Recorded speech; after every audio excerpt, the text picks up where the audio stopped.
How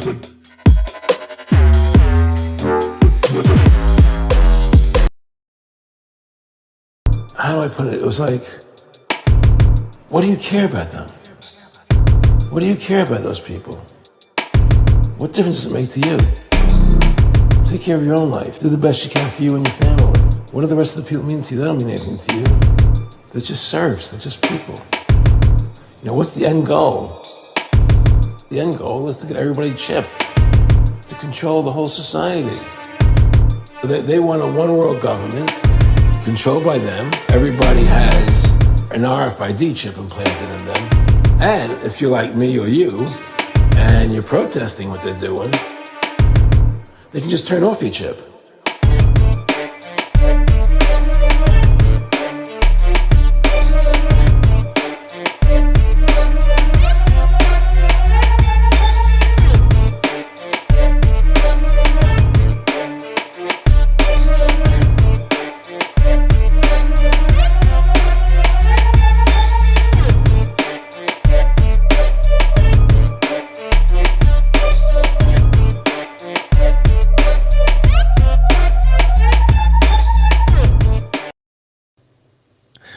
One, two, 1, 2. Good evening, fine, humble members of the Ramish community. Rise above, generate, rise above, extinguish fear, rise above, abstract. That's right, we're back. Good evening, Andy PG. What's going on, Michael? Michael's in the house. How's everyone doing? Is this our first live show for over 2 weeks? Was it a 2 week break? Yeah. 2 week peasant break, yeah. Hiatus. Gosh. I thought that was the gosh button. It wasn't. No, steady there. You're slow, Andy PG. Gosh. Yeah, so we got tuned in. 95 people already. Big shout out to Cheech McDuck, JJ Recon. I see you. 21B Medical Droid. All the regulars. Andy Pandy 33. Hello there, mate. The Glitterati. Big shout out to Baz, Artist Liaison Officer. Billy Watson is straight in there. Big shout out to Billy. Shout out to Rachel the McCaskill. Scottish. So everyone come and say hello. Okay, hello. Gavs. We've got Auntie Covia, obviously. Ligger Lister. Hello, Ra, folks, says Ligger Lister. Hello to you. John Crawford. It seems like everyone's really excited. Excellent. Do you know what, right? It is good to be back, but it is important for us to have these breaks, you know, because, like, I know everyone's been noticing recently there have been some more intermissions in between the live shows, but I hope... Hey, we're fucking busy, man. We are busy. We have got lives and everything, you know. And I hope everyone has enjoyed the alternative Friday night broadcast that I've tried to put on the table, because the fact is I've got so much of this amazing edited bite-sized material done by Slick Rick, and we've had some Al Gore problems. We can't stress enough, guys. If you haven't subscribed to the other channel, the Bite Size, the other channel, over there, we've got, well, Bite Size is there now, but we've only got 5 subscribers. Five. It's not even 33. Come on. Let me put it up here, right? This is the Bite Size channel. But, you know, when we can't get together to do a live show on a Friday night, what we will do is Schwab something together. So we've got like this new playlist option on Restream now. I've showed you it. Yeah. So it means I can put something together. Make sure you scan the QR code and subscribe to the Bite Size. Okay, let's share the screen in normal Rise Above fashion. So tonight's show, how far Lord Schwab? We're not going to dive straight into this topic, but I'm just going to let you know. Lord Schwab says.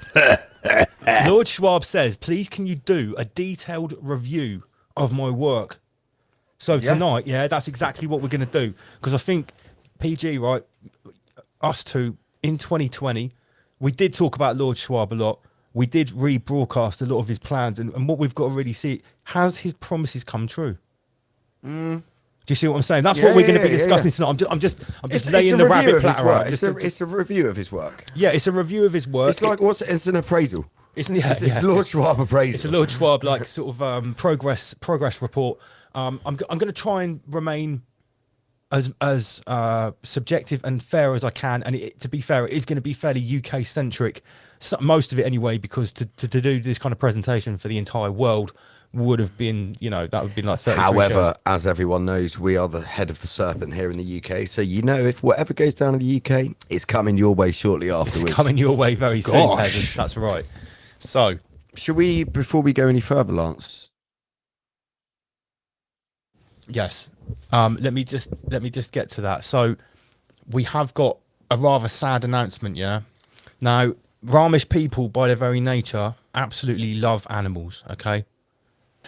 Now, Becky S, Andy PG's other half, is no different, and really sadly, right, today, she lost a very good friend. So I just wanted to dedicate this show to Otto. Get rid of the overlay, Lance. Oh, yes, sir. Just get rid of that. Very, very sad. Big shouts to Becky. Our hearts are going out to you. We're going to see her a little bit later on. She's Safe on the way travels, down. Otto, my man. Yeah. He was a cool little dude. He had a really cool personality. He's a right little cutie. Yeah, we're very, very sad to hear this news. but Safe travels, my brother. He's gone to a better place. Generate, rise above, distinguish fear, rise above, abstract. Poor little Lauren. Okay, right, where were we? Right, got to say massive shout out to Tom from Wisdom of Mushrooms. Come up on the screen, please. Why is it doing that? There we go. Yeah, last night we had 35 people at Raw Academy on a Thursday night, because we do Raw Academy on a Thursday. We're going to try and have one a month. And this was a really detailed introduction to the world of psychoactive medicinal mushrooms. It was really good. Like me and Lance were in the studio with Tom, and it was, like Lance said, it was a very detailed introduction, but it was still an introduction. So you didn't have to know anything about psilocybin mushrooms or anything to enjoy it. So it was good for everyone involved. Do you know what the best bit for me was? When he identified that part of the brain which is switched off by the mushrooms. And do you remember what it was called? The demon. The DMN. Oh, And no, then this the is like the demon. restrictive part. This is my big take from last night. I'm sure everyone that tuned in or took part in the class had a different take.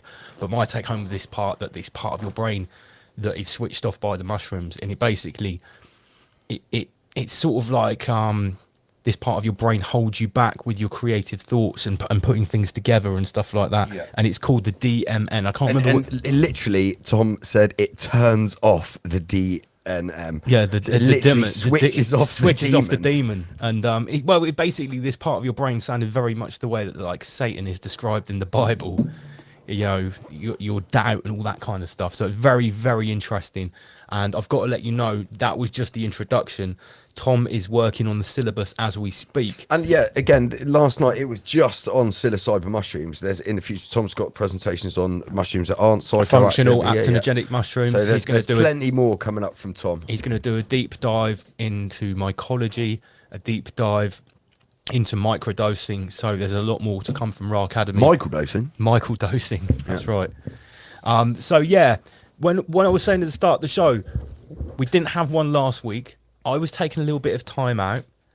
It was actually a belated birthday present from the Empress to me. We went away to a retreat, not too far from here. I did notice that you were completely off social media and even our Rise Above team. Absolutely. WhatsApp I had a messages, yeah. complete digital detox. I did have the little camera with me, the 360 cam, just to record it. So I'm going to show it's only a couple of minutes long, literally like 2.5 minutes. But this is what myself and the Empress got up to last week. And also this is sort of a taster of the kind of content which you're going to find on the HR channel. It's all about, you know, it's not about chewing the rabbit all the time. It's a lot nicer. So let's check that out. Here we go.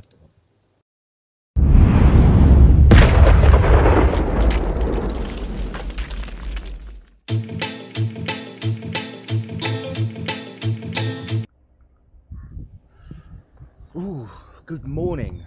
We are here. This is the HR department and Rise Above, by the way. And we're here on Launceston Farm for a Reiki retreat. Yeah, we've had a nice swim and sauna this morning. We've had breakfast, and next I believe we're going to have some Qigong. Is that how you say it? Qigong. Qigong. Qigong. We're gonna do some Qigong, and we'll keep you posted throughout the day.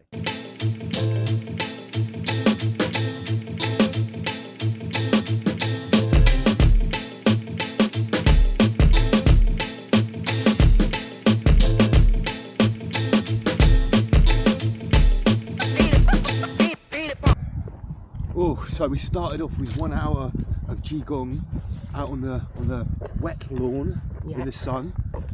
Lots of stretching and realigning energies, energy meridians and stuff like that. And then we went into the studio and we did an hour of yin. Oh, Jesus Christ. We're in the country. Yin yoga, which also was very relaxing, very centering, very grounding. Feel really good. Feel like I've had a good stretch. Some of the tension in my shoulder has been released.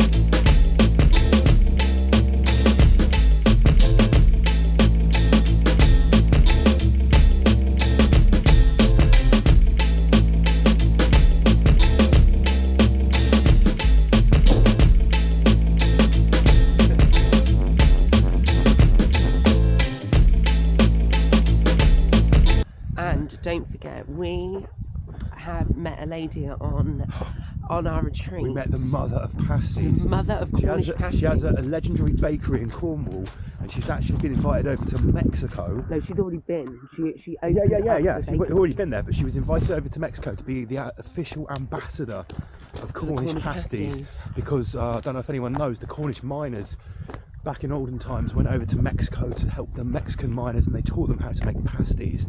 We met literally the mother of pasties. That's what they call her in Mexico, the mother of pasties. She's big in Mexico.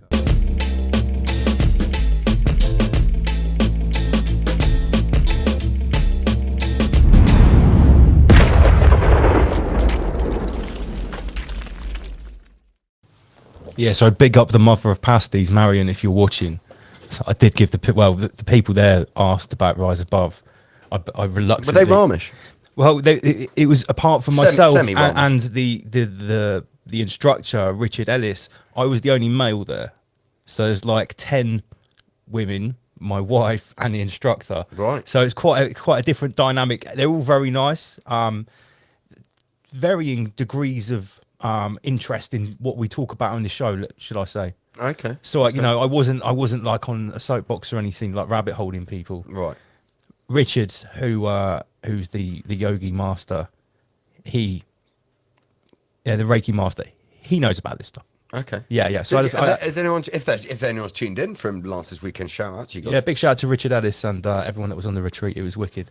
So that was the HR department channel, and don't forget, there's like shitloads of our travel videos up there as well. Some of them are pretty funny. I'm not gonna lie. So I've been watching the ones from Laos. I saw the one from Laos where you went into Laos the other day, and they the dude stitched me up. Paid for 2 visas, and they gave you one. Yeah. Absolute scam artist. That guy at the border was. It's in fact it's in the bottom left here. He was very friendly, smiling at you. Yeah, he was laughing at me. Coming through, peasants. I paid for 2 visas. I only got 1. So yeah, if you want to subscribe to that channel, check out the QR code. It's right there. That is There'll the be more HR content department. coming from this December's trip to. Yeah, when we go back to Thailand. all four of the Ramesh hierarchy are going to be there. It's going to be great.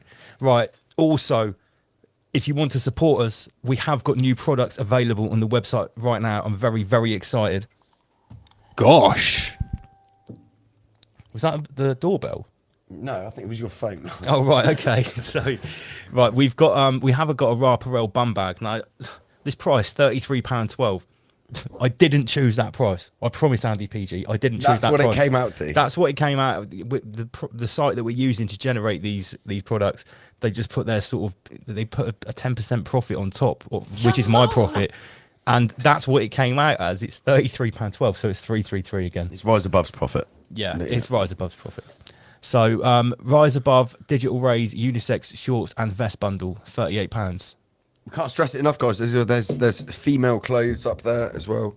This is what I'm most been excited about. Sausage fingers, general sausage fingers. The Empress has been bugging me for a while, saying basically, you know, people were buying T-shirts because they liked your designs on them. You haven't done any new designs where you've sort of created them yourself for a long while. So I have. Can you do a Hillary? What, Hillary Clinton T-shirt? Can you do a Hillary? How many people are going to buy a T-shirt with Hillary Clinton? Come on, guys. It's right. How many peasants have we got tuning in? 178. If you would buy an Andy PG line of T-shirts and it had a, drawn by Lance, had a Hillary Clinton. I mean, how many? Is this what you want to do at Media Day next week when you come round? You want to create this Hillary Clinton T-shirt?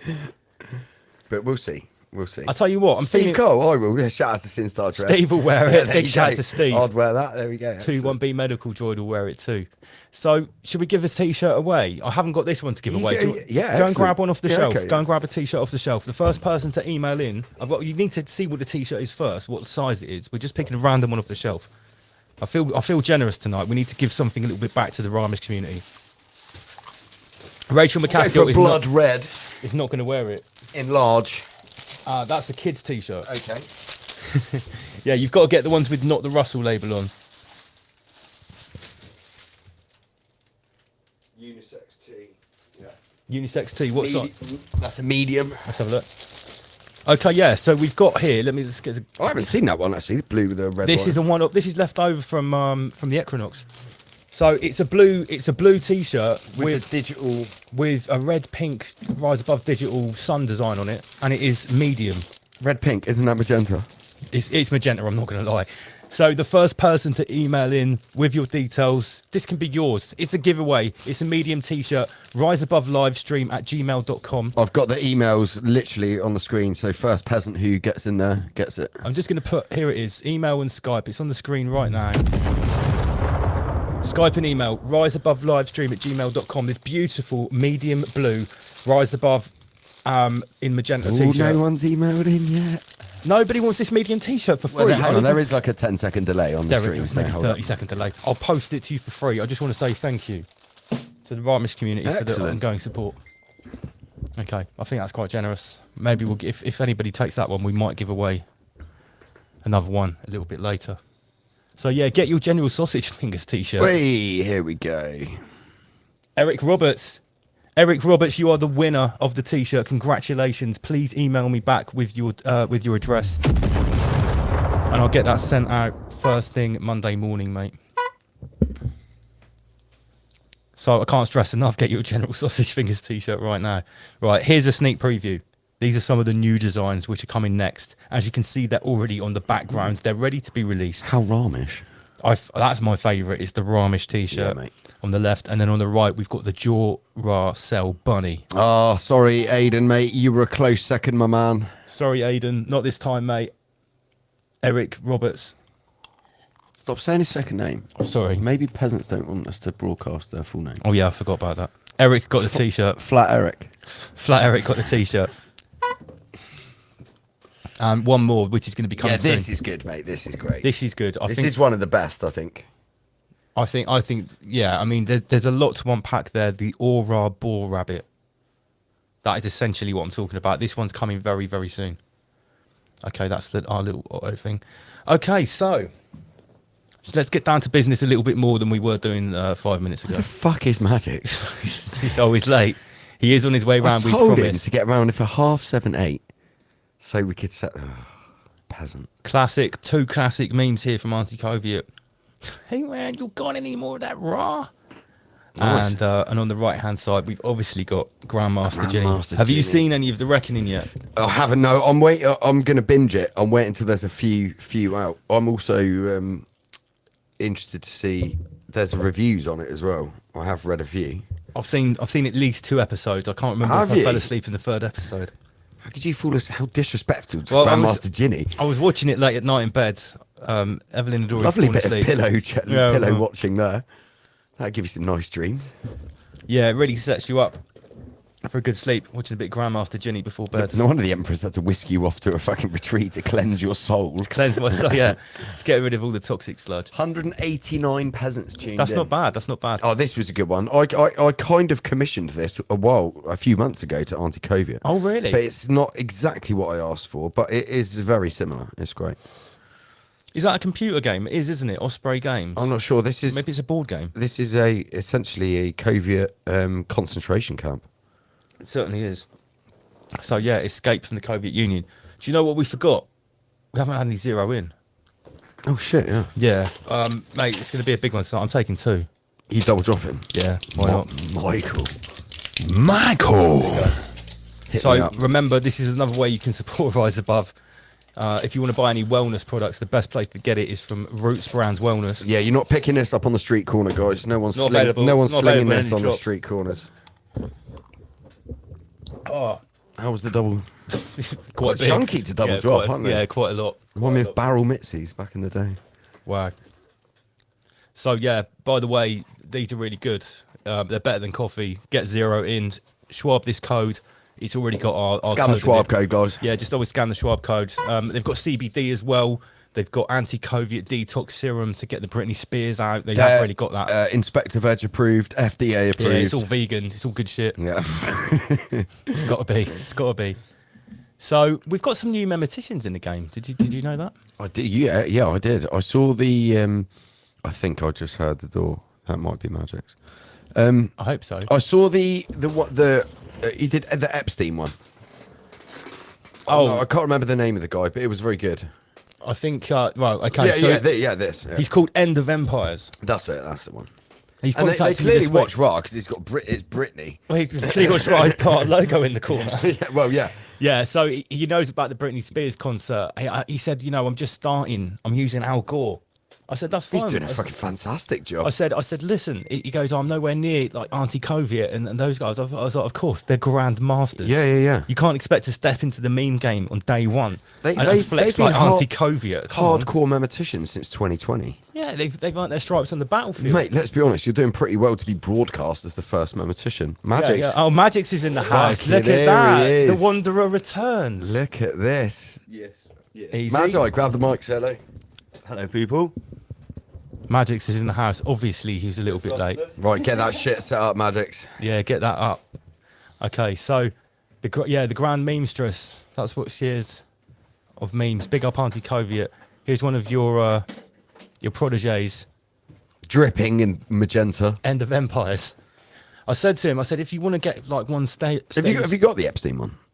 I don't have the Epstein one, No, go on, continue. If you want to get the... If you want to get one stage like ahead of Al Gore with memes, you can use Al Gore, but then like still create a meme on top of it. Like use Al Gore to create the background or to create a character, and then chop and Then cut Schwab and it. paste. Yeah, and Schwab it. Yeah. As long as you Schwab it. Look at the facial intricacy of the lads here. It's The one good. on the right here, the Rise Above Comrades, is a particularly good likeness of Health Chancellor Gates. I think. particularly good. Much better. Look, Lord Schwab looks a I bit mean, let's more be honest. like But Health Chancellor Gates, that if you look at Seinfeld him now guy. in real life, he's a fat fuck. proper He soy really boy. is, mate. He really is. He's a fat fuck. He is a proper pasty soy boy, Yeah. mate. What do you expect Since if you his drink oat milk all the since time? his husband left him, sorry, his wife left him. He's been Even Inspector Veg said don't drink oat milk. You know when Veg called in the other week? Mate, anything Bill Gates has got his tentacles in, I would go nowhere near. What's those burgers? Did I tell you we- that, mate? The next day after Veg called in, it was the next night. In fact, I was in bed, and Veg started calling me up, and I was like, I'm not answering it now. It's like 11 o'clock at night. I was Inspector actually Veg in bed. Yeah, Wow, Veg in bed. That's intense. So I spoke to him the next morning. He's like, "Oh, it's all going mad. All these vegans have started calling me up and sending me messages saying, why are you saying that drinking oat milk is bad? You've been a rise above, and because Yeah, it is peasants. Because I listened back and yeah, what he was saying, I suppose, was quite triggering. Look at the amount of sugar in it, right? All you got to do is stick a pH in it and see how it's fucking acidic, man. Well, this will be coming under one of the subjects we'll talk about tonight under the Schwab food. And like we were just talking about, Bill Gates has got what's the main brand? It's Oatly, isn't it? That's like a pretty Oatly's big. one of the big brands. Yeah, but I think that's the one Health Chancellor Gates has got his dick into. Yeah, definitely. yeah. Beyond Meat, Yeah, Beyond Meat, that's the burger. Oatly. Yeah, He's got Beyond that Meat. new one where they spray the stuff on the fruit. But my mic is well loud. Yeah, spraying they're stuff on the fruit. chemically Schwab in the fruit. Yeah. Yeah, all Schwab food. So, also really good work on the right hand side here from Deep Bait Memes. Just quickly back to the food. I wonder how long it's going to be like until you end up with like lab grown crickets. 3D printed mealworms. Yeah, 3D crickets. Again, that's something we're going to be talking about tonight as well. All the bugs, all that kind of stuff. Shout out to Lord Schwab. Yeah, it's all under Lord Schwab's golden umbrella. Okay, let me get through this sludge. So Just wade through. way through. I've got to give a shout to one of our newest memes. It's the Baz man. He doesn't just MC. He's not just a bit of a he's not a special Ramesh cook. He does all of the Ramesh arts. The Now Ramesh arts. he makes memes as well. He's like the Ratful Dodger. Come out of your hole. The Ratful Dodger. Baz, you've just been coined, mate. The Ratful Dodger. Ratful Dodger. Yeah, really good. This MC Hamas, you can't torch this. He's Like, been on it this week as well. I'm surprised Yeah. he's got any fucking work done. I'm surprised he's got any social media profiles left. Well, Oh, big shout! There he is. Baz is in the comments there. I can see him. Artist liaison officer. the rightful Dodger. Yeah. So yeah, big welcome to the team. Well, it's not Baz wasn't already on the team. Mate, he's upper management. This was his latest iteration. His latest. I liked the Clot Shots one because I used to like that movie. The piss take one, was it with Charlie Sheen? Yeah. Clot Shots Part 2. Part two. Yeah. Back in the day, that was cruise. Mate, after watching that film, I couldn't see Charlie Sheen in the serious film. I just couldn't take it. No, mate, no. But He was brilliant almost in that, though. Yeah, he was brilliant. perfect in that. It's like that film. And that was made at for the him. point where he was at the height of his cocaine addiction, I would imagine. Yeah. Hookers and whores. Yeah. Doing a quarter in one line. Yeah, and yeah, yeah. stuff. You know what shit was going down in that movie trailer. That's good. Okay, so I think this is the last meme on the subject. Baz, bestiality boys, and who've we got there? So we've got Rishi, Slumdog. Richie Rich, Lord Potato Head, and have we got a name for Cameron? I think he's generally referred to as Pig Fucker. Pig fucker Cameron. Which there you go. So yeah, Baz, you've I earned, saw you've him earned at it. the when I mistakenly tuned into some of the coronation. I saw him at not the coronation, when the what's her name died, Lizzie. When Lizzie died and they had the funeral, he turned up there. He looks a bit haggard now. Really? Yeah, like the adrenochrome maybe supplies run out, or he's off the A list. Yeah, he'd been taken off the A list. Yeah. Definitely. Right. Clown World. Careful there, lot. Sorry. We still haven't actually started the presentation yet. I've been working on this Schwab show all week. How far, Lord Schwab? Okay. Just before we go there, This is a real thing as well. which one? Both. Both. Yeah, sorry guys. It's a Surprise, real it's both. thing. Can someone just check on this? Are there really Mountain Dew major melon flavoured sausages? Because if there are, the next question we need to ask is what catastrophic, unexplained event are these going to be foretelling? Sausage fingers. Yeah, that's what I was thinking. It's nothing to do with and sausage you fingers. You said they look like sticks of dynamite to me before the show. And they got melon. What's to do with melon? Where grows melons? Where grows the best watermelons? Can someone do the geometry on the numbers on that label, please, to find out what the fuck's going on Where's here? renowned for growing watermelons? Maybe they're going to be under attack. Mathematics. Has he got a mic over there? Not yet. No. Mathematics is saying Greece. Greece is pretty good for watermelon, so maybe they should watch out. Maybe sticks of exploding sausage are going to fall out of the sky and wipe out their Hey, melon. sausages are greasy as well. Yeah. Hey. Shit, I think you might be onto something here. Nah, I'm fucking with So you. there's no real reason that I've shown this, but just because. Has anyone Googled this yet and found out if it's real for me or not? Please, it's really getting. But anyway, the one on the right is real. This is what Okay. Ramesh Claire sent to me literally whilst we were setting up for this in the studio for the show. This is a vending machine. She's up in Nottingham. This is a vending machine. You can pick up your Mars bar, your Twirl, your Skittles there, and you Right could next just to your pick mini up your cheddar. fucking disposable Schwab mask. Right next to your mini. 209, guys. You can just imagine. £1.33. You can just imagine some absolute peasant hitting that vending machine, getting their mask on, and then proceeding to eat a whole packet of those like mini cheddars and getting the crumbs all over their mask. I could just see it now, and their Yeah. mask is like a little bib holding all the yellow cheddar crumbs. Absolutely. Yeah, dirty peasants. Okay. I know. Listen, right. This is obviously, you can tell straight away by the pure quality of this meme that the absolute hard hitting, the phenomena that is this meme. You can tell it's Future Ghost. You can tell it's Future Ghost. Yeah, because there's a lot to break down and look at.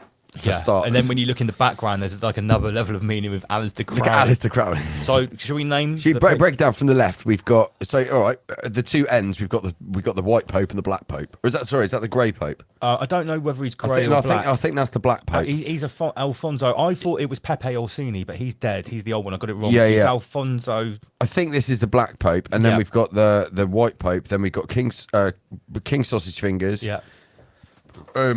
Henry Kissinger. Henry Kissinger, and then Jacob Rothschild, and who's? That's got to be Soros, isn't it?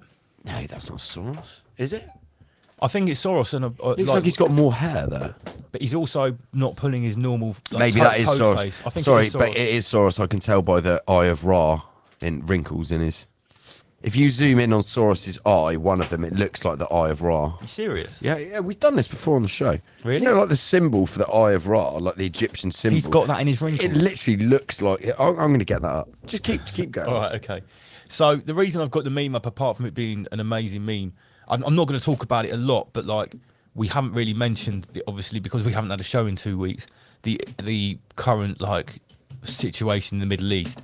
We did talk about it quite a bit on the on what we broadcast last week, which was the conversation with Sheep Farm. So I'm not going to cover it tonight because it's one of those things we all know what's going on there. we could start giving it our attention and our energy. It's obviously very sad what's going on, but I wanted to show this meme anyway. Why am I getting all serious? It's still Clan World. Michael. So obviously when there is a global disaster like this, a global scale disaster, there's some amazing memes. Biden departs to Israel to preside over the opening ceremonies for World War 33. I bet he flies to the wrong airport. Yeah. Fucking retard. Probably goes to Iraq by accident.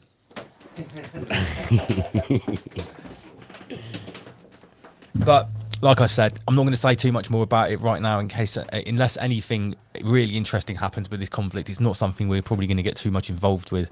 But this photo I saw right here, a fucking Kermit the Frog and Ben Sapirju sat there with Netanyahu, like, breaking bread and having wine and that, while all that's going on. I'm going to find it. I mean, I already knew Jordan Peterson was a turd, but I thought he said some pretty good stuff up to a point. I'm going to find it very difficult to watch any of his videos now. Auntie Kobe, it says Soros scrotum skin.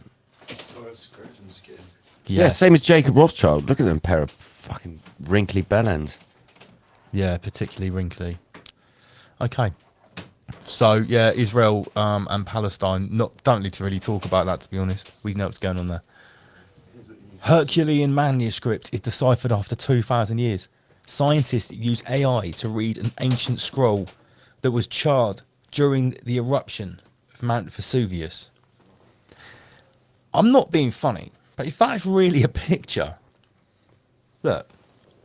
Are you looking at this? Sorry, no, I'm just looking at George Soros's eye. Stop looking at George Soros's scrotum skin, Andy. PG. Look, it's bigger over here.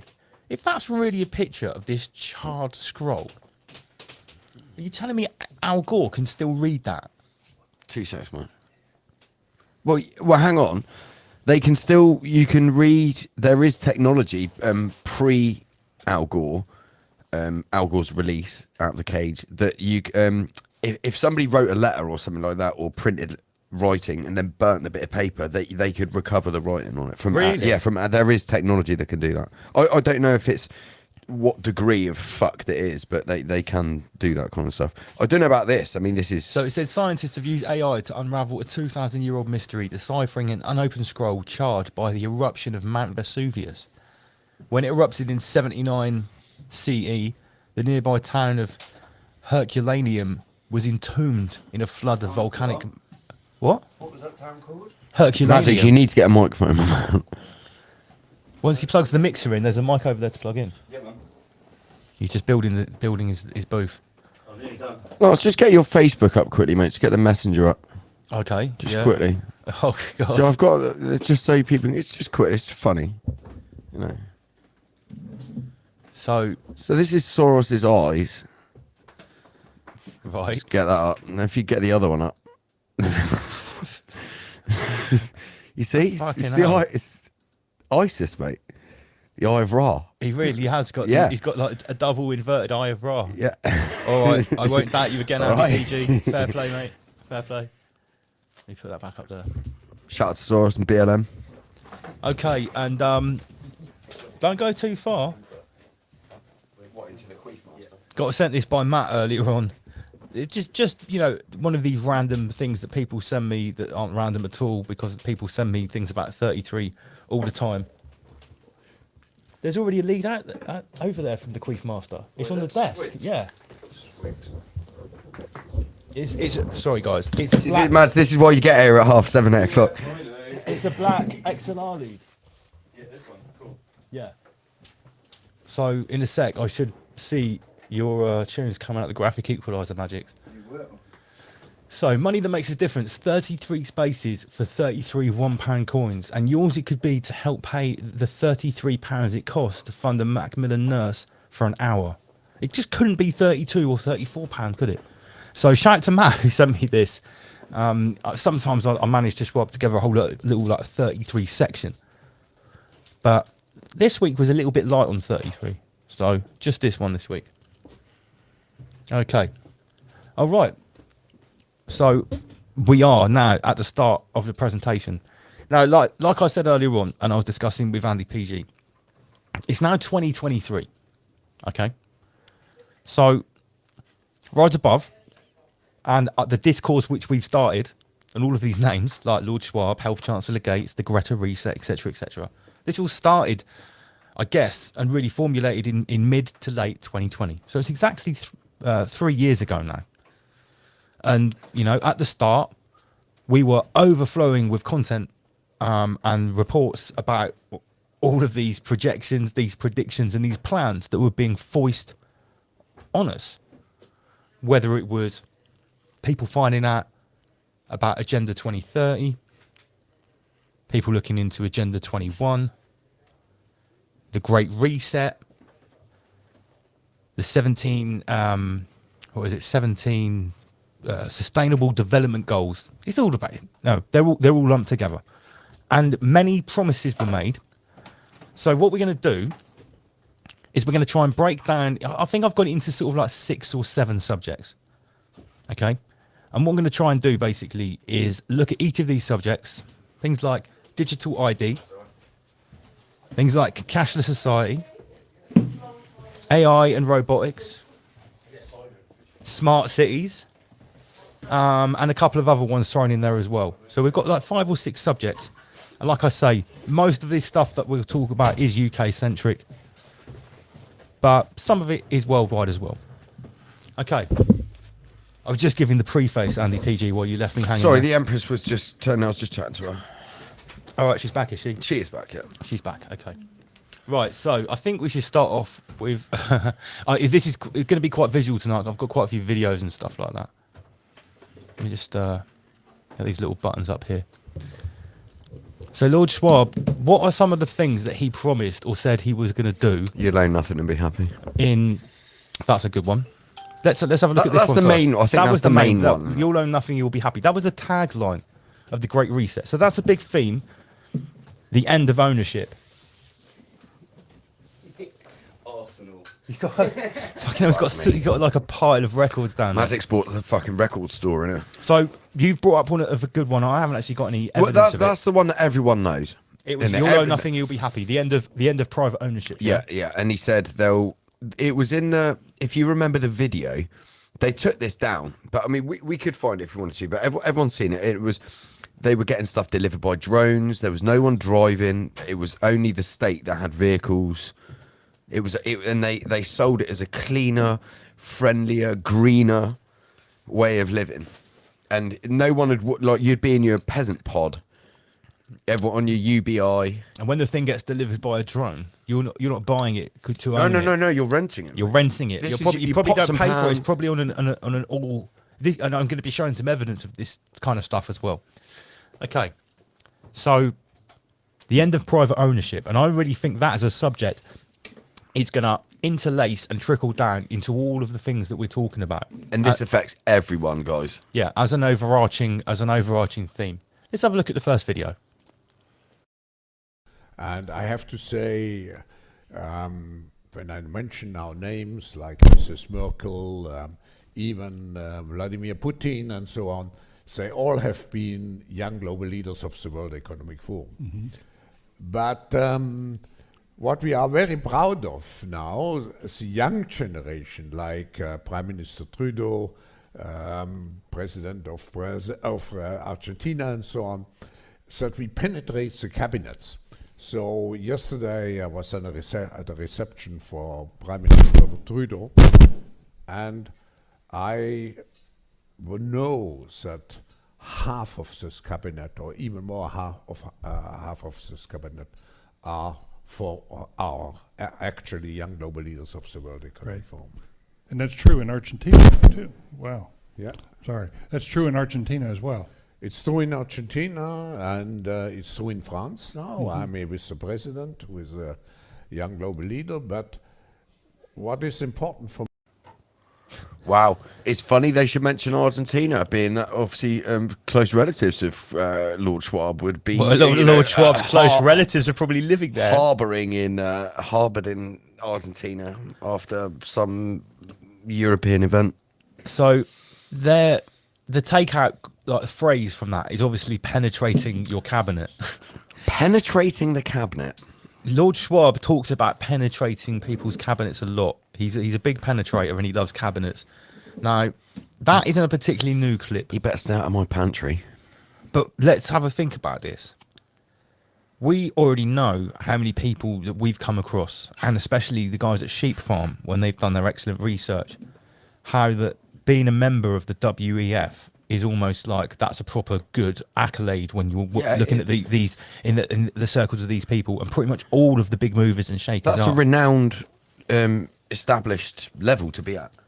So how much he was there basically boasting about going to a huge international meeting and about having penetrated half of the cabinets there.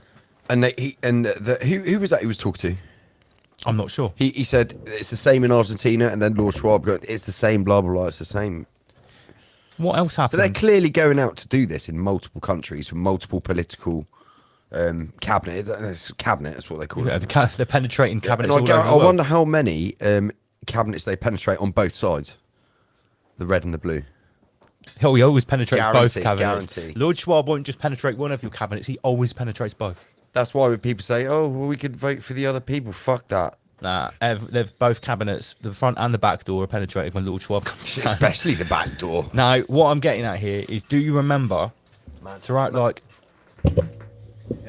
Yes, we can. No, yeah, go play it again. Yes, it's coming through. It's coming through. Okay, and it's coming through the speaker as well. Okay, sick. Right now, you can go and get on the mic and come and say hello to everyone. Who remembers in 2020 and 2021 when those various different African leaders started disappearing or dying? Do you remember? Sorry, go on. The African leaders. Oh yeah. How many of them? We counted at least 4 or 5. This was after. Sorry, my mic's. Your mic had been Sorry, there we turned go. off. This wasn't this off. Didn't they come up with a cure for Divock 91 and bottle it, or was that? That was Madagascar? Madagascar. Yeah. He's actually still around, funnily enough. I don't know how he's managed that. But there were these 4 or 5 other African leaders that disappeared. When they weren't playing ball with the Soviet Union. Or died suddenly or whatever. But the one resounding unifying thing about all of them is they were always replaced with one of Lord Schwab's puppets.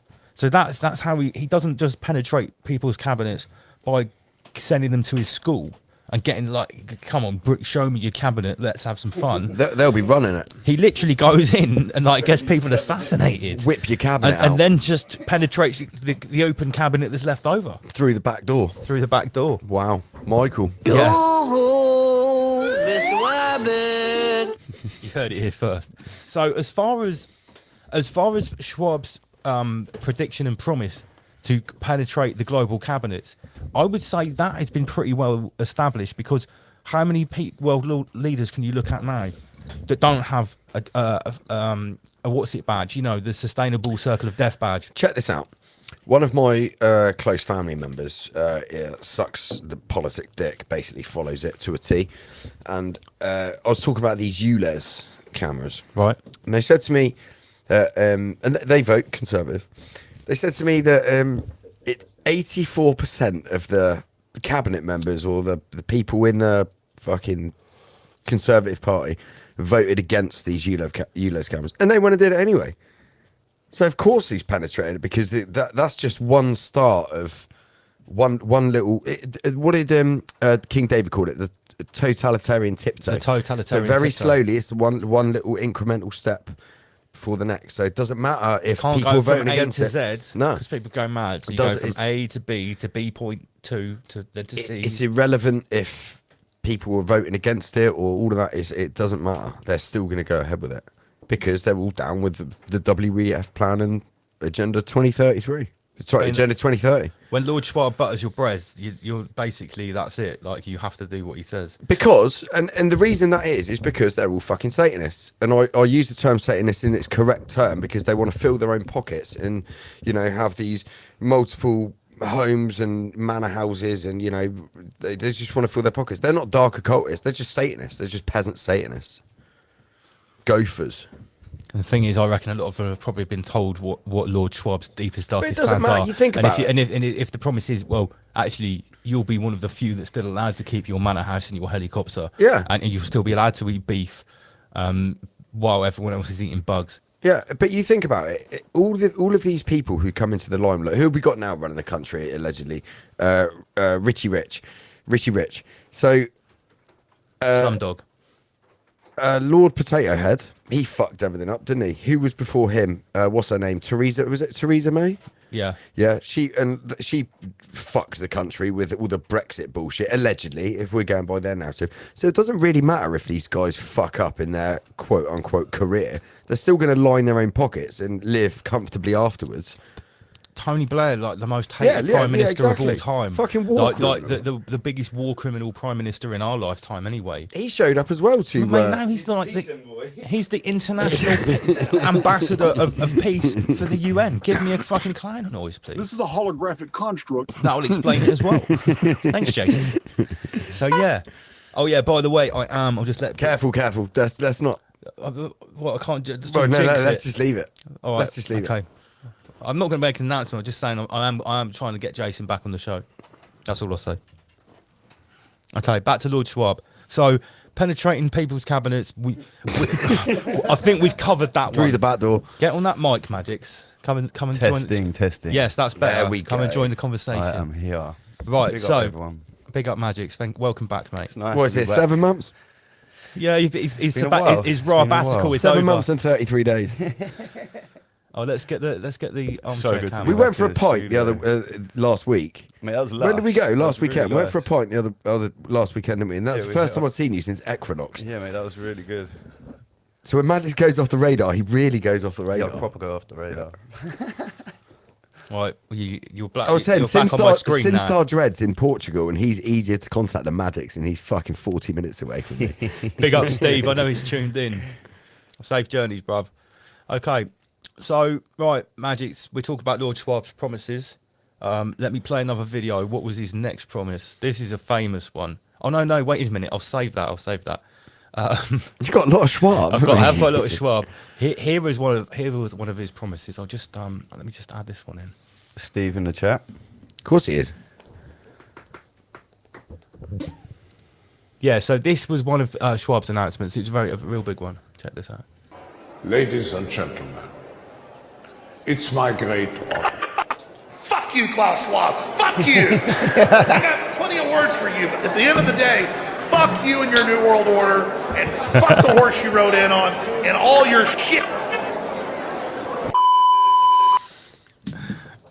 Well, horse you rode in on, I mean, that's not very economically friendly, is it, with the CO2 emissions from the horse? What, is there more CO2 coming from riding a horse? I'm just fucking, I Was don't Klaus know, mate. riding a pale horse?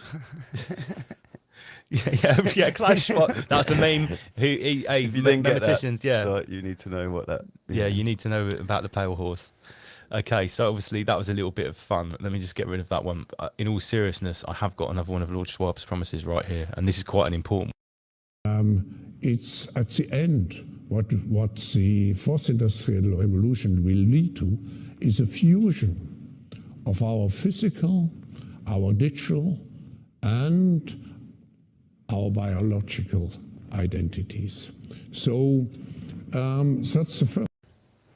So you hear what he How said there? confident he is when he says that shit. It's going to be a fusion of your Physical, digital. and biological identity. So this is if you break that down, this is, in my opinion, where RoboMusk comes in. Because he's going to be the fusion for the biological and digital. Enki Musk. That's a really Enki Musk, interesting, mate. He's going to, and it's so funny we call him Enki, is just in jest, because Mark Passo, when he did his presentation on cosmic abandonment, and he suggested that the quote unquote Anunnaki or Enki was a scientist who fucked with our genetics, and that's who we are basically. So it's funny that we call him Enki when he wants to fuck with our Yeah. I said he's got Enki every- energy all day long. Yeah, and that's why I said I was chatting about this the other day with someone that Enki Musk is they're trying to get all the young people behind him because he's not the old peasantry. They're going to die, aren't they? Soon they're not going to be the ones going to get a Neuralink. No. That's why he's on Joe Rogan having a little puff on a joint. Well, I seen that's a why really he's interesting article the other day. owning Twitter and gobbing off and being of funny. course. Yeah, of course it is. Go on, It Magic. was on a couple of newspapers I saw, and they'd done a survey of young people, and I can't remember if it was 1 in 10 or 2 in 10. 1 in 10 young people have 0 friends, 0 physical friends. Wow, That was really dark, isn't it? but they would in the metaverse. Yeah, exactly that. But you think, back to Schwab and what he just said there, the fusion of your biological, digital, and physical Identity. So that, in my opinion, is where Enki comes in. Enki Musk is playing his part in this, in the Great Reset. I believe so, but I want to zoom in on that phrase with laser precision. See what I did there, right? As he cracks open a can of Mountain Dew. The fusion of your biological, physical, and digital identity. So keep that in your mind, because as we go through, I think we're going to maybe see some examples of that, and it might not be so much what you expect. Okay. So digital ID. Don't forget, they've already got everyone's thumbprint with the old phones. Now they've got your face scanned or every single angle when you get a new digital phone. Exactly. They've got it all. It's already there. All your biometric data is Just already giving been it recorded. away, peasants. So digital ID, this is a big one, okay? Part of my research, which sort of, made me find my feet in this new organic media game, was some of my research that I did into ID 2020 early on in 2020. And I literally found out about it as I was doing the research. Kind of surprised me. Now, those videos have been taken down. What I went through was the plan there. It basically said very clearly on their website, our plan is to provide the whole world with digital identification. It was partnered with, obviously, Microsoft, MasterCard, Barclays, and it seemed to all be about digital ID that was linked to a payment system, and would also have, there was talk about the health pass on there as well. But in itself, the ID 2020 website was sort of, it was alarming enough. You remember the research I did on that? I think it was episode 2. In one of episode 2. Yeah. Back in the good old days. Now, here's the interesting thing, right? Because ID 2020, I believe, was also instrumental in that Event 201 exercise. Yeah. It was all Schwab together into one, even though these are allegedly separate entities that all came together with that 201. So what we're trying to find out here is if the plan to give everyone digital ID, if that was the plan in 2020, how have they actually got along with that? Yeah, They kind of have. Everyone's using their phone for everything now, aren't they?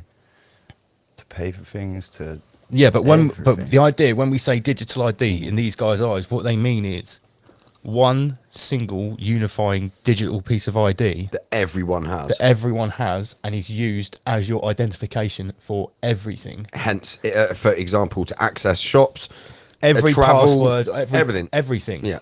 Without it, that's the idea. But however, they just quickly to get to that stage, they have to. There can't be cash. There can't be peasants traveling by themselves. So that this is the end goal. Well, you could say really that they've sort of already done it in China.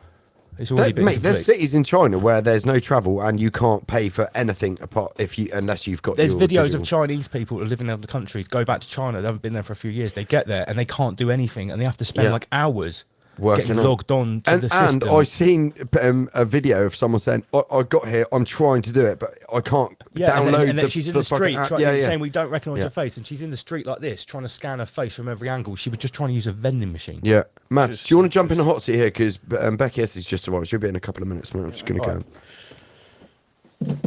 But it's on in the green room. It's on in the green room. I'll be back in a few minutes, guys. All right, come and sit next to me, Magic. Come keep me company up here. Hot seat. In the hot seat. Okay, so this website now for ID 2020 looks completely different to how it did back then. Love that. It's now got something at the top saying good health pass. It's It's so nice to be sat back in a studio. Sorry to butt in there. Is it? but Fuck me, we've been trying to get you here for 6 months. So nice. I've had such a stressful journey to get here as well. My God. Yeah. He Wow. had some dramas. Andy PG, get me another gin and tonic. Thank you. He'll hear that. He'll hear that in a minute when he goes into the. On the delay. Yeah. So for anyone, I hate to keep repeating myself. Right. This website is now utterly different. We've got good health pass up here. We've also got a bit of a timeline to try and explain what's been going on with this global plan to give everyone digital ID.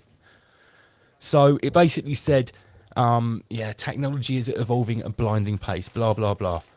For example, in ID 2020 launched the Good Health Pass Collaborative in 2021 to develop principles and standards for digital health passes aimed at restoring international travel during the COVID 1984 People's Super Good Pandemic, comrade.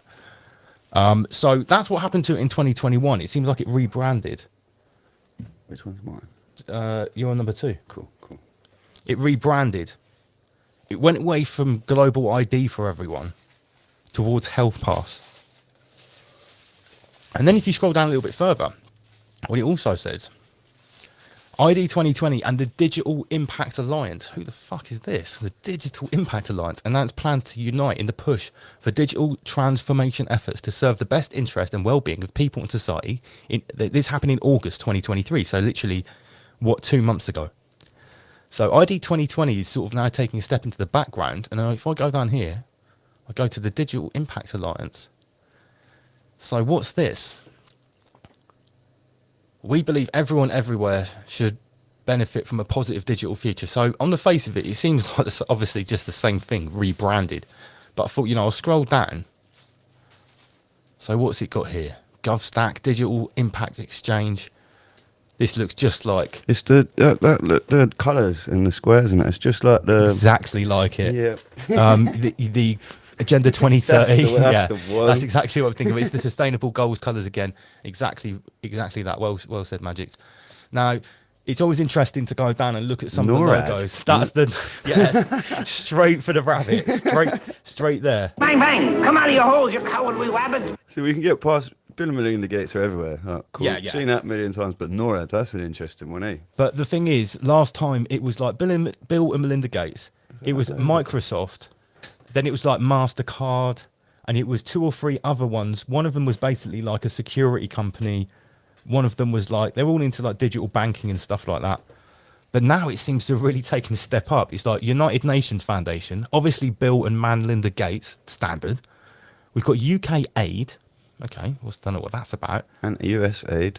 The UNDP. What's that? UN Department for Peasants. I've never heard of that The before. UN Department of Peasantry. They're backing it as well. USAID, which is just straight on the UK What's aid. that path one? That's got an interesting set of... Yeah, it images certainly has. underneath, Maybe isn't someone could look into that path. Jizz. NORAD is the one that really Yeah, stands NORAD out. jumped out to me all day long. Look at the logo for NORAD. That's pretty out there, isn't it? Isn't NORAD what was switched off to sort of like allow the Twin Towers to get hit? I think so. It rings bells. Yeah, NORAD is the aero defense program Yeah. for America. Can Didn't it get shut down by UFOs as well? yeah, that shuts it down too. Can someone from the green room get me the other can of pink gin and tonic out of the fridge, please? Thank you, please. So yeah, I mean, what can we take from this? ID 2020 is morphed from, it looked like a pretty stark plan to give everyone digital ID. Then it morphed into the health pass. Now it's morphed into the Digital Impact Alliance, which seems to be a lot more convoluted with its message. It's not straight in your face. This doesn't, apart from the sustainable development colours down here, it doesn't really have a feel of like a UN or one of those websites, you know what I mean? It looks more like a company website. So... A lot of blue. And... I think it's fair to say that ID 2020 didn't really work that well because it's rebranded twice. I'd never heard about the Digital Impact Alliance until I searched this out 2 or 3 days ago. So as far as digital IDs going, what other information have we got here? Right, so... But a lot of these things, they come out with their initial like name and terminology in it, people make a bit of fuss and then they just slightly change it, morph it into someone else, and people forget about it. Yeah. And lose track of what Changes the name a bit, Yeah. rebranded, new colours. Yeah. And it sneaks on through. So it says, since 2016, ID 2020 has promoted ethical, privacy-protecting approaches to digital ID to support equitable social, political and economic empowerment. Technology is evolving at a blinding pace, and many of the transactions that require identification are today being conducted digitally. So it's now listed as the Digital Identity Alliance. DIA. What's the GHPC?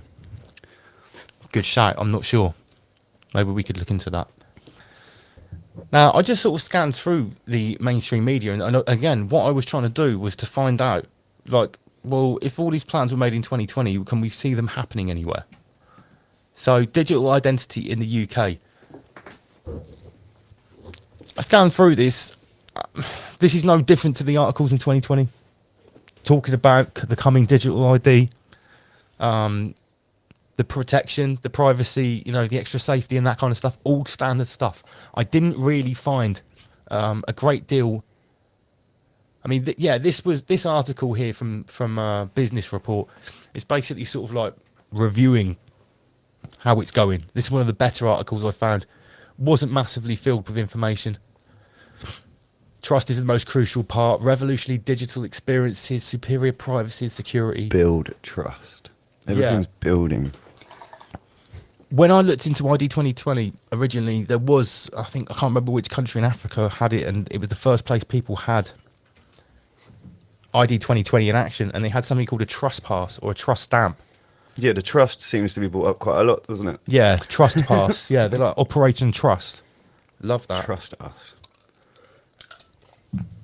Once again, green room. Can I get a gin and tonic, please? There's a pink can in the fridge. Thank you. Do you want me to run and grab it? Yeah, please. People in the green room are seriously slacking. Big shout to everybody tuned in. It's Rise Above. I've been left on my own to talk about Lord Schwab. So, let's look at the rest of the world. Digital ID. How far has it come in the last 3 years? This article was quite interesting. It's from April this year, so fairly new, and it's from Forbes Technology Council. Digital IDs in developing countries, what lessons can be learned? So, standard stuff. They're complaining here that 1 billion people in the world can't prove their identity, which is always the reason to try and introduce this stuff into developing countries. It's so that they can access services and stuff like that, etc., blah, blah, blah. Now, what it says here is, in India, 95% of the country's 1.4 billion population use digital ID called the Aadhaar. The system was introduced as a result of a large number of citizens having no ID. So there you go. Yeah. I was just saying, it's always, you know, this stuff is always steamrolled into the place. It's like the path of least resistance, right? Yeah. Well, they use it in a way that, oh, you lot are all struggling, you can't do things because of this. Here you go, have this. It's that left hand, right hand. Yeah, because you know there are strings attached. You get this, but you need to have this. So India, 95% of the people in India use the digital ID called the Aadhaar. But also, how many people in like rural India and places are paying attention to things like this? They're just given a solution to a problem that they've got. And yeah, a lot of these people, you would take it if you've got no idea. Absolutely. At the end of the day, you can't blame them for that. If you're in a situation where you're still struggling with food, water, and shelter, then you'll do anything, especially if you have a family, to get food, water, and shelter. Whether it's fucking the environment, whether it's impeding your future freedom. If you haven't got food, water, and shelter, though, you know, that's Maslow's hierarchy of needs. They have to be taken care of first. Also, if you don't understand that it is taking your freedom, they're not going to tell you, here you go, take this, and then you're trapped. Take this and all your problems will be solved. Yeah. So how does it work? Citizens' basic information and biometrics are tied to a unique 12-digit code. And the important thing to see there is it says they are tied to a unique 12-digit code. So the way that this does it, it takes some identifier from your meat suit, which is unique, whether it's a fingerprint, whether it's an iris scan, whether it's a facial scan, whatever it is, and then they link it with some sort of digital twin or digital patch, which is to the naked eye a load of dots or something on the screen, or a QR code, for instance. That's an interesting word as well in itself, a digital twin. Yeah. Interesting. Like, the terminology is incredible. They say that most of us are already having our digital twins constructed, and that our digital twins are already very detailed copies of us. Yeah, you think, how many photos have you got on social media of yourself? How many things, how many videos? It's very easy to just create a digital twin. Yeah, absolutely. Even to mimic your personal, the way you speak and text and things like that. AI algorithms and that can copy you so quickly and easily. With very little information. Yeah. We're going to be talking about all of that in a little while. So, digital IDs, Nigeria has used digital IDs to remedy the absence of IDs, the ISINs. The digital Nigerian national card was launched in August 2014. It's interesting. It says here, it creates a paradox. The more developed countries struggle to implement the technological innovation due to entrenched bureaucracy in place for decades, if not centuries. And people's awareness as well. Yeah, well, yeah, obviously. They're not going to say that, though, are they? No, they're not going to say that. This is what Forbes is saying. They're saying that, we're just so set in our ways. Yeah. We won't accept the amazing new technology. Well, we're not set in our ways. Look how much people change their habits. Hasn't changed their opinions like the wind. Yeah, but yeah, it's yeah. Yeah, so it's a cover story. What they should be saying, if they're honest here, is we've done this in Nigeria, and Nigeria is sorry, but it's like one of the most ludicrously corrupt countries in the world, right from top to bottom. Again, Africa testing ground, India testing ground for everything they do. Well, India have just had like 1 billion people in the last 10 years raised out of poverty using UN sustainable development goals. So think about all the things that the UN has managed to do in that time, raising 1 billion people out of poverty. So what we're saying here is the digital ID, which as a face value, that's amazing. But yes, it's the other side to left hand, right hand. Of course, it's a good thing, but it's a sneaky thing. Yeah, it's a double-edged sword. Brazil approved digital versions of driver's license, which are used as legal means of identification. They're issued with a QR code, photo, and biometrics. See, that's not too different to our driving license and our passport now. What does QR stand for in a QR code? Does anyone know? Someone throw that up in the chat. I've never actually. Does anybody know what QR in QR code stands for? You could easily Google it. Yeah. Just thinking what kind of words about identification would start with a Q or R. Yeah. Struggling. Quantum, obviously, is a big go word. Yep. Now, from the 20th of July this year, UK Digital Identity and Attributes Trust Framework, the beta version. So this is the second version of it. The first one came out in 2021, I believe. I skimmed through this. Quick response. Thanks, anti-COVID. Quick response. Oh, a quick response code. Nice one, anti-COVID. Yeah, that makes sense. That does actually make sense. Yeah, it makes a lot more sense. We were like quantum regeneration. Queef reader. Queef reader. Have you got any queef codes? Yeah, let's have a look. Let's put a little queef code on the screen. What can we? Yeah, if you want to buy any Rise Above merch, check out this queef retention code right here.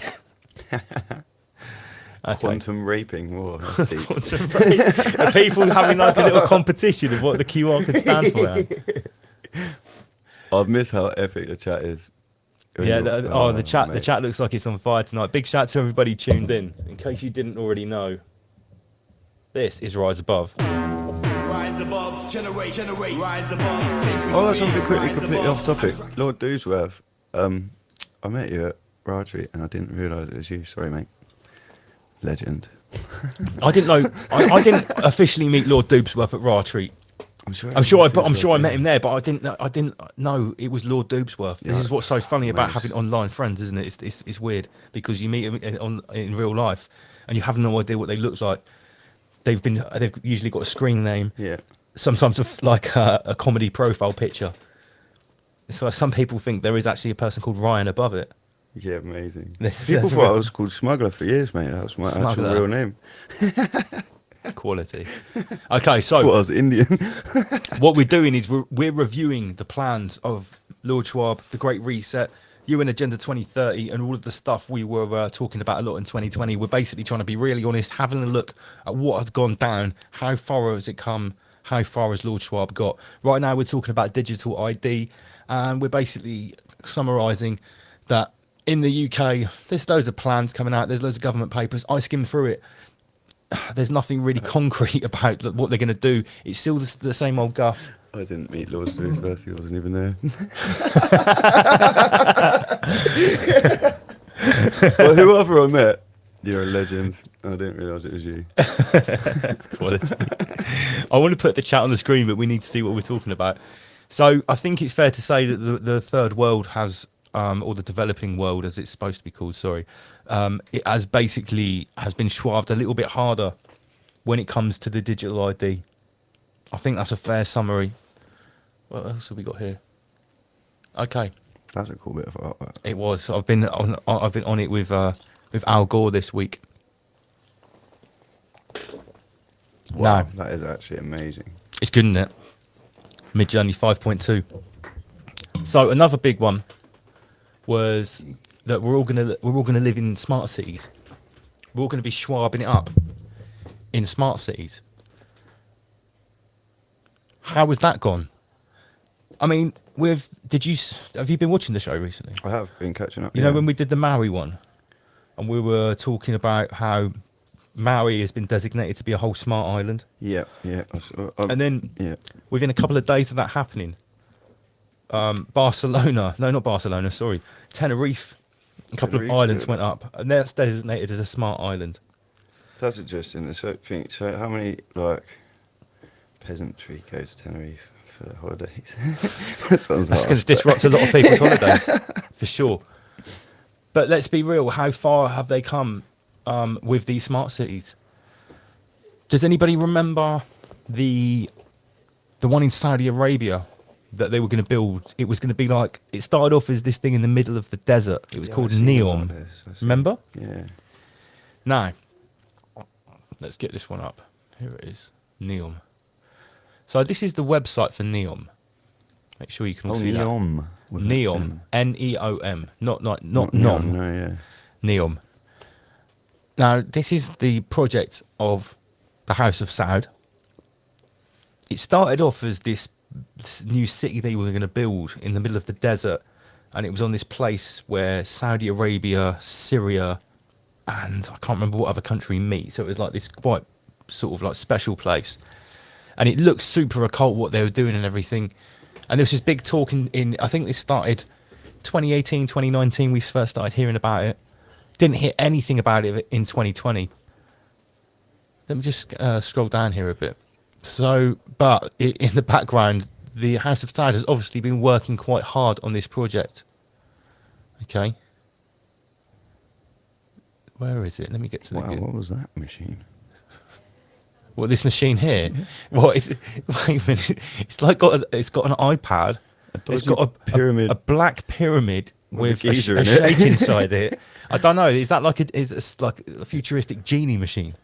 Is that how they're summoning a djinn? Do you remember that carnival thing? You get your future read or whatever. Remember that strange machine? They did a film about Big. Do you remember that film Big? Yes, that's what I was thinking of. The fortune telling machine in Big, where it predicted that Tom Hanks. No, it didn't predict everything about Tom Hanks. Right. No. The last time I looked at this Neom, it was like a smart city, in the desert, right? Well, things have come on a long way in the next 3 years. Have you heard about this project called The Line? No, I haven't. Oxagon. Let me just go back to it here. I'm looking on the wrong screen. Regions. The Line. Trojena. What awesome names. This is a smart city that they're going to build in a line that is tens of miles long. It's mirrored on the outside, and inside it's all like vertical farms. That actually looks quite amazing. But Schwab cities. This is going to bit there. Let me just go down a little bit. That is the future of urban living. Oh wait a minute, sorry, it's 170 kilometers long. and it goes right through the middle of an absolutely barren desert. And they just pack everyone into this thing. No roads, no cars, or emissions. It will run on 100% renewable energy. 95% of land will be preserved for nature. See that 95%? Where's that from? That's from Agenda 21 that says they want 95% of the service to be rewilded. Also part of Agenda 2030. So even inside this Schwab city, which is 160 kilometers long, I don't know how wide it is. It's maybe half a mile wide or something like that. They're like packed in like what's that film I watched? Sorry, it's 200 meters wide. Oh wow! It literally 200 meters wide, 170 meters long. Wow. Let me see if we've got some yeah, that's what it's going to look like. Wow. Surely it's not going to be that tall to appear like that on a peninsula of land. That's like, it looks like a wall, mate. Yeah, it is a wall, but it's mirrored, so like it will just reflect the desert back. So what happens if what bird's going to fly into that and? No roads, no cars. So they're already building this, mate. See, the cool bit, all running off renewable energy. That's a cool thing, but it's a sword. Who's wielding the sword? Well, let's think, like, even if there's just say that there wasn't anything nefarious going on at this, and it's obviously going to be for pretty rich people to go and live there. Yeah, no peasants are living there. But imagine the level of our apartheid, right? Because if you live there, everything would be run on guess what? Yeah, a credit score or a digital ID. Every part of it. Where they have that space station. Exactly. This is basically Elysium, isn't it? Yeah, it is in the desert instead of being in space.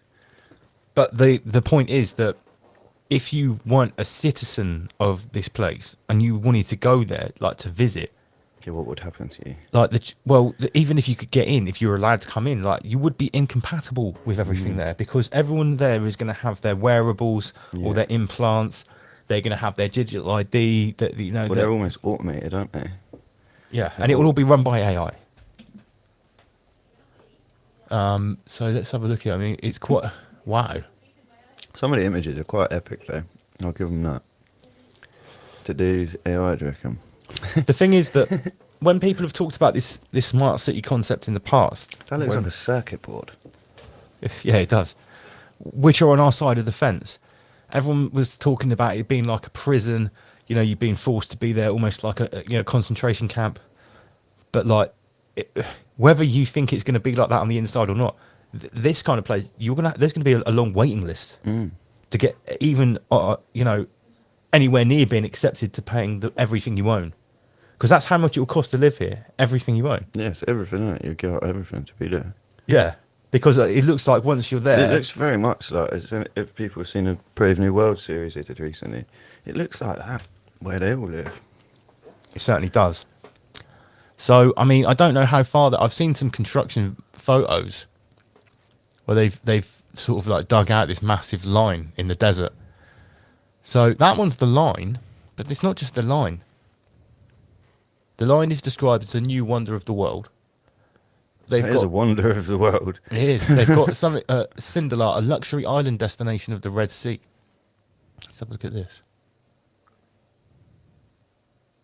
So this is this will be like a smart island for the super rich. This looks a holiday destination, to be fair. Go back to the shape of the island. What? If you scroll down a little bit on that page again. That is a crazy looking island, isn't it? It is. Wow. Maybe this is what's going to happen to Maui. Wow. The whole place will have some massive smart resort like that built on it. So that was Sindalar. We've looked at the line. What's Trojena? Like Trojan horse. Like a Trojan horse, Trojena. So this is the mountains of Neom. Do they have snowy mountains in Middle East? Is this the Middle East? I guess so. Maybe they're going to create it. Trojena will be an iconic world-class destination, blending natural and developed landscapes and offering... Oh, so blending natural and developed landscapes. Yeah, they're going to make... They're probably going to make the mountains. But what does that do to the... Like, you've got... Whatever... It's balancing. You put something and you get an offset of stuff. If you put a snowy mountain in the middle of the desert, what's going to be the offset of doing that? How are you going to offset those carbon credits, Bill Gates? What are you going to offset that with?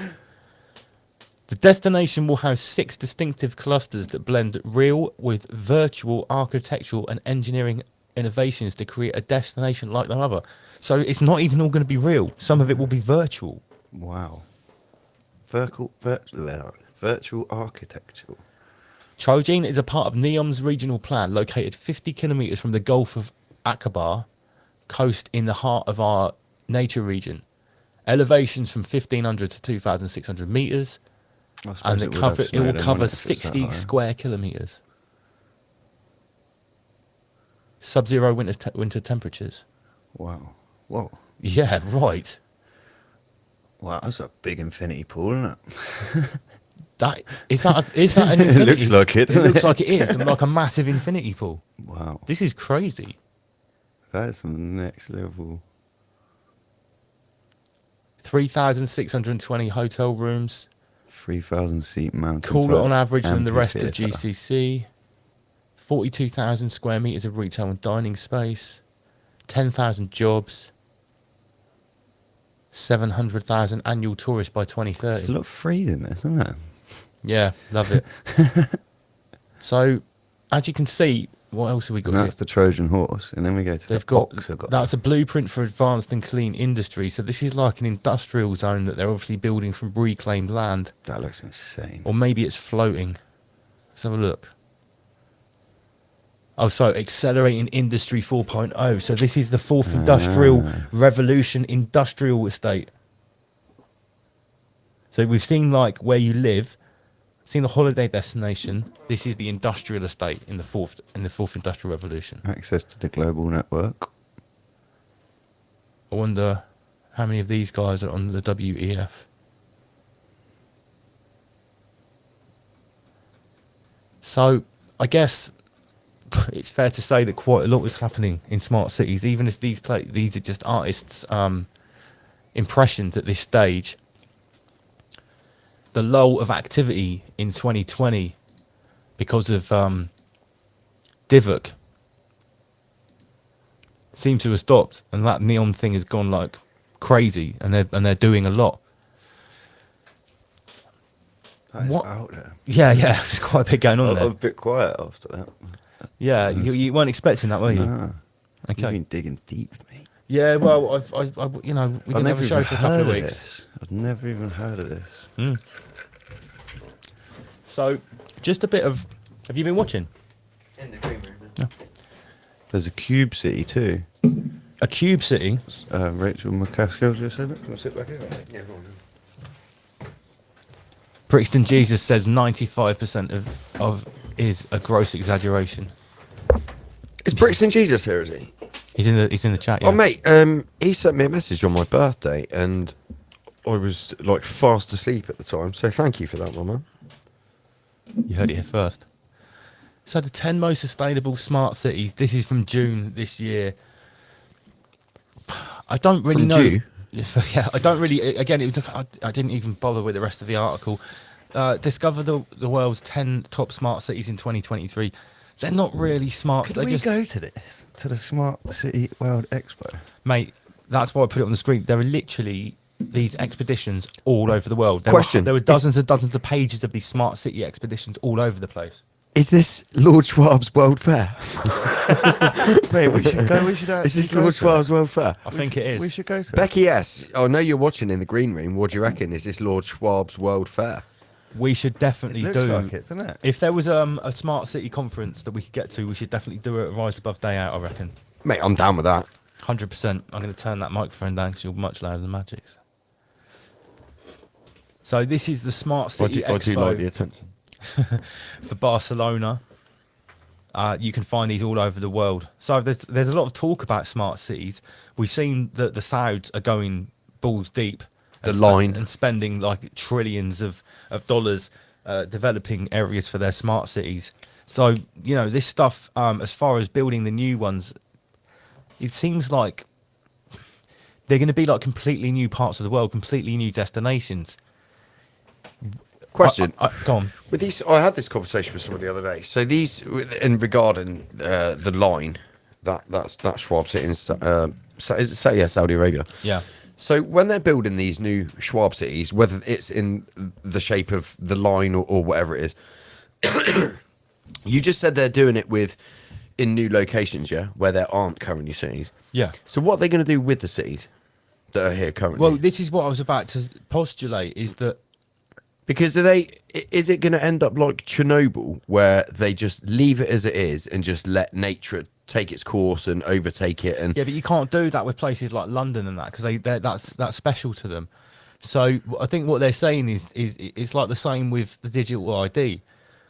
In developed, big, thriving, bustling cities, the move to do all this stuff is quite methodical and slow, because they have to get rid of things one at a time, unless they just want to burn the place down.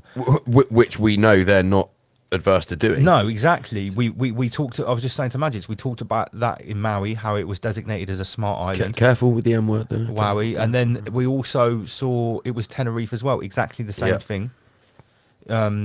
You know, I think Maui slightly different because that's a central hub for the Mountain Dew. As we facilities. Identified, there's clearly a lot of other stuff. That's where they're bottling it up. Yeah, it's where they're bottling up the Mountain Dew. They're bottling up Mountain Dew there. We identified there was a lot more going on in Maui. So when we talk about this smart city subject, we could be talking about multiple different things at once. We could be talking about high-end new developments they're building in the middle of nowhere, where everything is super smart, all running on AI. Or turning existing cities into Schwab cities, which is obviously a lot slower, and they'll have to do piece by piece, more expensive and more difficult. Yeah, exactly. District by district, disaster by disaster, disaster by disaster. Yeah.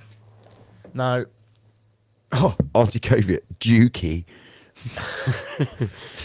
For anyone that's watching who's not from the UK, there's a prominent place in the UK which everyone goes called Newquay. Come surfing in Newquay. Yeah. Come surfing in Newquay. I just want to make sure I haven't missed any videos that I wanted to play. No, we haven't yet. Now, this is something that I came across this week. This is something I have noticed. This is not the only company of this nature. It's called Smart Living. Now, what this provides a way of living, and this is in London, where you move in to an apartment where everything apart from your room is shared. So it's like a share house. Schwab pod. Everything there is smart kettle, high-speed Wi-Fi. But the thing is, you aren't a tenant or anything. You don't have to pay any bills. You just pay one fee, which is probably most of your wages. Yeah, we've covered this. But then you won't need anything. That's what they're saying. You won't want for anything because all of your peasantry wages are currently there. Yeah, now these things are popping up. And they might leave you a few peasant shekels left over for you to save up for your, is it the 3-year annually plane journey into your designated location? Yeah, your medium haul every 3 years. It's so much like that film, Andy, what we were talking about the other day. What is it called? The new one, the Jones Plantation. Oh yeah. Same principle, isn't it? Shout out to Lark and Rose and the guys who developed the Jones Plantation movie. If you guys haven't seen it, check it out. I donated that to help that get made. When you actually realise what's going on. The whole story is an allegory. So deep. Yeah. So what does smart living entail? Shared house for like-minded young professionals, designer interiors, latest installed technology, work from home space, join smart living and become members of our community. Blah, blah, blah. The idea is here, no council tax, no bills, no utility bills. The place gets cleaned for you. You probably move in with apart from your electronic items, which you will likely be renting anyway. You'll probably get a designated... it's fully furnished. You don't have to own anything. But you'll probably get a designated robot lover, whether it's non-binary or male, whatever you want. Whatever. Companion. Yeah, companion. Your digital companion. Yeah. So I looked into this company a little bit more. It wasn't owned by anyone iffy. It was owned by all estate agents and property developers. So what I'm postulating here is this will actually go first of all into the private sector. So instead of having housing association or landlords and tenants, what you'll have is these huge property companies that are buying up or renting other people's houses, turning them into smart houses, and then doing them at this high price to these young professionals that want to live with unlimited high-speed Wi-Fi, not owning anything. Because let's be honest, the new grade of the new generation of peasants, they'd probably, maybe some of them welcome this. Well, yeah, what? You mean I only have to think about paying one bill each month? Yeah, and you think there's a lot of peasants who live in places like London and stuff who don't have a car, they don't want a car because it's fucking hassle. Yeah. They don't need one. But then the problem is, what's not attractive is your 3-year annual flight to your designated location, I don't know how much access you'll be allowed to nature. I doubt you'll be, if you're living in somewhere like the Line, I doubt you can go out of the Schwab city into nature and start have a little barbecue outside. There's just a desert. There's no nature. Or you know, in another location and where there's a forest, I doubt you'll be able to start have a little barbecue and stuff like that. Inside the Line, it says 90. Even inside it, 95% of it's still nature. But you'll forget that's what their claims are. You'll forget there's even an outside. Yeah, but that's just going to be. Look at. I'm sure it's in Japan where they've got that whole like living wall walkway thing. I'm sure they'll make it nice where you can walk through. There'll be plants everywhere, trees. The pictures were yeah. looking at. I'm sure that's not the case, but it's not real nature, is it? It's manufactured nature. It's Schwab nature. It's digital nature. Cultured. It's growing on metal. It's not organic. So heavy metals and hydra. I do think that these smart living houses, and there's calls here to the landlords, have you got an empty house? Do you want us to come and develop it for you and start renting it out and we pay you a fee? So there you go. If you're a Satanist and want to line your own pockets. Yep. Loads of people sign up to this. Turn it into a smart house. There's loads of these companies. Lots, you've got flats and stuff you rent out. Yeah. It's essentially the same as you having you handing it over to a management company and they just doing everything for you. All you see is the money going into your bank each month. Yeah, but in this case, the management company do everything for the tenant and turn them into a member of their community. There you go. That's the difference. So it's a re-Schwabery of what's already there. Yeah. Totalitarian tiptoe. You could say it's sort of like a staging. It's an incremental step. Yeah, it's an incremental step. Absolutely. Okay. So yeah, look how the avatar is so sleek. Everyone's smiling. Look, everything's nice and clean. Yeah, all eating together. You can still have your tattoos and go for a beer. You can still have pink hair. It's fine. Or blue. Okay. Now this company here, I came across this Smart Mobility Living London Lab. Nothing linked to the government. Nothing linked to the UN or anything like that. It seems to be some sort of like private company. And I was trying to work out what they're doing with all this like AI and Schwabery and these cars and stuff like that. I do believe I've got a video. One sec. I mean, I could tell you straight away. Look at the logo for the company brand. It looks like a fucking camera eye. Watch this video and see. No. Watch this video and see what you can spot. Where has it gone? Here it is. Orwell Island. And see if you can work out what these guys are doing.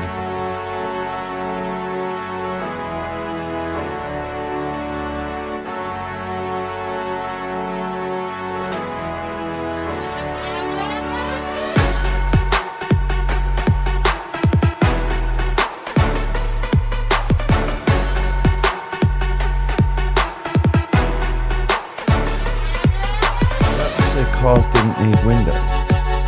Yes, it said cars don't. Why do cars need windows?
Right, it goes on. Well, I think you get the idea. That's obviously some kind of Schwab monitoring vehicle. Said they had like kilometers of fiber optic cables. 273 vehicles. I think, no, that was cameras. What? And I'm thinking, it says here, test, simulate, innovate. Using public and private roads in London, we are developing and validating new mobility and transport technologies in a real world connected environment. It looks to me like what they're doing is mapping out the Schwab grid, laying the infrastructure and doing the real world simulated tests for the totally autonomous vehicles. Because it said in there as well that they've got the autonomous vehicles. So that what they're doing is, don't forget, all these vehicles will be connected. Because what they said, it said road safety management on one of the things. Because don't forget, they said I can't remember who said it. Some dark occult Satanist said it, that we'll only get rid of private car ownership until there's 0 car accidents. That's what they said. So with these Schwab vehicles that are all augmented into the same network, there will be no accidents because it's... But that's why you won't need windows. Yeah, exactly. Apparently. So this, I'll tell you what, the people who are going around doing this, the peasants who are actually working doing this, they've got a lot to answer for. The same as the peasants putting up all the ULEZ cameras, putting up all the digital... these are the people you're fucking enslaving your own family. The masons that are like building their own prison. So it literally says here, SMLL, which is the name of the company, is the world's most advanced urban testbed of its kind, with the sole purpose of accelerating the creation of mobility solutions that are clean, efficient, safe, reliable, convenient for everyone. Accelerating the creation. Yeah, that's what I mean. These fucking people have got a lot to answer for. Yeah. So I thought it was quite interesting that I came across these guys when we're talking about smart cities. And look at the logo, Lance, on the front of the vehicle. Look, it looks like a digital camera eye. Doesn't it? It looks like a camera eye. Yeah. I think, like, look at this one here on the left. This, like, it looks like a totally autonomous robotic tram. That is so, like Blade Runner. A 13-man tram. Sorry, 13-person. 13-person non-binary people. Yeah. So what we're looking at here, we're looking at 3 different things. What's on the right? Sorry, is that like an augmented Schwab taxi? Yeah, that's an autonomous Schwab taxi. So you would book, instead of booking your Uber, where they turn up with an actual driver in a car, you would get just a robotic I saw car turn up. You jump in it and it's already programmed. You need to do nothing apart from get in the vehicle. I'm pretty sure that I found another one of those smart living companies that was really high end, that had like included in its contracts was like something with this exclusive Uber, and they're talking about how when the automated cars, they were trying to link it all in with that. So you'll like basically just say something to your phone, and then an automated car will just be there ready. Yeah. So what will happen is you'll be at home, right? You're going out, you're taking your missus out for dinner. Maybe you're going to go to the symphony, dinner and then the symphony. Okay. You'll be at home. You'll put your command out to your Alexa to call you a Schwab Uber. Alexa will have told you, Schwuber, where you're going and what times you want picking up and dropping where. So literally all you'll have to do is... It'll probably be linked to the ticket when you buy the ticket. It'll turn up outside your pod. You'll go out and the doors will be locked until you scan your hand microchip. Yeah. Yeah, in your hand. We talk about those soon as well. Then it'll unlock the vehicle. You'll get in there, and then it'll already be programmed. It will just take you straight to there, and that's it. And then it'll probably go off and take some other peasants to their destinations, then come back and pick you up after dinner. That's the only way you'll be able to get anywhere. That's it. In these Schwab cities. What is on the episode of Black Mirror? Sorry, they this is when you were still allowed to drive. The woman got in her car. And she had to like blow into like a breathalyzer came out the center of the steering wheel. She had to blow in there to make sure it was all right to drive. But obviously, with no driver, you could, get in there, wasted, get as leather as you want, drive around. But there's no windows to look at anyway, so you can't even see. So yeah, this is the Smart Mobility London Lab. So just to recap, smart cities, we're talking about 3 different approaches. First of all, the brand new build of things like Neon, Octagon, the Line. Look at the shape of that. Yeah. Yeah. This is the industrial estate. It's a Star of David, mate. Look here. I was saying to Magix, it was even going on about Industry 4.0. So this is accelerating industry 4.0. So this is the industrial estate. You put 3 lines in that, and it's a cube. You've got your Saturnian death cube. Yeah, they're not mucking about. Oh, come on. They're not mucking about. So on one hand, we've got these high-level new developments that are being built literally like out in the middle of nowhere in Saudi Arabia. On the other hand, we've got the smart living projects that are turning even just a regular detached house into smart living and renting it out to these type of people that don't want any responsibilities, that just want to pay all of their wages and not think about anything and drink pumpkin lattes all day. Cricket latte. Yeah, and then on the other hand, we've also got companies like this slowly developing cities that are already there with the Schwab infrastructure. So I would say that for that one, for smart cities, it's probably a win to Lord Schwab. It's well underway. Yeah, it's well underway. Don't forget, this is going to take time. Yeah. This will be fully implemented by the time we're probably elderly, if we're still here. Yeah, absolutely. Okay, next subject. So we've done digital ID, we've done Schwab cities, smart cities. I think that we're doing pretty well so far. Next up, Enki vehicles. Enki vehicles, Musk wagons. Musk wagon, nice. Yeah, you like that, Musk wagon. I think we'll start off with a bit of everyone loves a good montage. Schwabtage. Please say I've got. I don't know if I've got the video. This isn't a montage.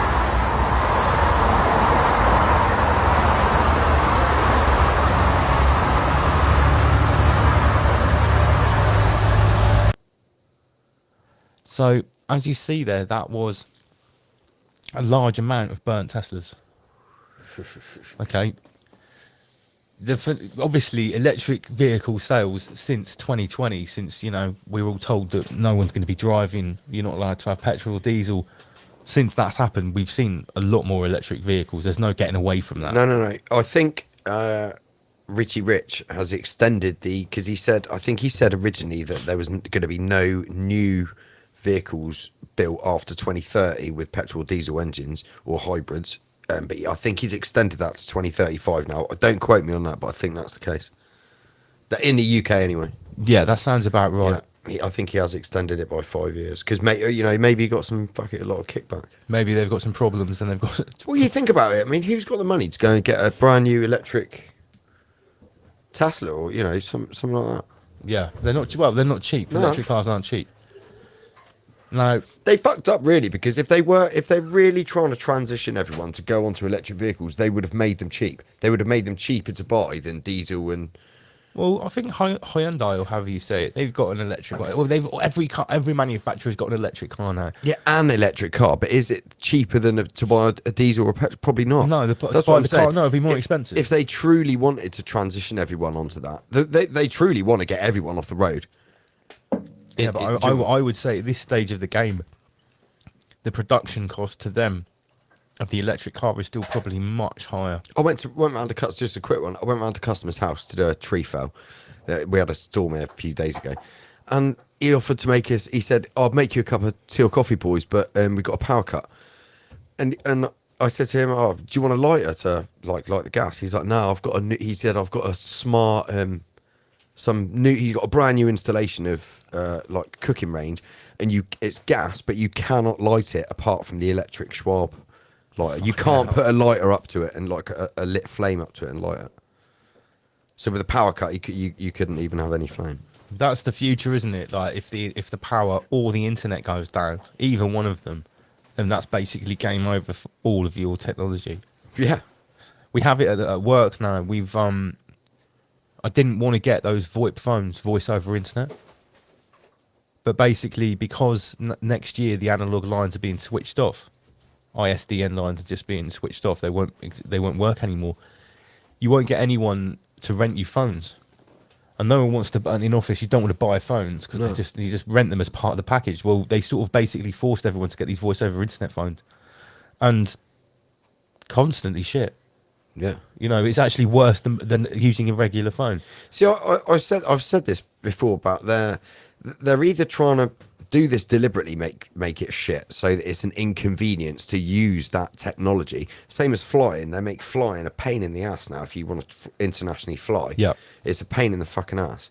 And they're doing it deliberately because they just want it in everyone's head. That Yeah, it's just a to pain make in it the as ass. difficult as possible, as laborious as possible.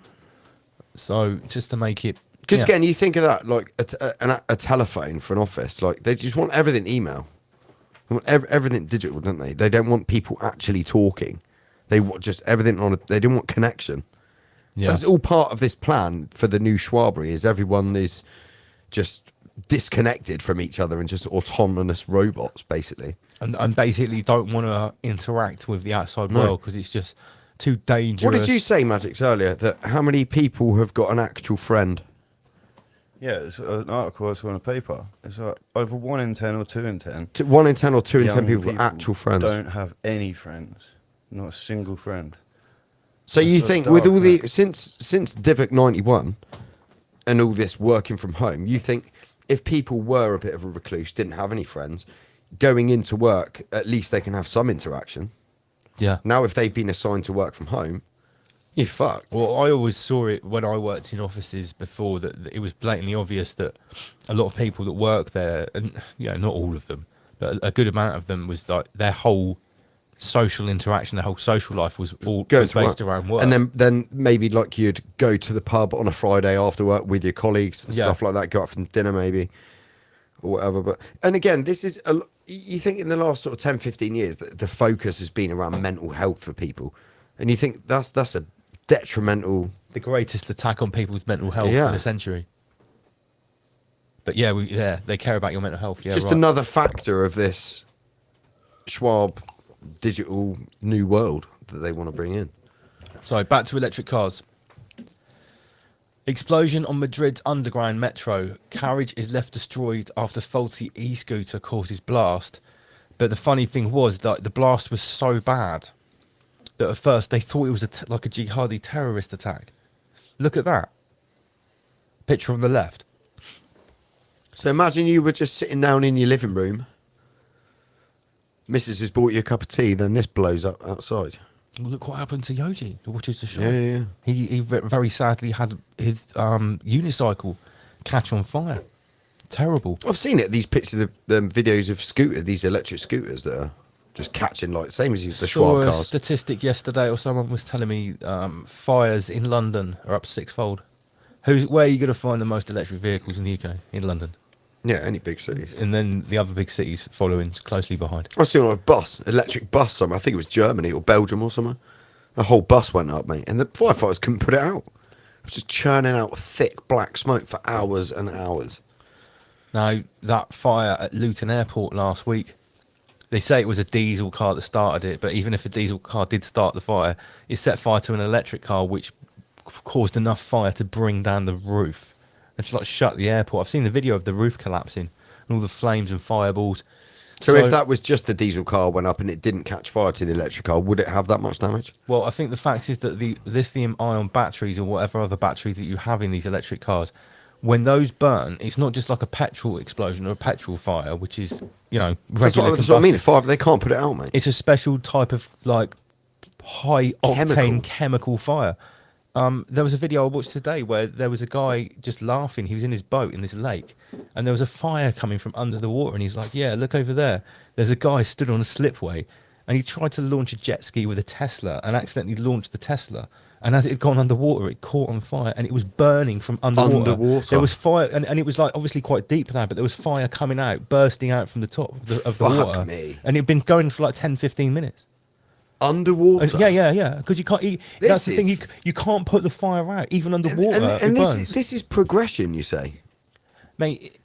This is progression, is it? People to put out a Tesla, if it probably catches on fire, they have to drag the burning Tesla to a sand pit and bury it in sand. Yeah, whilst it's because alive. you can't put it out. So you think how are you going to put something out if it can burn underwater? You think of all the places like where in rural England, countryside, where they've got rich people where they can afford these cars. When one of those fuckers goes up on a thin country lane and they've got to drag it with overhanging trees and stuff like that. could be a serious How problem. much shit's going to get caught? Or in the city centre, you're dragging a burning vehicle through a city centre. Come on. This is Yeah. progression. So let's have a look at the facts. Electric cars have one problem: they keep lighting people's houses on fire. If we lived upstairs in the house, we would be dead. This is from Futurism magazine. Numerous car makers have recalled their electric vehicles over the risk of them spontaneously catching fire while charging inside owners' garages, says the Washington Post. It's a troubling development for technology that's meant to banish gas-guzzling internal combustion engines from public roadways once and for all. Though, to be clear, cars are still largely safe. Electric cars are still largely safe and much better for the environment. We got a clan button. Gosh. Just have a gosh instead. So, yeah, although they might burn your house down, it's still better for the environment, says the Washington Post. In the first half of 2023, electric vehicle fire-safe data showed they accounted for more than 500 battery fires, 138 injuries and 36 deaths worldwide. Seems a bit low. Over the same 6 months, 35 electric vehicle battery fires resulted in 8 injuries and 4 deaths. That seems a bit contradictory. Why have they separated the electric vehicle battery fire with 500 battery fires? That doesn't make any sense whatsoever. And what else did it say here? These are just general searches. Do electric cars have a fire risk? If an electric vehicle's battery is dented, you can assume it's dangerous. Battery packs have been known to catch fire through overheating while being charged. So it's obviously a recorded phenomenon. This is something that stuck out for me. This is from the Telegraph. Car parking spaces will have to be bigger because of electric cars. Like, why? Are electric cars bigger than other cars? No, they're not. They're the same size. 1960s era fire safety laws could be inadequate to tackle the risks from electric vehicle batteries, says report. And this is from the 16th of October 2023, so it's only from a few days ago, 4 days ago now, by Noah Eastwood. I always like to look at the names of these reporters now, or these whoever wrote the article. Autocar says, how much fire risk are electric vehicles? Obviously, Autocar's been taking some backhanders from the electric car manufacturers because it obviously takes money from the car manufacturers that it writes about. A lithium-ion battery blaze is almost impossible to put out. Almost impossible to put out. What?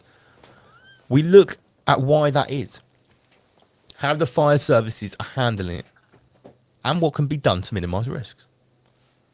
I mean, they're basically saying, okay, well, we're going to try and minimise the risks of a fire that is impossible to put out. Quite alarming, to say the least. Some more statistics.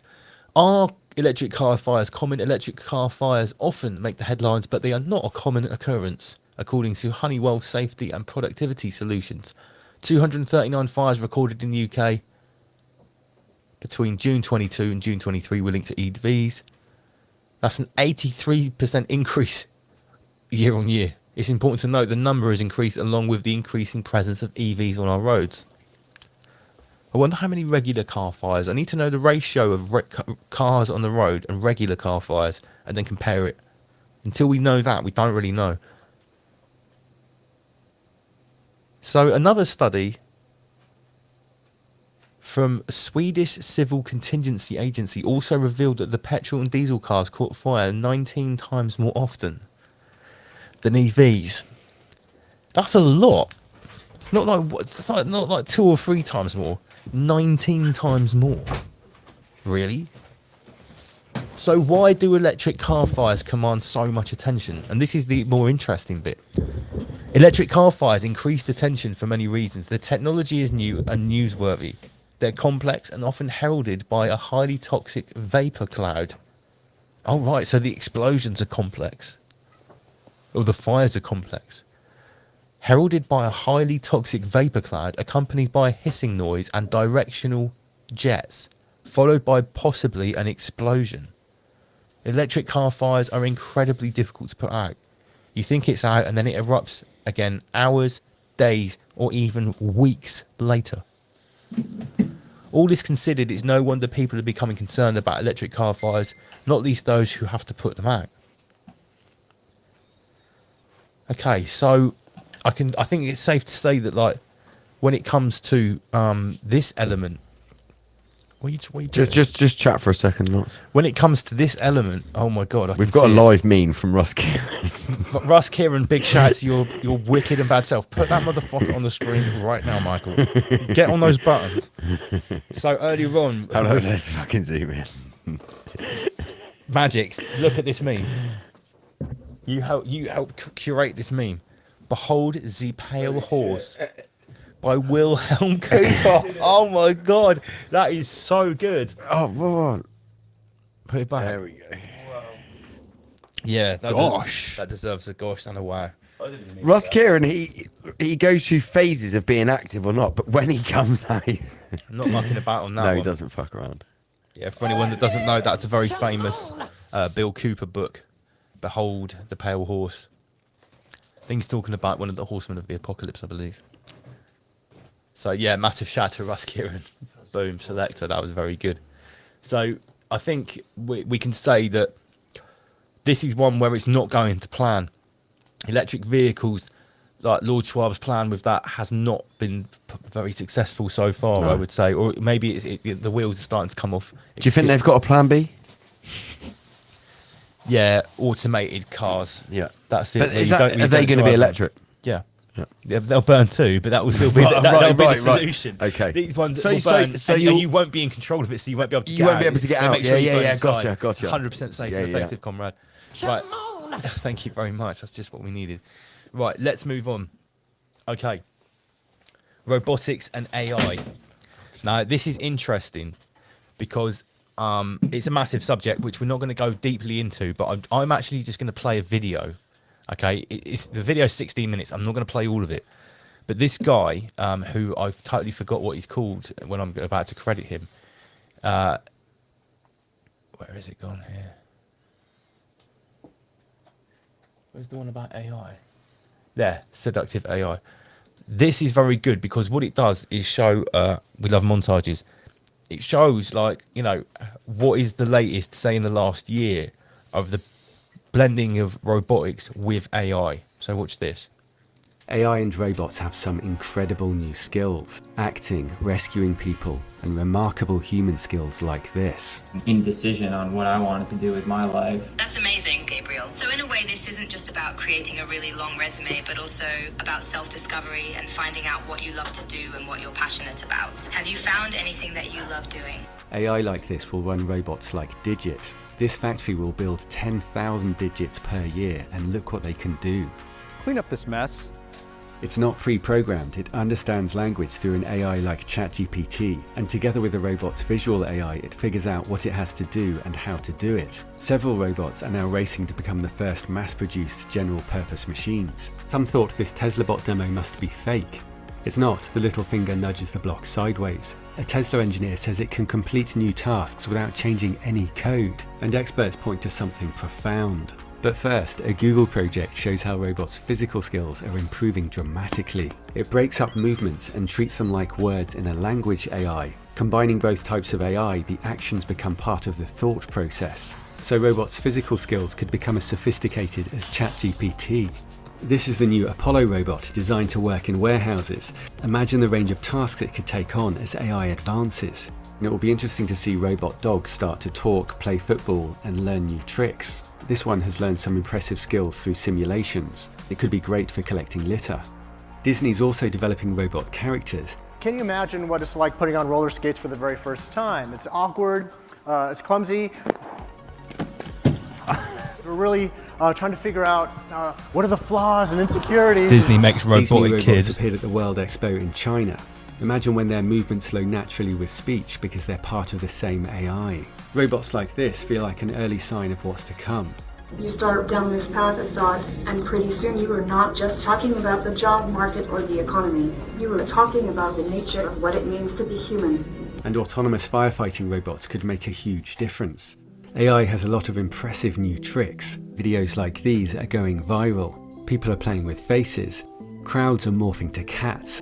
Dances are getting colourful. Statues are dancing. Sports videos are taking on new life.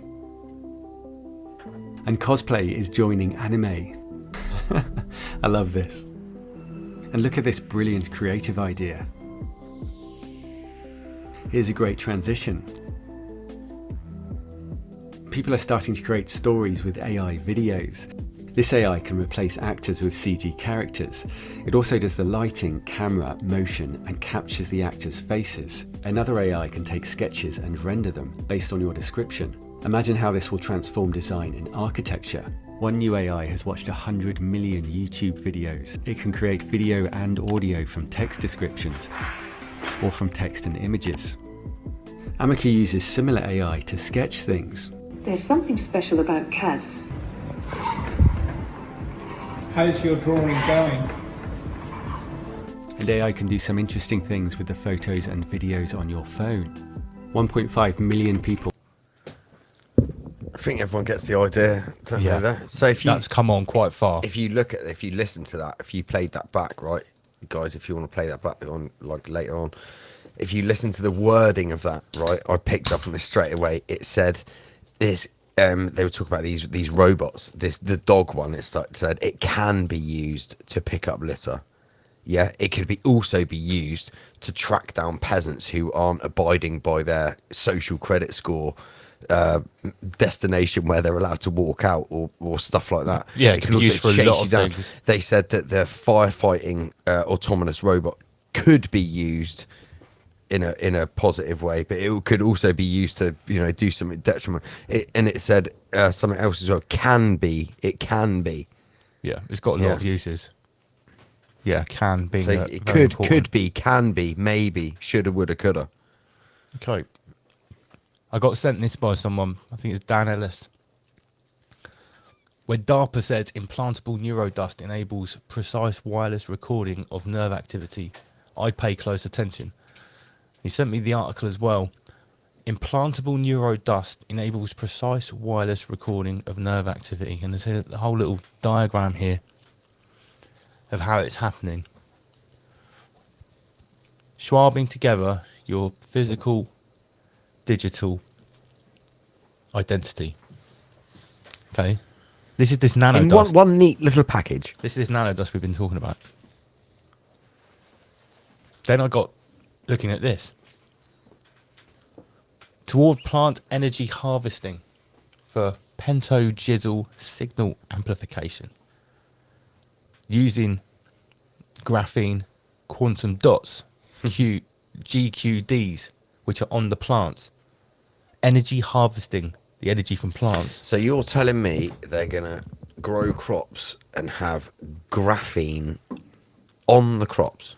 What have all the Britney Spears fans been injecting themselves with? Yeah, with graphene. And all this shit's going to fall into the soil and be schwabbed together into the organic peasant sphere. This, again, is all about preservation of the planet, you say? Yeah. Right. Gotcha. But yeah, it looks just so I'm up to So speed. graphene microdots are used for energy harvesting. Right. Excellent. So I think it's quite interesting.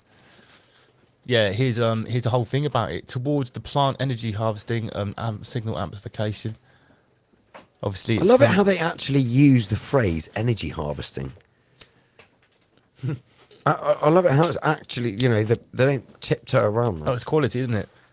I was looking at some of the names here. I wonder if in their internal documents, like Bohemian Grove, the G20 Summit, all of that kind of stuff, I wonder if that's what they talk about the peasants, like that energy harvesting in regards to the peasants. The crop. I'm sure they do. The cattle, just energy harvesting. I mean, there's a load of stuff about this. Nanostructure graphene for energy harvesting, nanomaterials and devices for harvesting ambient electronic magnetic waves. Think about all that dust that's just in drops in our cars. Do you remember that? Yeah, what do you reckon that is? Schwab dust, mate. Schwab dust. Well, you heard it here first. So, I think that's quite interesting. Hold that in mind for some of the other stuff we're going to talk about. Right. You said to me, Lance, back in 2020, when we were talking about Schwab dust, you said they're going to get us one way or another. Yeah. Whether it's through the food, the stabby jabs, the Schwab dust in the air that you breathe in, they'll get us one way or another. That's what No members of the crop escape. No. Internet of Things. So part of Schwabing your physical and biological identity together is obviously getting things into you or on you, because the Internet of Things also has a thing called the Internet of Bodies, which I only recently found out about. The So IOB, I've heard about it. No, but I looked into it we more. talked about this a few months ago on Raw. The IOB, we mentioned it. Yeah, only recently, but not back in like 2020. So the Internet of Things and the Internet of Bodies. So just quickly before you go on, if anyone doesn't know, the Internet of Things, the IoT, that's like your smart fridge connected to your smart toaster, Basically, with your smartphone. Yeah, it's every. We're already there. Your smart car, smart kettle, yeah. smart fridge. So basically, what you can do when you come home, when you finished your peasant job, if you're not working from home, you can, when you're on your augmented driverless tram, you can program in on your phone or through your Neuralink directly for your heating to come on at a certain time if you're allowed, for your lights to come on at a certain time. You can set up your whole life. We have like at the moment sort of a pre-Internet of Things with the things we're talking about now. But what I've gleaned from these articles and what I've looked into here is the real Internet of Things that is coming is really sort of going to need 6G to support it. And what I've also found out looking, it doesn't seem like 6G. They're saying 2030. Other articles are saying 2028. Mate, I've read articles where they've suggested 9G. Oh yeah, but it's about like when it's going to come, because I don't think at the moment. Do you think it will go? Where did you draw the line? Do you think it will go to 33G? Yeah, just keep going until they go so fast out of the G scale. Then But do you think that will be 33G? Maybe that's the fastest you can get. I thought past light speed. Who knows? So 6G, it looks like it's needed to have the full artificial intelligence that's going to carry the Internet of Things and the Internet of Bodies. Now, everyone talks about wearables, implants, microchips. What about graphene quantum dots? They've just said that they can harvest energy from plants that have got graphene microdots sprayed onto them.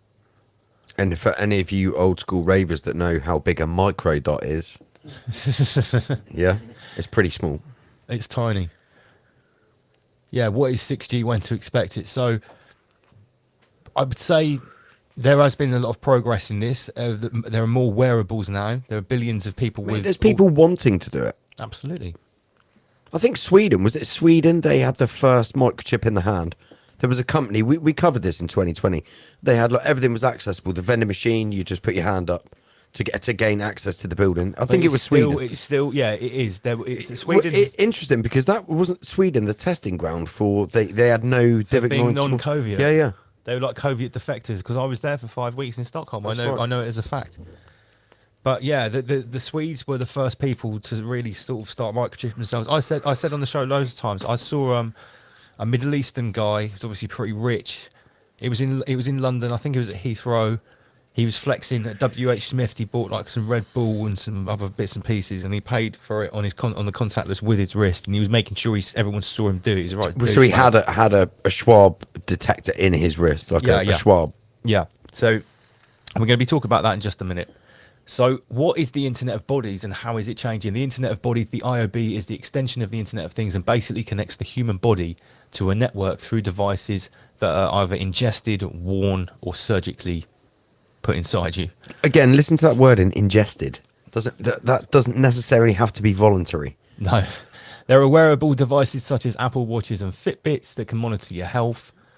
What is the Internet of Bodies? Now, if I just get rid of the little border so you can see what's at the very bottom, who's investing in stuff like this? Rand Corporation. Internet of Bodies, our connected future. Do you know the Rand Corporation? I don't, mate, no. They're like... I've heard of the family Rand. There's a high-level sure family that Rand. they're linked to like Halliburton and all those George era-esque military-industrial complex Lockheed companies. Martin. Yeah, exactly. Like Lockheed Martin. So what is the Internet of Bodies? Our connected future. Attention monitors. Glasses that use brain activity and eye movement to track attention.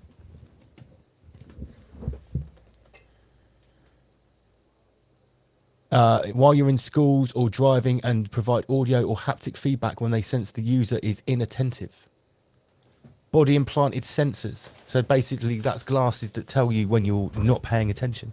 And it'll tell you when your blood sugar drops. It'll tell you when you've drunk too much booze, and then you'll be restricted from buying any alcohol because your liver's not functioning. This is all. Yeah. But basically, if you're not being an obedient peasant, It's those like glasses will tell. with the smart tech in your home. They could just turn off your electric externally without you having, or Absolutely, that's the whole part of the smart meter.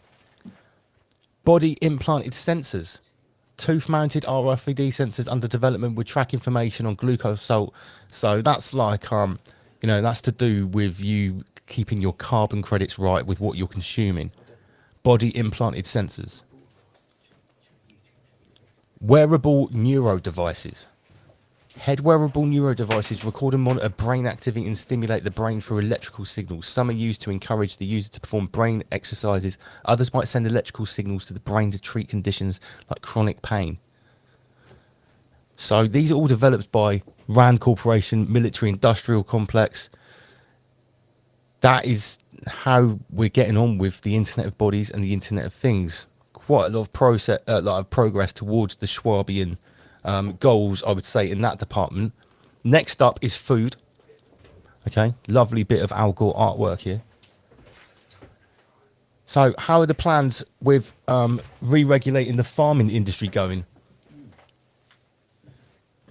I reckon that's jammed. Sorry, we've got it says on Magic's phone we're broadcasting. Basically, I looked at it a minute ago. It said 254 peasants tuned in, and now it's gone down to 88 people in the space of a minute. But I just got Magic to check it on his phone. It says 209 people tuned in, so I reckon that's just fucked. It must be. Yeah. Yeah, they must be lying to us. Okay, lessons from vertical farming bankruptcies. So seeing the line, we showed like how it was going to be 200 meters wide and 160 kilometers long. Yeah. So the farming has to go up. They've already been trying this vertical farming. Hasn't been very successful this year. This is from Vertical Farming Daily, so these people know their shit. Experts. Yeah, the whole publication is about vertical farming. Big layoffs this year. Basically, trouble brewing in vertical farming industry as of late. Various different factors. Easy money, discouraged efficiency. So it seems like people like Bill Gates and that have been pumping a load of money into these artificial types of farming, which are heavily swabbed with all the chemicals, all the pesticides. Heavy metals, again, not grown under sunlight. It's LED.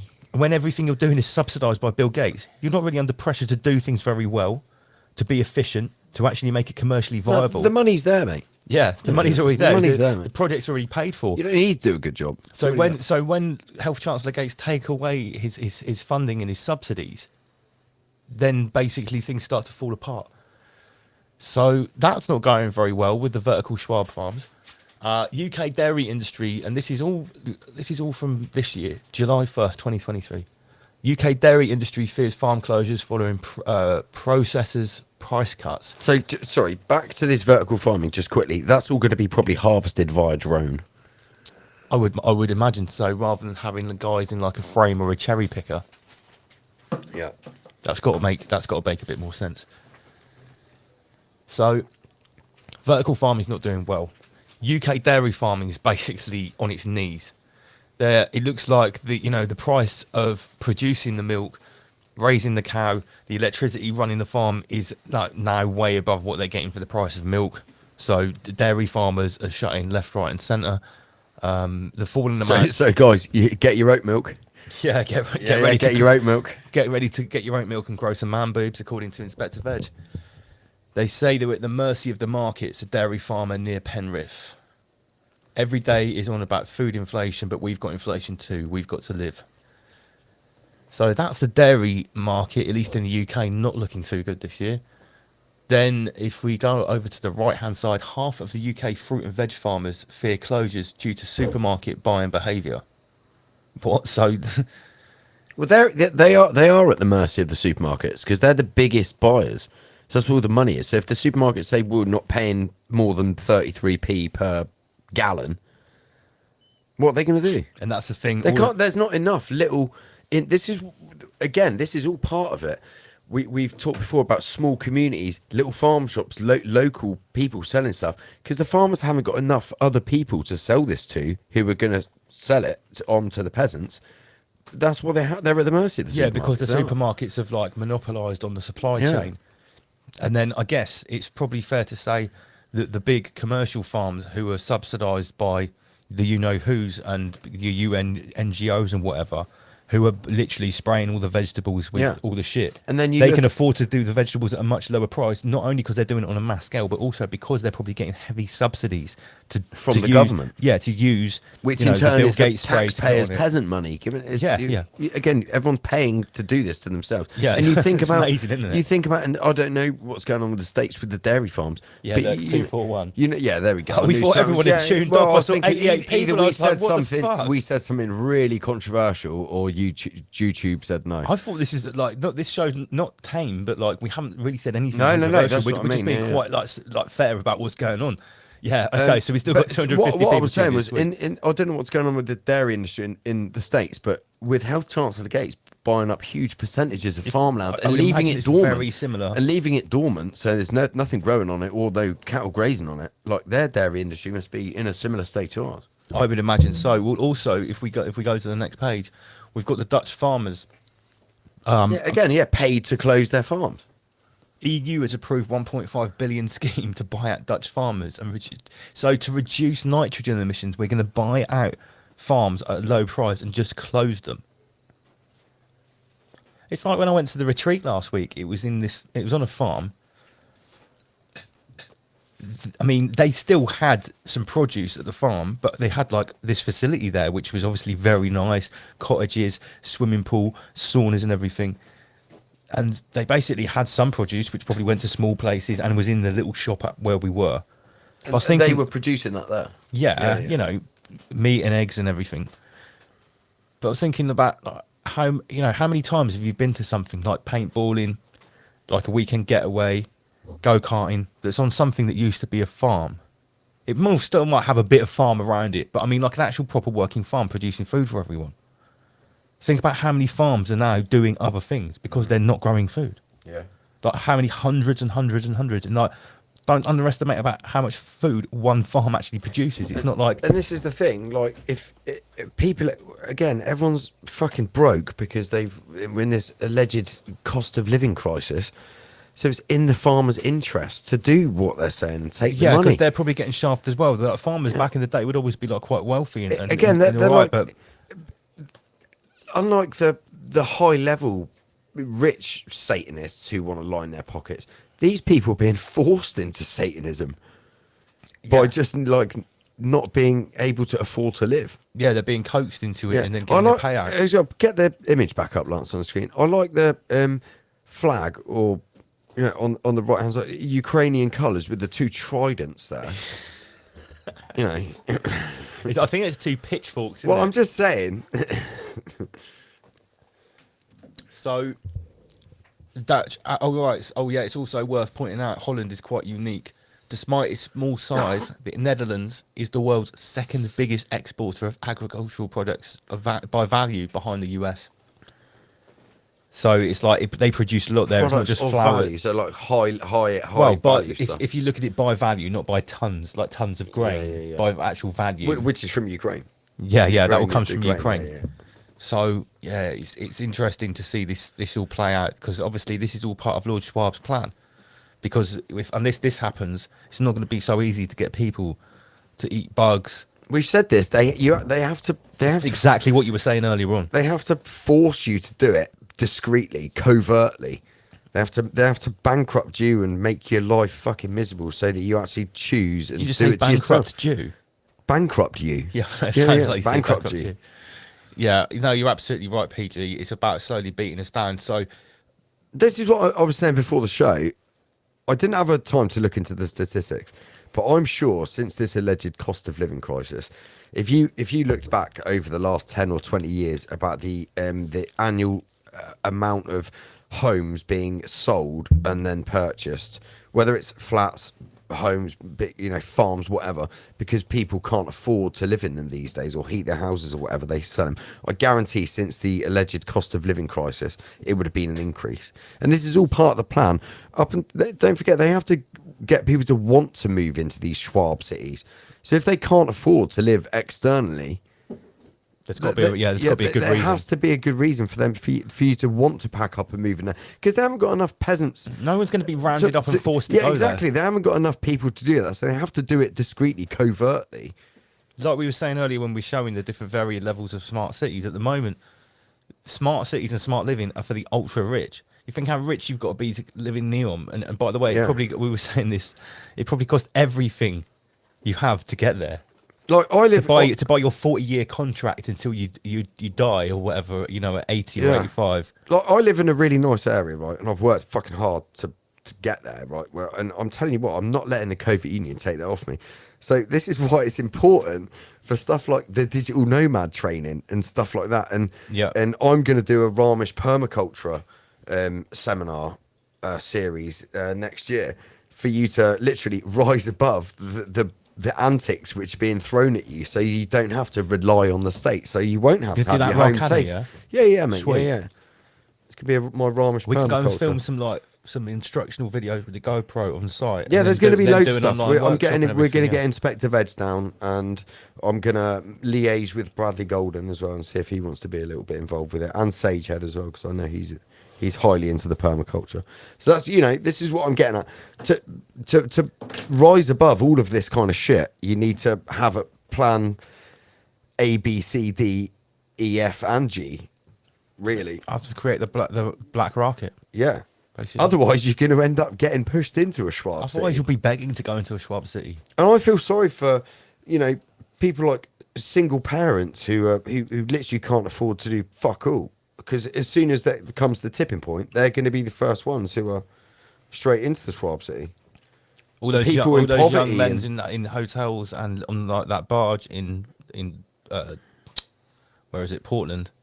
Yeah, they'll definitely be straight in there, mate. What a 15-minute place where you have everything you need. Well, I can sit on my ass. Because I can't afford to get a vehicle. I haven't got a driving license. Oh, don't worry, no cars are allowed. Yeah. Oh, right. Okay. Cool. Yeah. Yeah, it's easy to see it all playing out now. I think this. But it's very slow. Don't forget, like 2030. Yeah, that's still 7 years away. To me, they're at the stage at the moment. Nothing's too in your face, but they're just slowly making everyone fucking broke. Yeah, that's what they're trying to do at the moment. Businesses, private ownership of houses, farms, everything. They're just slowly like sucking the fucking finances out of the population. And then once they feel that's sufficiently done, that's when they'll make a big new swoop. Fuck me, that's when maybe the next pandemic will hit to really fuck everything up. After they've slowly drained the peasantry of their funds. Then people are going to be gagging to go into a Schwab city. Yeah. Aren't they? Totally down with that. So we're still on the subject of food. We've talked about farming, various different aspects, and how it's been affected by Schwab's plans and how we're seeing things roll out. Let's talk about actual food. So we all joke about bugs. Everyone makes memes about eating bugs. Well, funny. Great. Love memes. But in all honesty, what's been happening with these plants over the last 3 years? Let's have a look. So, alternative proteins, market snapshot 2023. Plant-based, insect-based, mycoprotein, cultured meat. Mycoprotein? Mycoprotein. Sorry. No, great. And then on the left here, this is obviously just a standard Al Gore result. I call Google Al Gore now because that's basically what it is. What have we got here? Sawdust for starters. Could turning industrial waste into meat alternatives solve food scarcity? It's funny you should say sawdust. I think when we were talking about those burgers, was it the Chancellor Gates's burger? Beyond Burgers. Beyond meat. I said they use sawdust as a filler. Yeah, sawdust and reconstituted Chinese newspaper. Yeah. So sawdust can be used to make food from an Estonian startup, a food tech company. They hope so. You gonna eat sawdust? Tasty, mate. Let's have a look.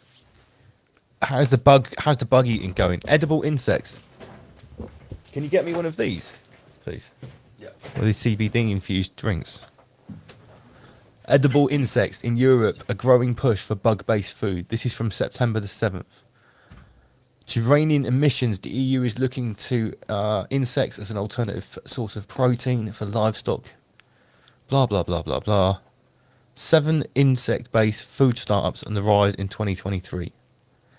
Interest in eating insects can be increased. Study shows can be increased. Oh right, so that's how they're going to do like pro-insect propaganda, right? Augustus Brambridge.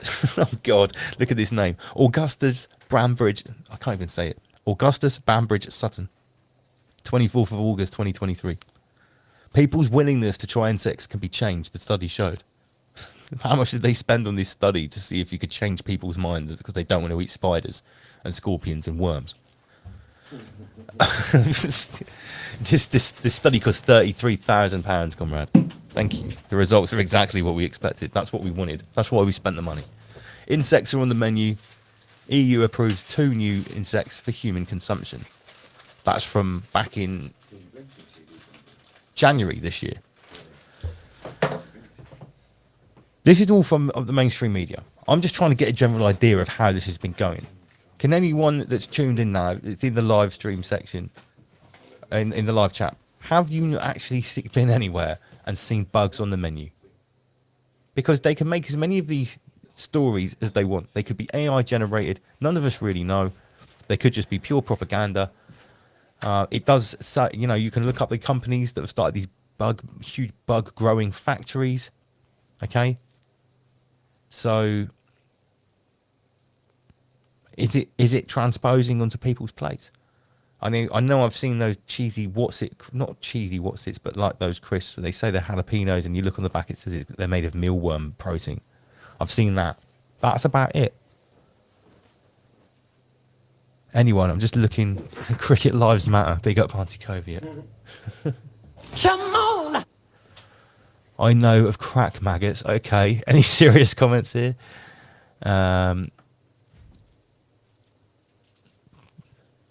Chocolate crickets. Coviet dissident. Have you seen chocolate cricket somewhere? I know chocolate ants was always a thing back in the day. My dad said he tried chocolate ants. But I'm not really sure. It seems like there are loads of startup companies from what I can see, from from farming, processing bugs, making them into like, you know, sort of like protein paste that you can bake with or something like that. I don't know. But I'll be seeing it on plates. Andy Zeigner, 19th of January this year, The Future of Alternative Proteins. Foods Chief Executive explores the future of alternative proteins and key drivers behind their growing popularity. So it seems like, you know, yeah, they're saying many people are choosing meat alternatives for the health benefits and environmental benefits, allegedly. But are they eating bugs? So this is all about, when I looked at a lot of these articles, and I'm not going to show more of this, but it seemed to be a lot about changing people's perception. We're talking about breaking down barriers, overcoming barriers through innovation, because quite understandably, people have got a bit of adversity to eating fake meat or bug paste that's turned into a hot dog or something like that. It says here, you know, they are typically ultra-processed foods. So essentially, you've got to mix up a load of chemicals to get quote-unquote food. Well, to make a crickets taste like a hot dog, I guess so. Like worms. What they're saying what here, though, Mountain Dew sausages taste like. I wonder it doesn't say anything about them being made from pork, that's for sure. I couldn't see that on the package. One thing I do notice here, which is quite interesting, they've highlighted it as well on the website. Deregulation could play a huge role in 2023. Deregulation is usually something that I think is good. But when it comes to like processed food production, I mean, not that I eat it, I try to avoid it myself. But when you deregulate processed one thing food, I do I am somewhat appreciative of as living in Europe and not in the States is our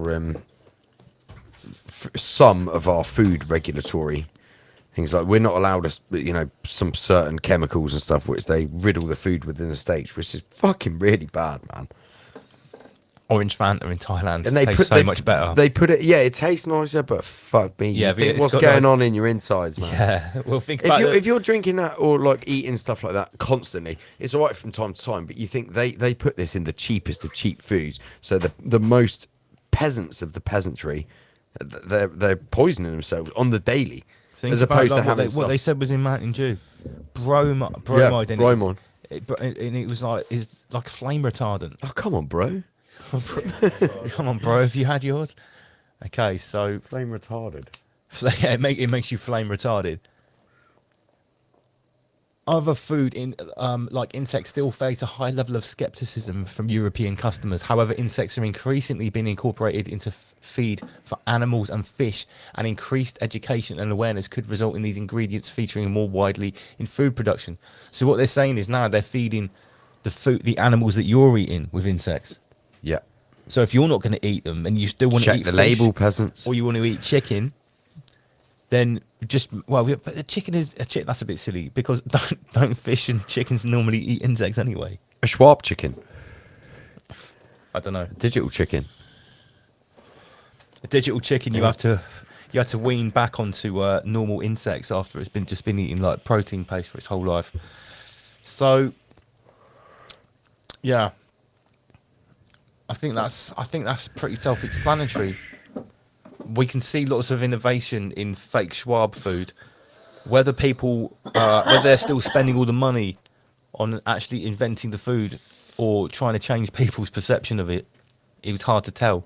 Because like I say, a lot of these articles here are basically about changing people's perception and their resistance to eating That's fake why food. they had all bugs. this. Do you remember a few months ago we had the celebrities promoting it? Oh yeah, Eating it was bugs. like Do you remember that? everyone had a photo of going, look at these bugs. And we and we all know, like look at the Devil 91 shots. All the celebrities were trying to, promote it on their certain platforms. They literally get a script at the start of the month. Yeah, right? mate. That's literally their agent just tells them what the fuck they got to do. Otherwise, they ain't getting paid. It's very simple. Very simple. If Right. you're reliant on the state for your money, you're fucked. That's it. And you're a Satanist.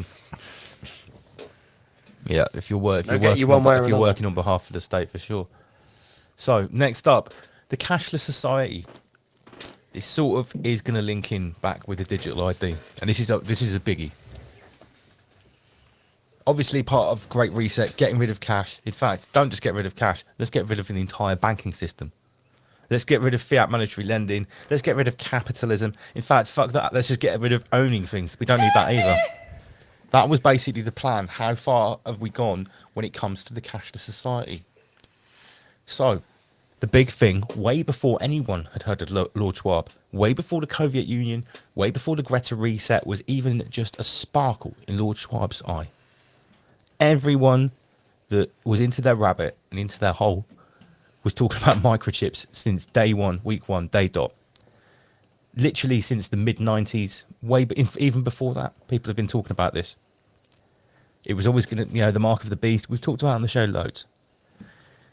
This is from last year, BBC, the microchip implant that lets you pay with your hand. This is when it was, 21, 22 was when it was first being out of, that's a stupid conspiracy theory, in the mainstream media to, yes, here it comes, here you go. It's not a conspiracy theory. So this guy here, Patrick Pullman, 37-year-old, mobile phone. He didn't want to pay with that. That was just too inconvenient. 2019. You have to get your phone out of your pocket. Yeah, I know. Fucking hell. Who wants to do that? Who's got time for that in the peasant sphere? So, progress from bands. How are human microchip implants? I was trying to find out. We know people in Sweden have done it. I've seen somebody with it. We've seen videos of people that have done it. Is it just a tiny number of people that are just like the useful idiots at the start that have actually done this? Couldn't really find any stats. Couldn't find it. February this year, this is saying from progress to bands, how close are human microchip implants? A lot has happened in 12 months. I read through the article. nothing that you couldn't read in any of the other 20 articles, just saying, yeah, it looks, now it's happened. That's about it. Real quickly, right? Just on this note, I've got a new, right, I bank with NatWest, right?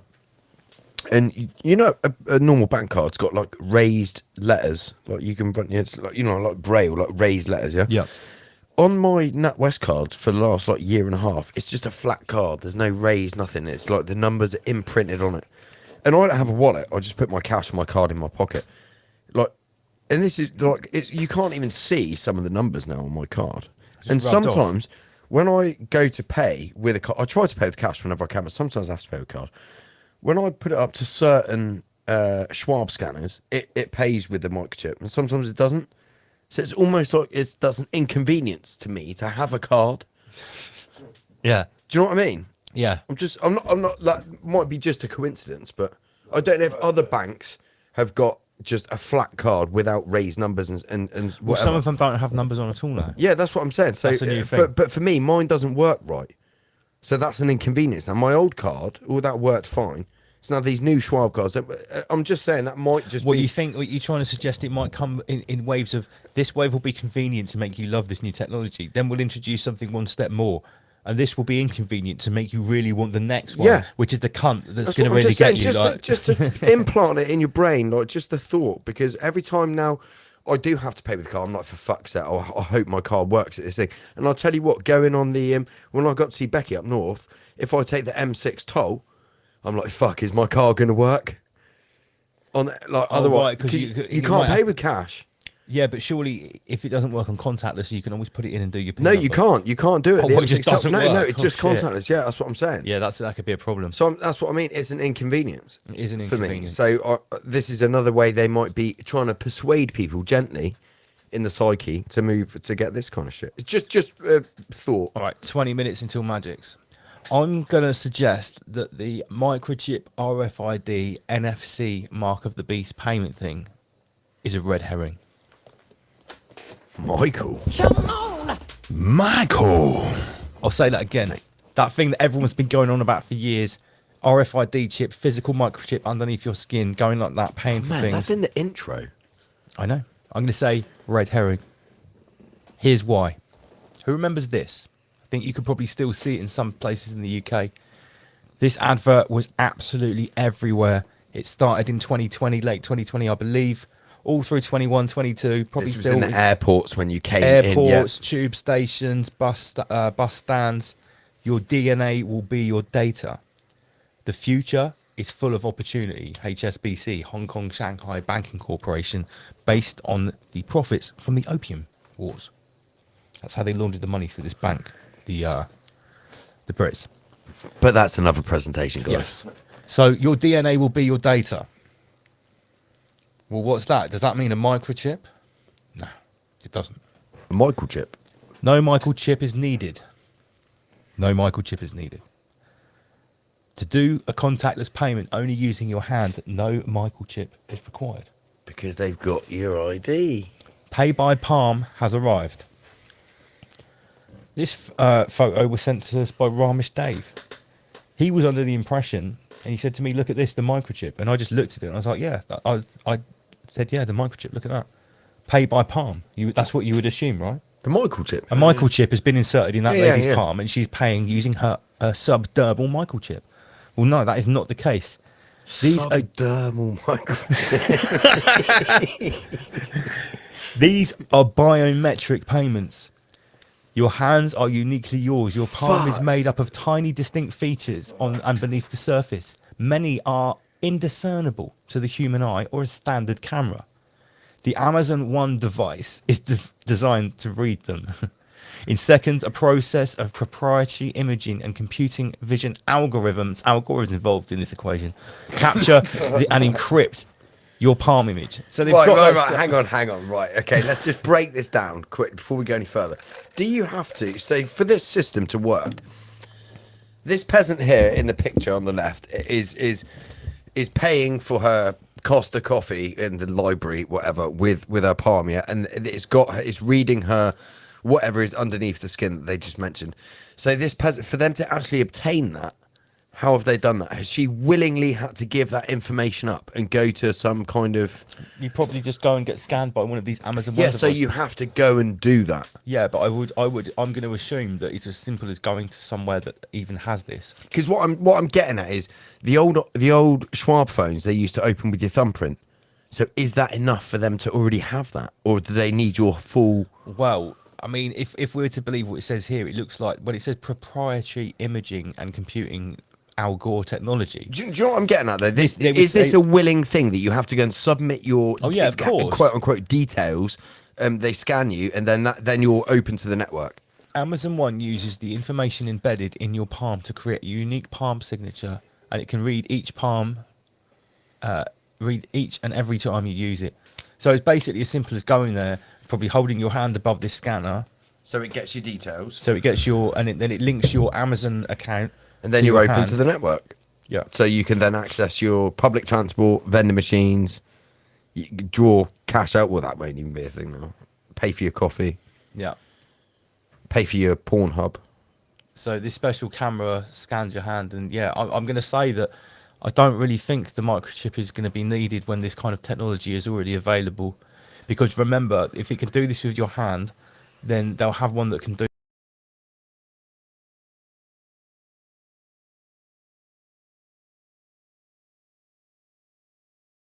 or an Uber and you from your gate walking up there. Yeah, because obviously when so you won't even have to do anything. The doors will just unlock and open for you. If the singularity comes as it's advertised, what it will mean is that every bit of facial recognition thing it's ever got, every bit from the camera that gets your gate, it will all be swabbed into one. As well, fuck me, this will be all done under safety, because your peasant pod won't open to anyone who hasn't got your gate, your iris, everything, and it'll all be done intruder detected. It'll be. It's all for your safety, comrade. And imagine when that kind of technology is in place, and you live in one of these places where everything works on that. Imagine when there's a pandemic.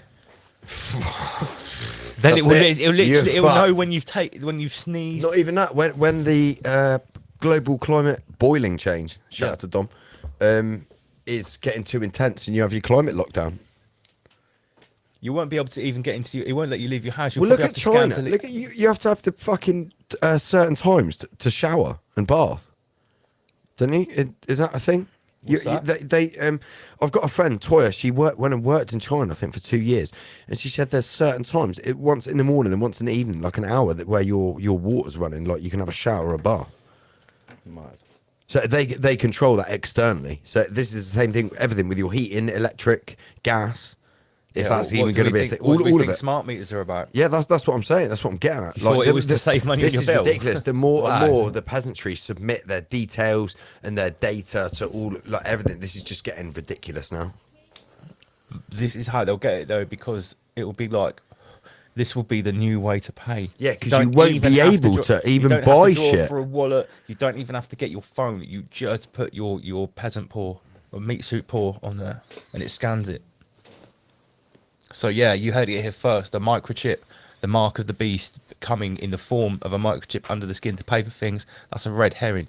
Only the people that have that have paid a lot of money to have that. The idiots, in a business terms, they are what's called early adopters. Okay, they're the people that spend a stupid amount of money on the brand new sort of like technology when it first comes out, and it's probably still in the prototype stage. It's rubbish. Don't forget, guys, scan the Schwab code to buy some merch. It's all right if you use it to sell merch for the new organic media station. Come on, give me a break around here. Oh, come on, I just thought I'd lighten the mood. No, honestly, this is pretty disturbing. This is again a very, I would say it's an incremental step, but I'd say this is a very important one. Wouldn't you? The same as when it actually comes to being no cash. That's an incremental step, but that's a very important one. I think this is there's certain steps which if you look at their whole agenda from start to finish, right? There's certain points in it where it's like they actually can't move forward to the next until they've done a certain thing, and I think this is one of them. Oh, yeah, the same yeah. as it's the same as no cash. They can't move forward with stuff like this unless there's no cash, and they can't move forward with maybe the next thing until there's none of this. What this is doing, apart from the obvious, is every step that you take away from physically drawing for something, even if it's a debit card. Well, you know, before it was a checkbook. Yeah, mate. Well, the checkbook was as crazy as it sounds now. A fucking money order. Yeah, wiring some money. A piece of paper with your bank details on it, and basically a promise with your signature that this will transpire into other fake paper money. That was the first joke. But you know, then we had debit cards and credit cards. Now we've gone contactless payments with a device, but you're still physically drawing for something out of your pocket. And look at it, right? If you look at how many people have accepted the debit and credit cards, the plastic, and it's only really, a small. Everyone uses a little bit of cash, but on the majority of people who live their life with cash, it's majority the old people. Yeah, which aren't going to be here for that much longer. Or people that are anti-establishment. And they're not going to, but that's a small percentage in the whole peasant sphere. But the large percentage of people in the whole peasant sphere who are using cash to live with, that's the old people. But they're not going to be here for that much longer, 20, 30 years. Yeah. And then it will be the people like us who have accepted the plastic and stuff, but are still using a bit of cash. And then the next generation, that'll be it. They won't be. That's how it works. We said this before. But where I'm going with this right now with this, okay, let's say you're using this. When you go to pay for something, you pick it up out of a shop. There's now no need for a cashier or a till person whatsoever. You scan the thing, then you scan your hand and you leave the shop. Right? This takes me back to I think it's 2020 when you went into Asda and did the thing about how many people have lost their jobs for the self-payment machines. Yeah, and when the woman was training other people to use the machine that was going to replace them. And now, since then, how many machines have been replaced with card only? Yeah, exactly. There's like only a couple that will take cash.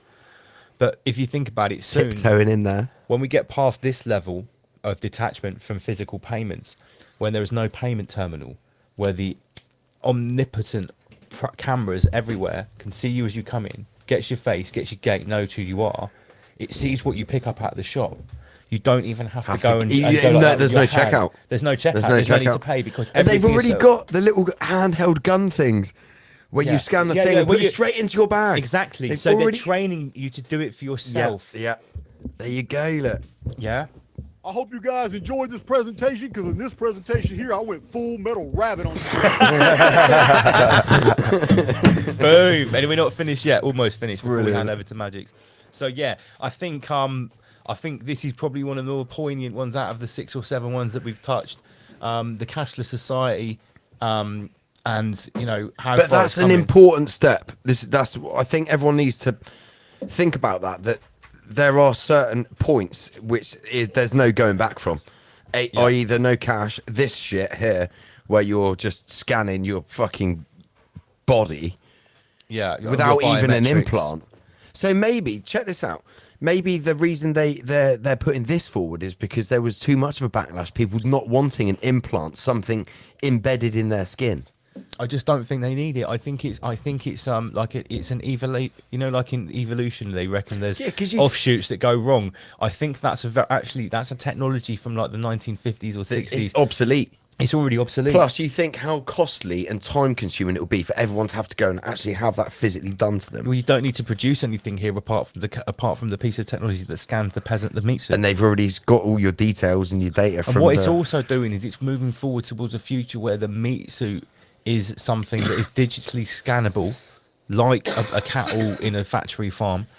It's making the meat suit almost like the property of the state, because you can literally walk up a camera and they go, "Oh, this is 594 foods," and they can decide if you're allowed to have it or not. Of course, yeah, of course. Because you think about it, right? Cigarette smokers and tobacco smokers, right? They get taxed more than most peasants. Because they're allegedly, and the alleged reason for that is because they cost the health service so much money, right? So you think if you don't smoke or whatever, but you're clinically obese and you eat too many pizzas and shit food, they won't let you access the shit food because you're a cost on the system. Well, if like, we for go, your healthcare, mate, literally, they'll literally let you only eat broccoli. Look, if I go back here, and porridge. they literally had that in the Rand Corporation. If you look, there's a lady here. Sorry, I think was that's absent for this part I think, of the I presentation. think that's a lady who's a little on the round side, and it says there's a tooth-mounted RFID sensor under development that would track information such as glucose, salt, and alcohol consumed by the user. Here you go. An Yeah. implanted consumer device. Yeah, there you go. Look, That's literally what you just and said. it will regulate everything, like your teeth, like your dental records. So you won't be allowed acidic foods if you're dental. You've used up Don't all your forget, dental if you're on a credits this year. UBR, you're not earning money. So you're up to the state pays for you. So if you're costing the state more money than it deems necessary, it's going to disallow you these things that are going to subsequently end up costing the state more. You won't be allowed to do fuck all. You won't be allowed to travel, eat what you want, anything. You won't be allowed to do anything. The Rand Corporation has got all of these things ready to go, and they're all part of the Internet of Bodies as well. People ask me why I talk about this stuff and why I spend my time doing this and why I'm interested in conspiratorial things. And it's because I don't want to live like this, and I'm being dragged into this shit with every other peasant who is just submitting their slowly shit to this. marching towards So this every day. I've got a fucking right to be angry about this, same as everyone else, because we're getting dragged into this whether we like it or not. And Big this shout goes to, back to what I said Phoenix earlier Butterfly. about the ULEZ cameras. 84% of the quote-unquote politicians voted against it, and they did it anyway. So it's irrelevant who you vote for. We're fucked. So there is a bit of positive news to end off in with this presentation. Sorry, that was well dreary.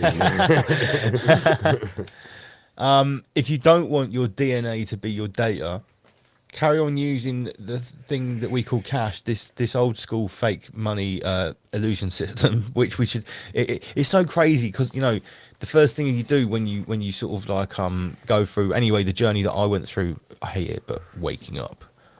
You learn about things in sort of a sort of rough order. Zeitgeist with the money. Yeah, They yeah. talk You learn that. about money, and you learn about what money is and how it is basically A religion. A religion. It's black magic. First of all, it's a load of bullshit. The fiat monetary lending system, fractional reserve lending. So it's kind of crazy that we're now always saying how important it is to keep hold of cash, because cash is also an energy harvesting agent of the loose But like masters, you isn't it? said, Lance, you said to me the other day when we were chatting, you said the peasants should be careful what they wish for. Absolutely.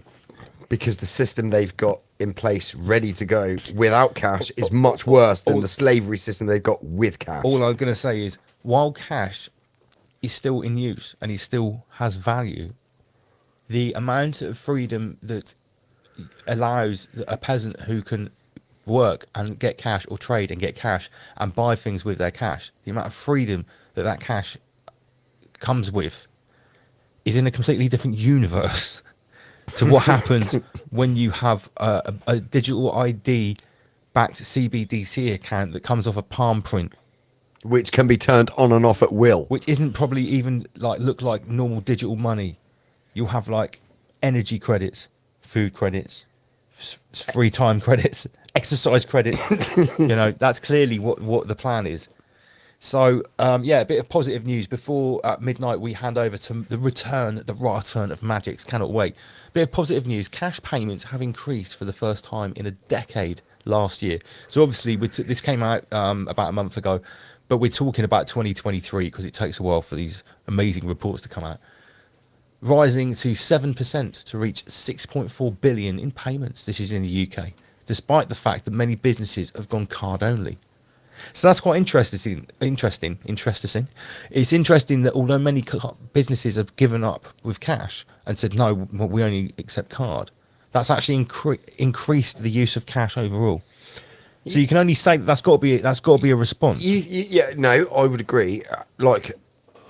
I'll just play, not devil's advocate. I don't think that's the right word. Michael's advocate. If I was a business that's satanic and all I'm bothered about is lining my pockets, let's say I owned a restaurant, because I used to work in the hospitality industry, so I'll use that because I can relate to that.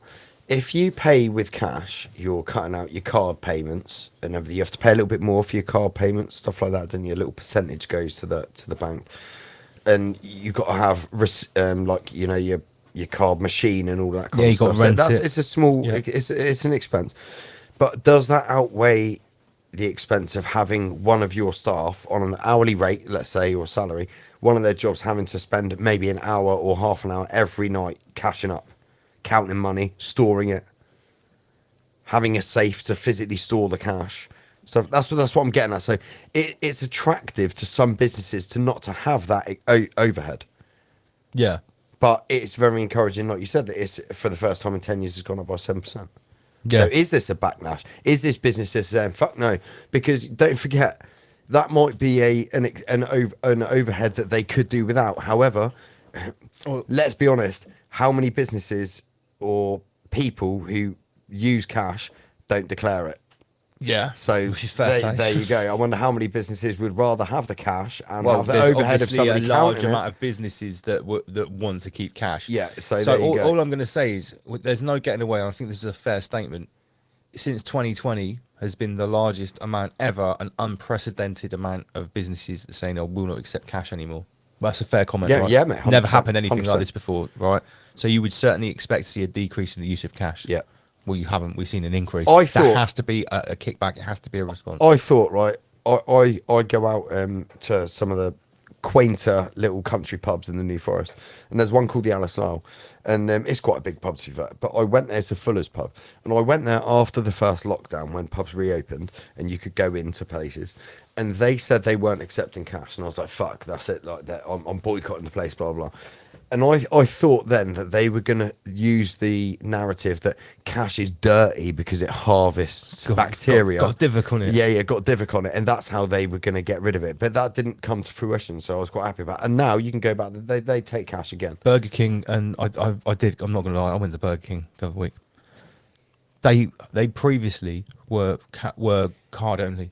They've gone back to accepting cash. Yeah, that's now. what I mean. So they've had to, a lot of is that a these backlash? Oh, it's got to be. Someone like Burger King, and I'm not sure of the brewery who owns the Alice Lyle pub Fuller's. They must be pretty big. If two big brands have revoked and gone back to taking cash, that must be because of a backlash. Because the people, the board members on that must be pretty high up, like millionaires, billionaires. On someone like Burger King, it's a global conglomerate. Yeah, but they're all franchises. Yeah, but and it might be. But whether on the Burger King board got of the power- franchise. But some of the franchises, if you own one Burger King, you might just be like a millionaire that's got a couple of £1 million.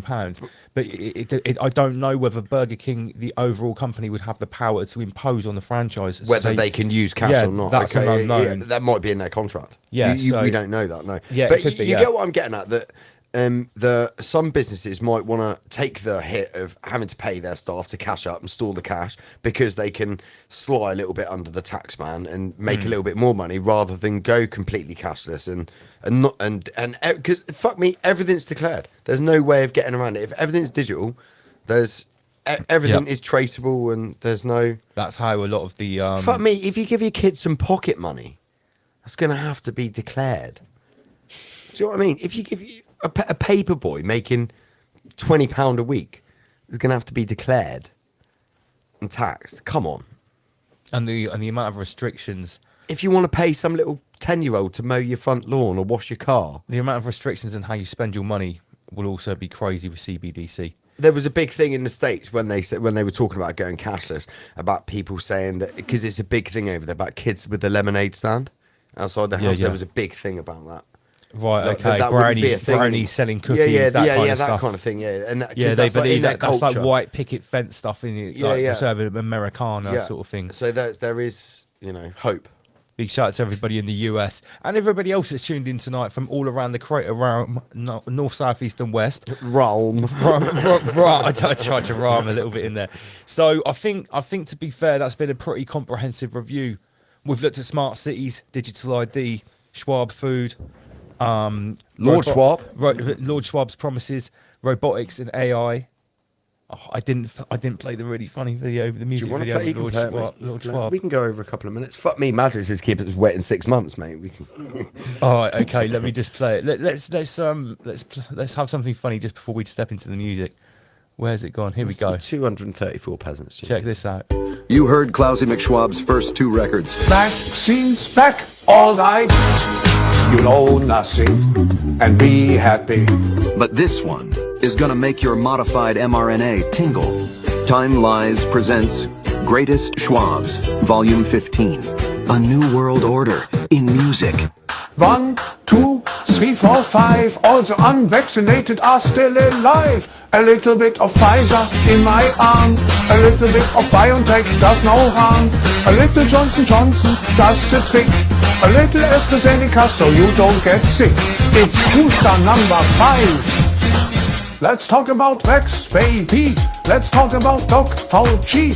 Let's talk about all the weird and countless side effects, maybe. Let's talk about Vax. Let's talk about Vax a little. Come and take the 7th shot. The 7th shot. It's a little luck you get.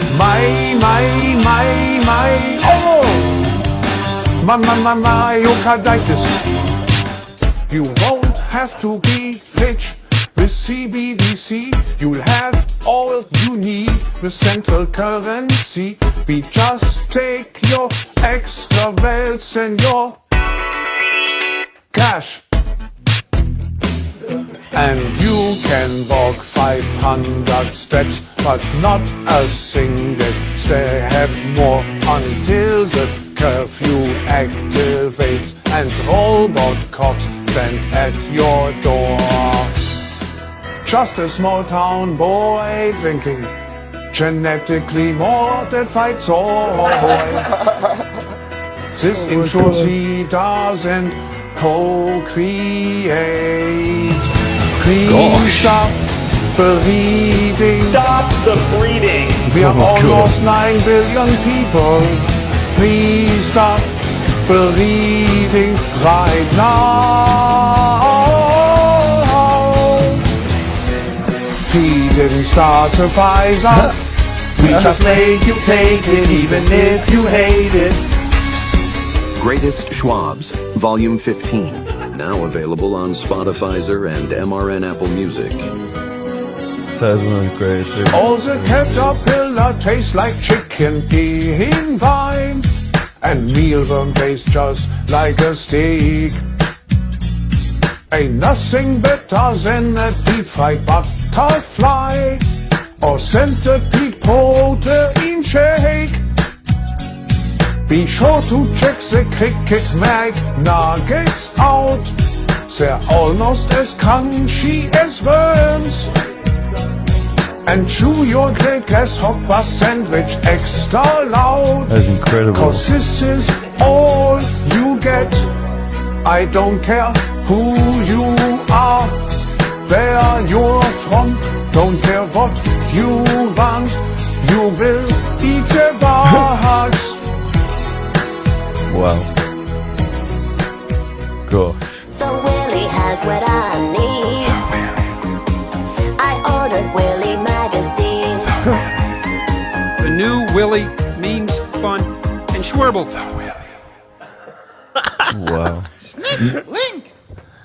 Where does Mate, he get that from? is the most phenomenal Schwabery compilation of Schwab Mate, I've I ever almost seen. didn't play that. That was fucking That's immense. incredible. That's Was one of the that best. like that? Wait, I need to get the explosion button up.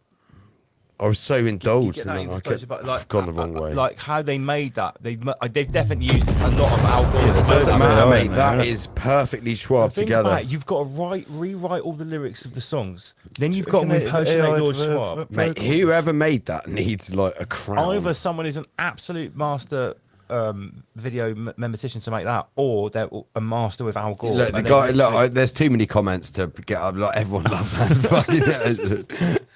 Wow, that was fucking That was so good. fantastic. That was fucking This is a good. holographic construct. Sudjoy, Chimay Cap. Big up all the crew in Thailand. We'll be there. We'll be there. We'll be there soon. Couple of months. Coming to Phuket.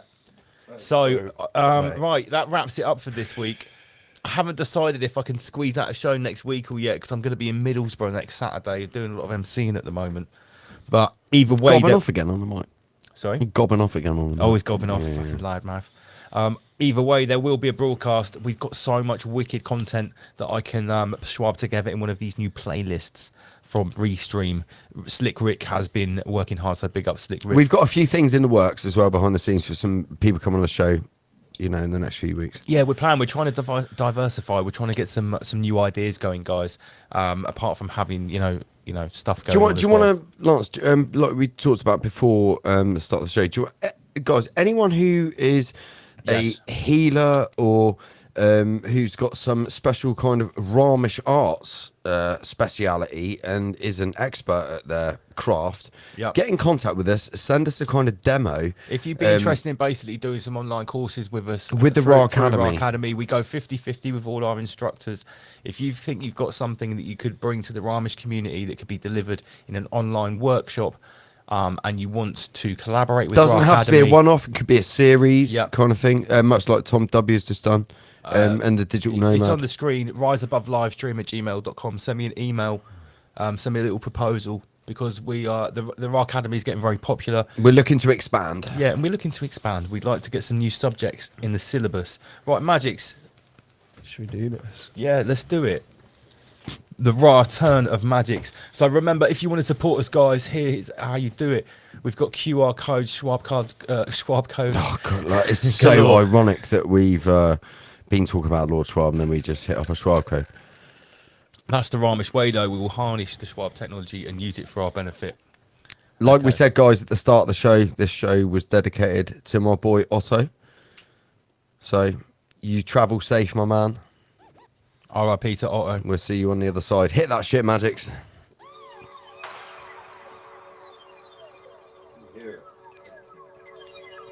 Give me a break for 5 minutes before you smash on any amazing instrumentals, yeah? I just need to go and... Yeah. Let me tell you something, son. When your spirit is floating down that tunnel toward the light, you know what's behind the light? It's not God, it's me. And I'm going to kick your pulsy soul all the way back down the tunnel till you choke on your own fucked up ribs. Now, wake the fuck up. Sound of the Magics.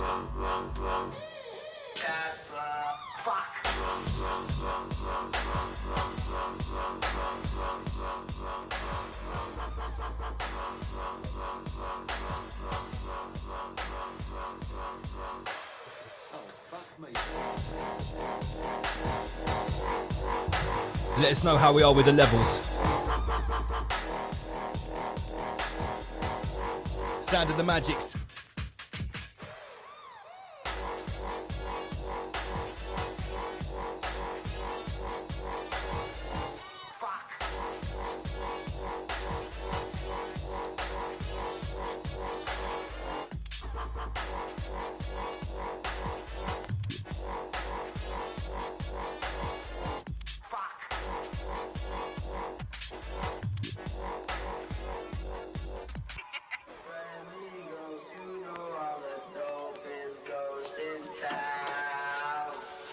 Bitches all love me cause I'm fucking Casper.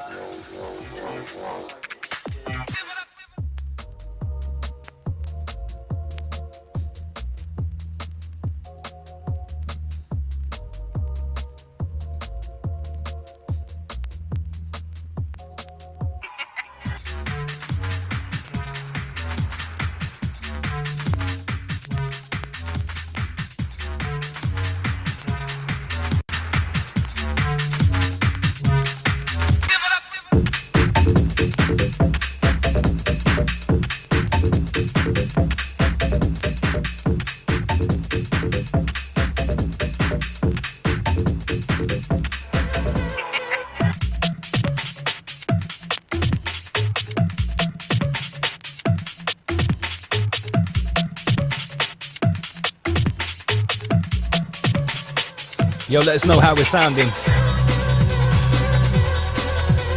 Is that a little bit better? Sound of the Magics, this is Rise Above.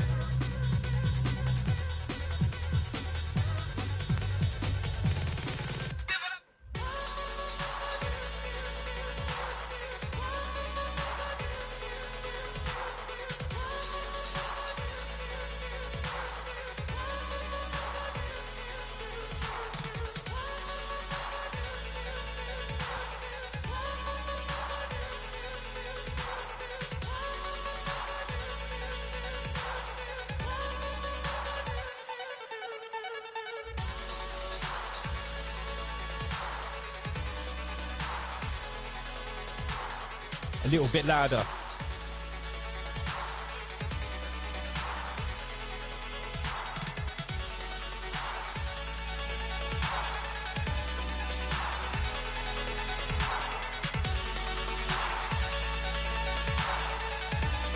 %3 louder. Big shout out to Covia.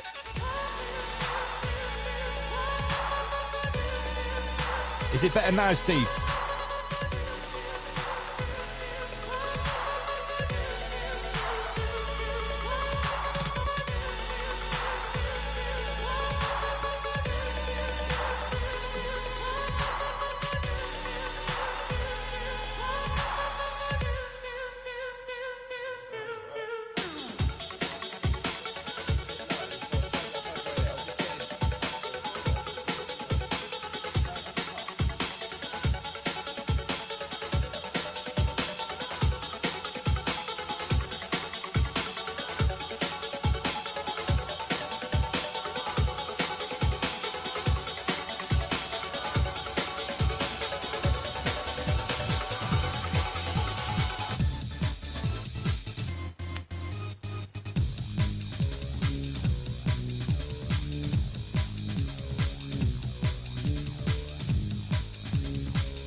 for the things that you do in front of me.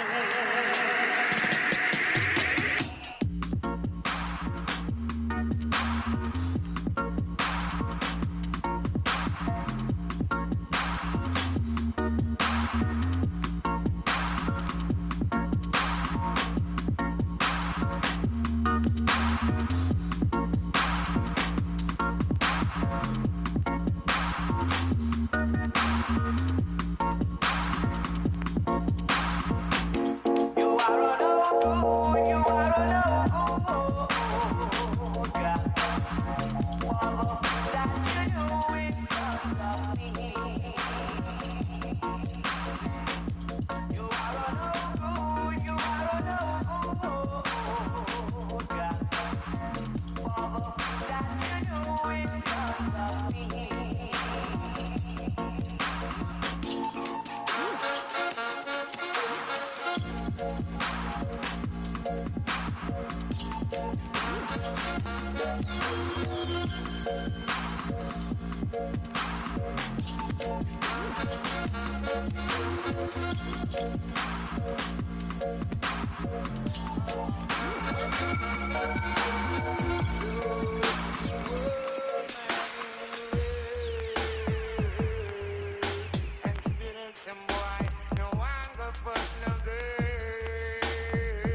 Yes, yes, and the magics. Let us know how the levels are. Yo. Uh-oh. Going out to the Ramish community.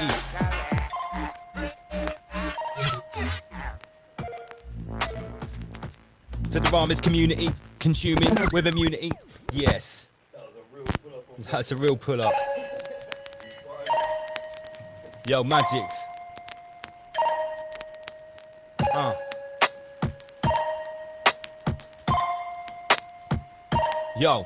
Yo, on the night of the harvest moon, I take flight to the farthest tomb. I meditate in the darkest room by the candlelight until the spark exhumes. On the night of a harvest, silhouette unders hold up a carcass. Any heartbeat's a target.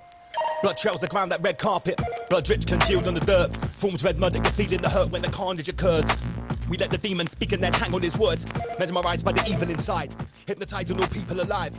Energizing the feeble demise. Life in the dungeons extremely deprived and it's dark in my dungeon.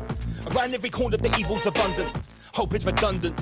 Treacherous being spread the dysfunction. They feed on your soul. For their luncheon, plead with your goal. Prepare for consumption. It's the ravenous hunter. Right arm hold your carcass triumphant. Magics. Magics.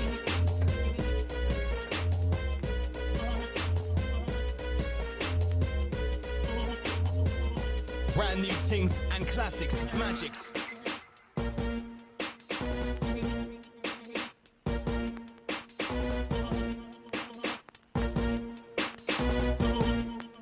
Check, check. Thank you, Steve. 1, 2.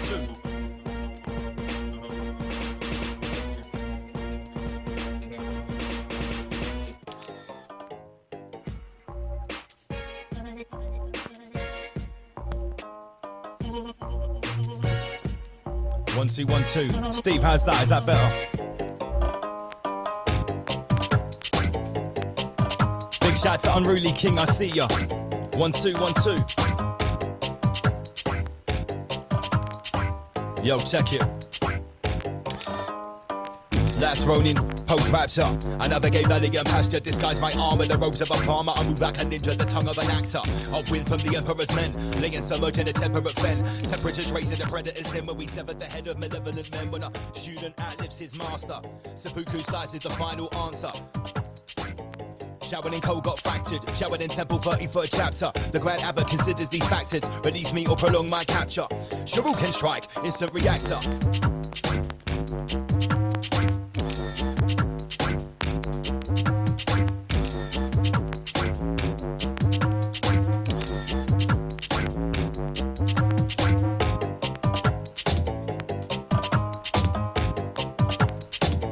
It's the original vinyl, it's like, it's kind of quiet.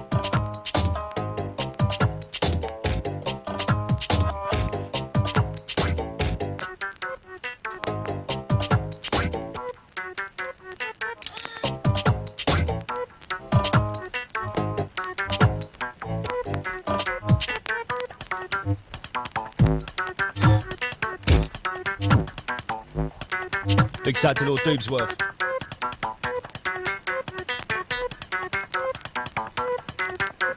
There's nothing wrong with the mixer, this is the original grime vinyl.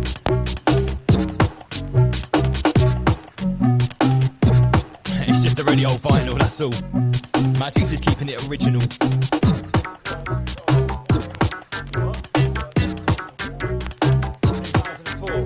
2004 these vinyls are from.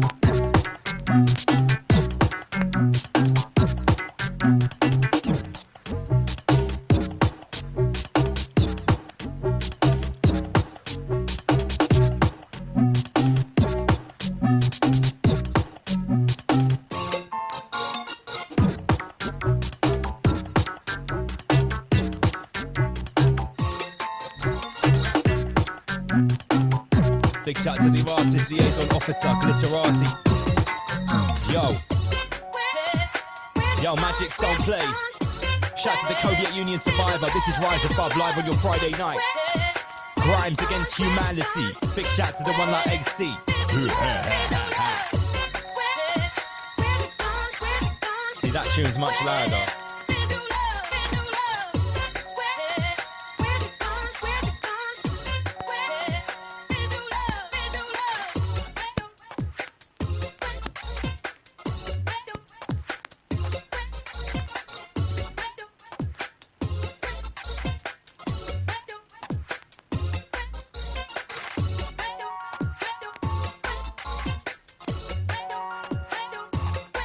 Hold on.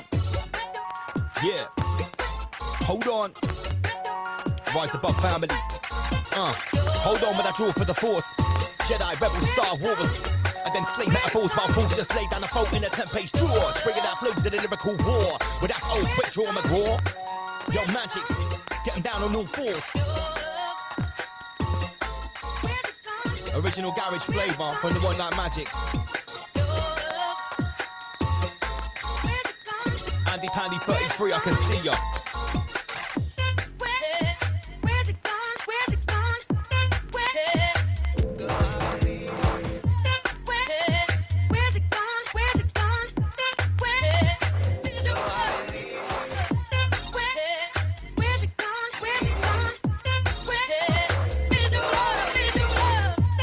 Don't forget. Subscribe to the HR department channel right now for all of our travel, fitness and wellness content. HR department. Subscribe now. Scan the Schwab code.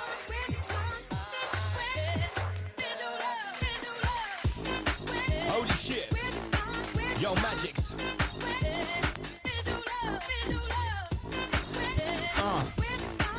Okay then. Let me get these levels nice, yo. Don't feed the parasite, also come to the creed of the acolyte. I phone stock train gorge in the appetite. I don't gorgonite, pre-adamite. Yo.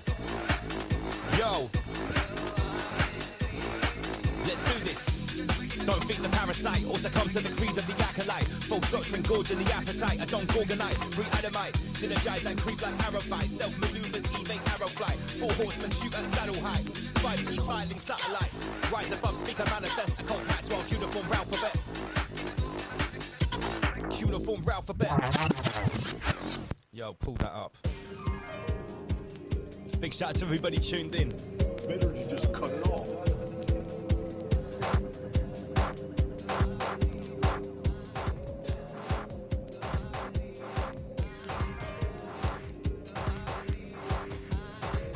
It's just really old vinyl, guys. That's what it is.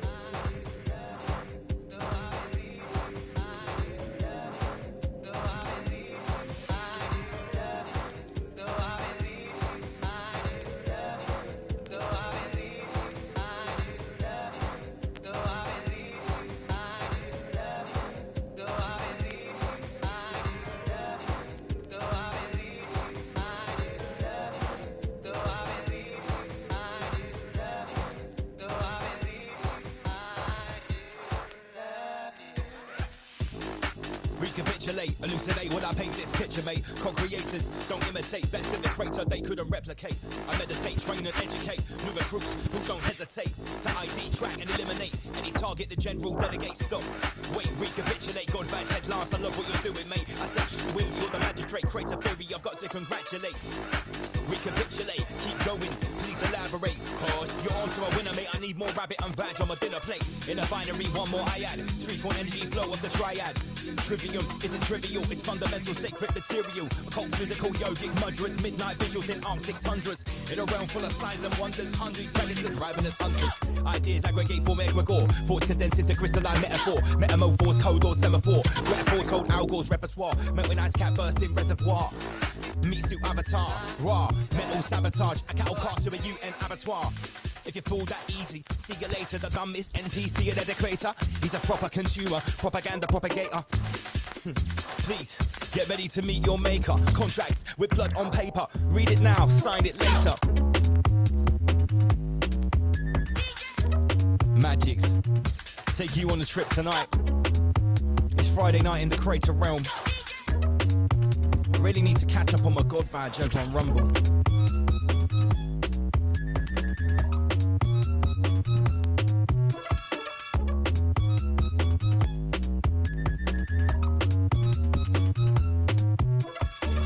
Big up Samson, I see ya.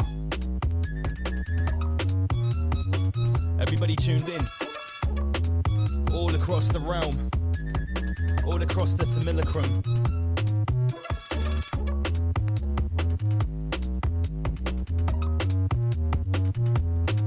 Big shout to Lee Redpath. Magic's on an old school tip. Rise above just like this. Yo. Strap for war with the blue big biro. Yo, strap for war, strap for war.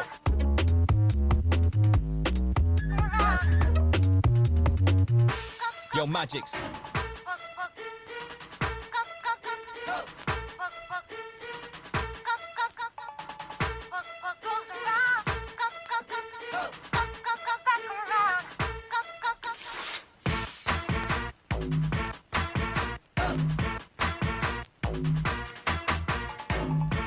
Unruly King is loving it, throwing up the flames in the chat.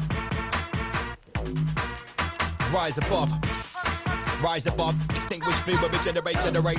Raw, rise above, extinguish fear, regenerate love.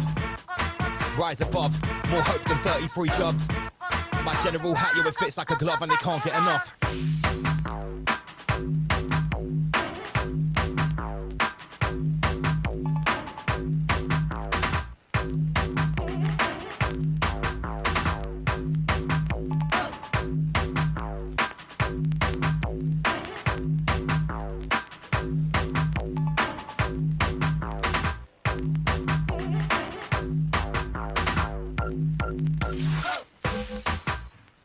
This is World War 33.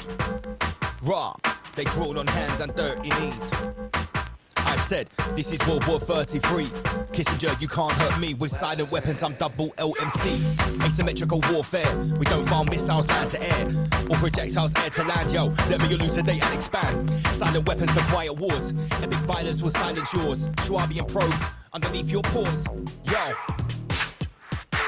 Magics is dangerous.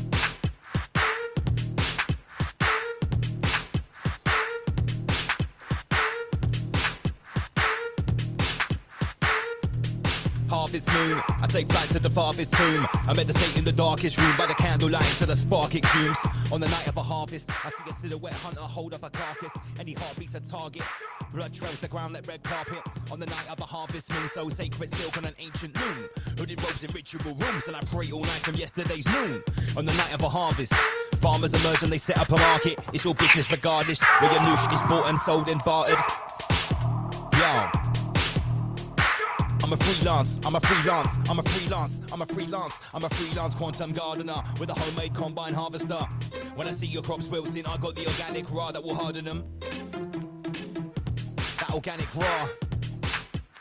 Spray that on your crops and see them flourish.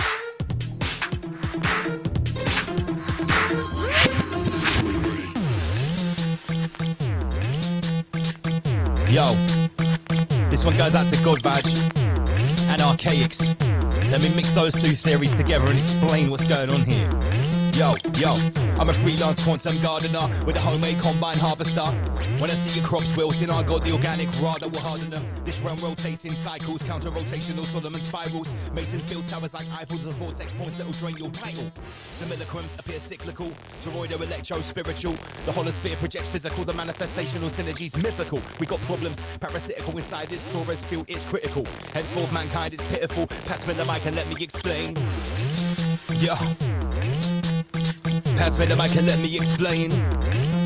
In this metaphysical ecosystem, the demiurge constructs Satan's kingdom. Human cower, deny the wisdom of own free will, so default to victim. Their energies pulled and pushed like a piston, serving the parasite they can't resist him. Every word is deep, they assist him inside the hypercube prism, and it can't be evaded. Written in Psalms and told by King David, or who relayed it. The dark priest class tried to erase it. Known by the Gnostics, lost libraries, blasphemous topics. Nagamadi text holds logic. Yo. Magics. These are some old school beats.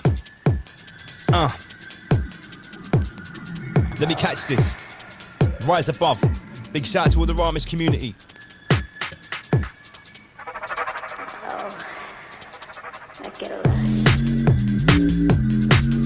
Yeah, these levels are all over the place.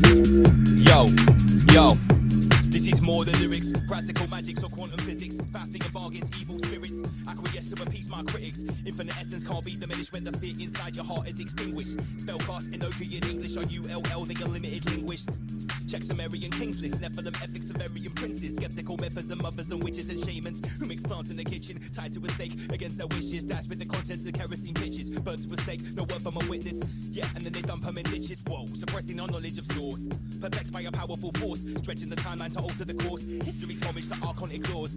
Well, I'm here to revive what they hidden and I keep it alive.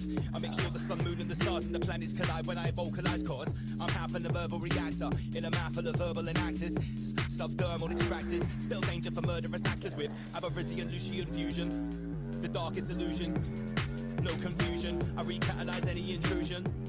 Nuclear fission, the vortex spins, I create my vision. In your mind like a timeless telegram, direct, no wireless pentagram. Diatribes and ancient diagrams fill diameters of my diaphragm. When I exhale and release, when I exhale and release, yo, it's magics and double LMC, and it's rise above. And they can't get enough cause the general's hat profit fits like a glove. Magics.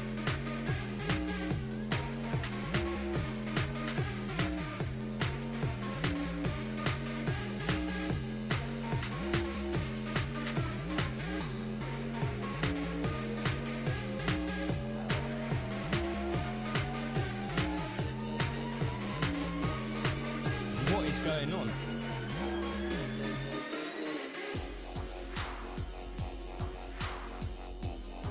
Are we having signal issues? Can you guys hear what I'm saying? Because my levels here are all good.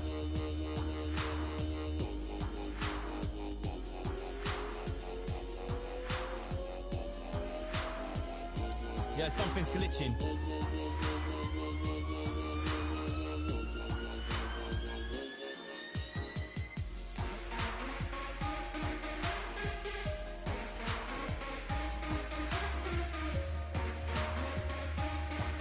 One, two.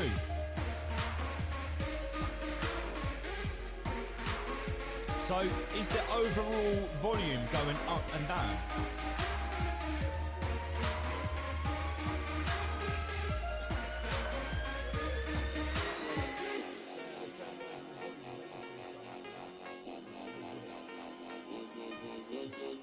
It's up and down, they're saying. Yeah, I'm not changing the levels here. 1, 2, 1, 2.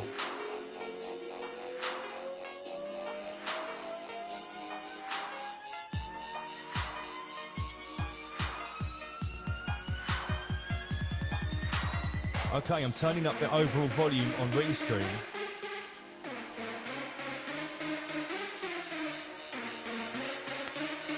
One, two, 1, 2.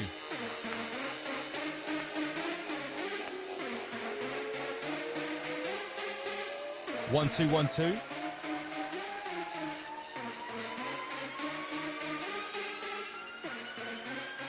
Everything looks good on the Quizmaster now.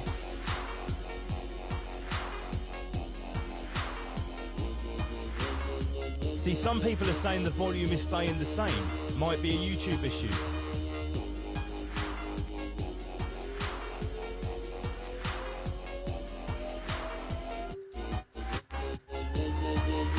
But I turned the mic down because everyone said I was too loud. Yo, Magics. Yo, yo. 1, 2, 1, 2. It's coming in clear now, yeah?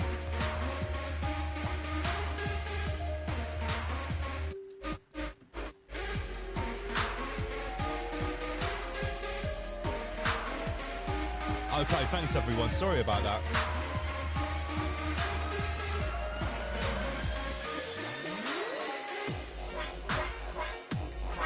Uh-oh. All right, now we can get down to business, yeah? Is that right?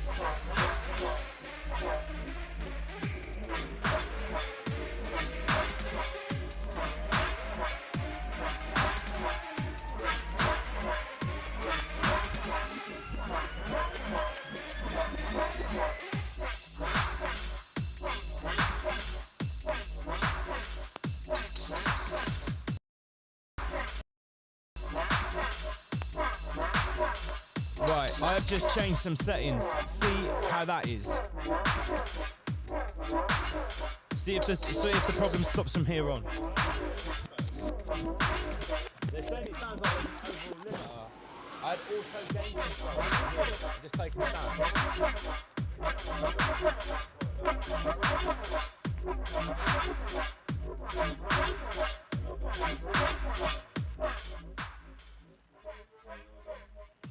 Right, Steve, if it was the decks, then I would be hearing it in my headphones. It's not a problem with the decks going up and down in level. His records are different sounds, but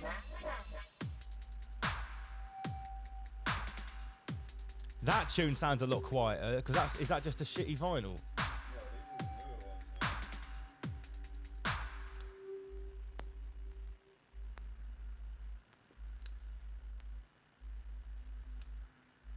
That sounds shit. That sounds well bad. Come and listen to that. Oh, you can't hear it now. In the background, there's so much sound. It's like...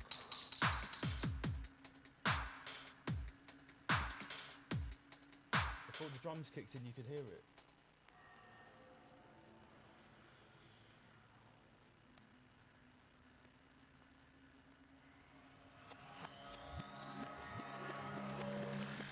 That sounds like absolute turd. Do a reset, just reset the decks or whatever. Turn that off, wow. It wasn't buzzing and crackling like that before. What have you done to it, Magix? No, it's still the same, mate. Yeah. Check the cable. Yeah, it's not. There was something else going on there for sure. Mate, it's still dirty feedback. Yeah, it sounds awful.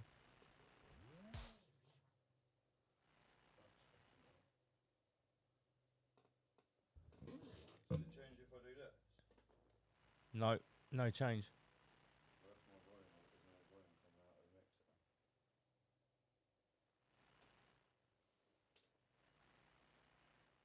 Yeah.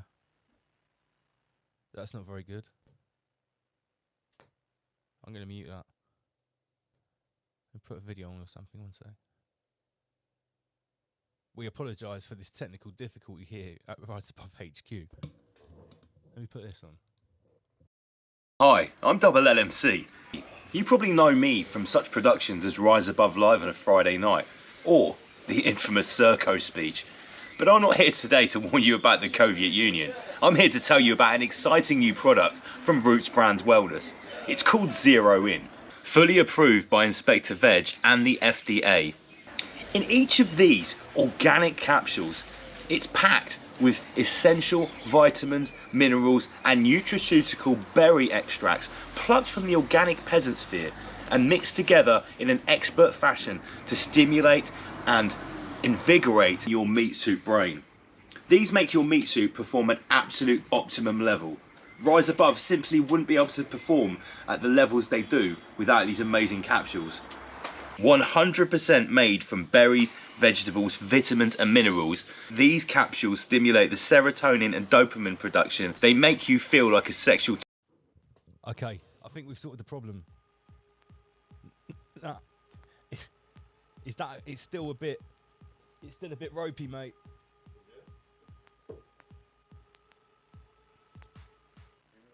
Yeah, it's fucked.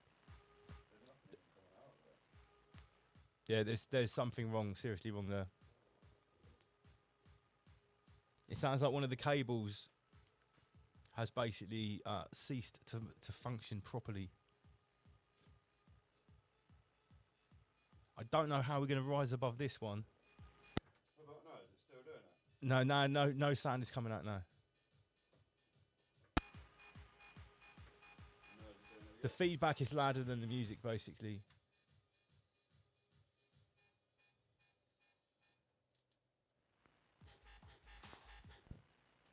Nah, absolute terrible dirt. I'm not going to put you back through.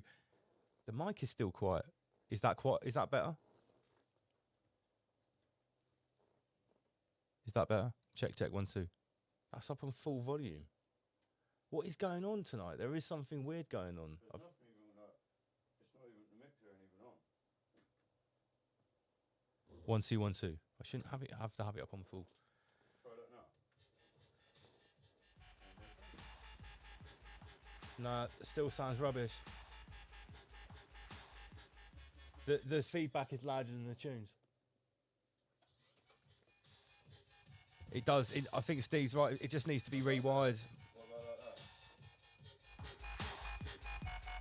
Oh, that's a bit better.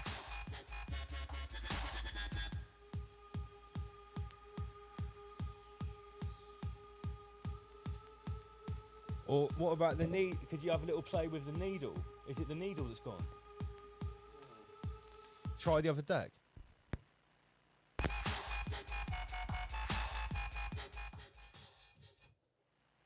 Nah, it's on. It's the feed that's coming to here. I don't. Can we really carry on? Like with it sounding like that? I don't think we can. Is it still doing it? Gets you like that? Put the needle on the record.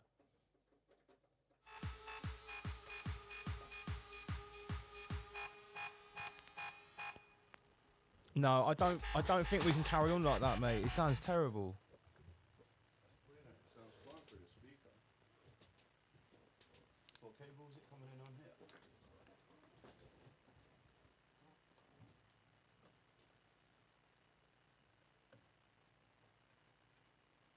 one.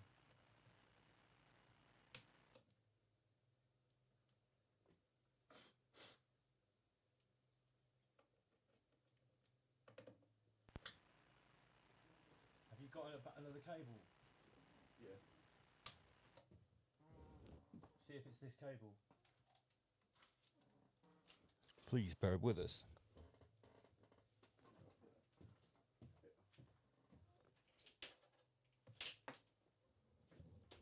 So give me female, and then put no other end, and then give me and then put that one into Rushdie.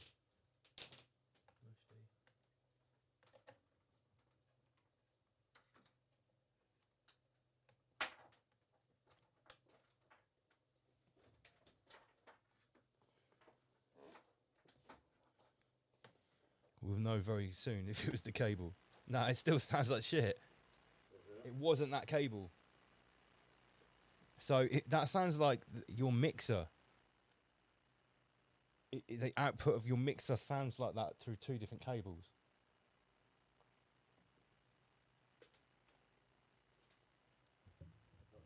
Weird, isn't it? You hear it through the speaker, it sounds normal. Really? Fucking hell, turn it down.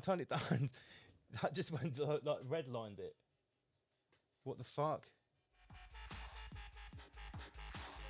No, that's like super duper loud. As soon as I put it on a tiny bit, it redlines.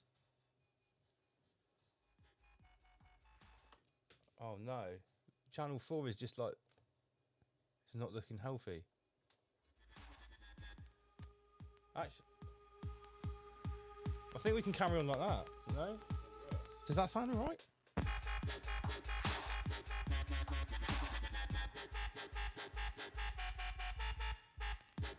Yo.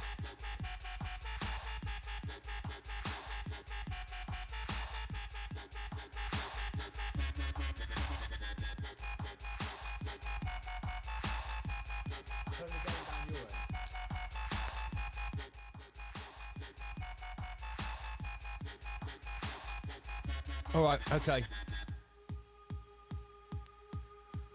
Perhaps we can carry on with that. Still got hum in the background. Yo. All right then. The repeat offender, revealing elitist agenda. Repeat offender, revealing elitist agenda. Still at large, delete the data, success or defeat, no retreat or surrender. And I can't let go. A killer artist Charlie Hebdo, a false flag with axes in tow, who blame Islam for the media show. 2 weeks later, Copenhagen couldn't be baited, these global pagans. These traitors feed off people hating.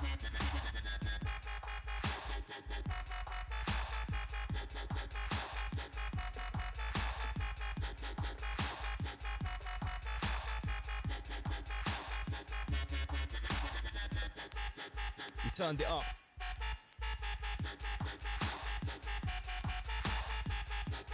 It's Magic's Double LMC. I'll leave it right there. Yo, MC chat about whips and cars. I write bars about pyramids on Mars and other weird subjects hidden for years and locked in cars. Strap your protective mask, inform your collective that war a start. It's a harrowing task and I'm swimming in fields on a narrowing path, powering past. These bullshit rappers are devour you last. And they're cowering fast, drop from the top of a towering shaft, pushed from the ledge of a soaring peak, shook from the pledge of my warring speak. The outlook's bleak, frozen breath and the output's weak. Rise above, extinguish fear and regenerate love. A single candle lights up the darkness, that is the power that we all harness. Rise above, a single candle lights up the darkness, that is the power if you're Ramesh.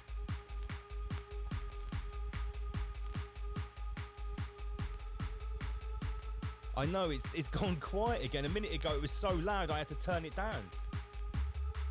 There's something well weird.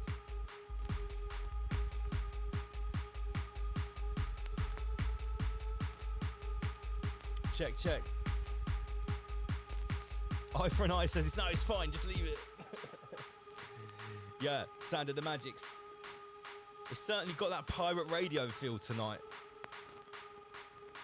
I know, Steve, it's not crystal clear. I've tried 2 different cables. I think it's his mixer, mate.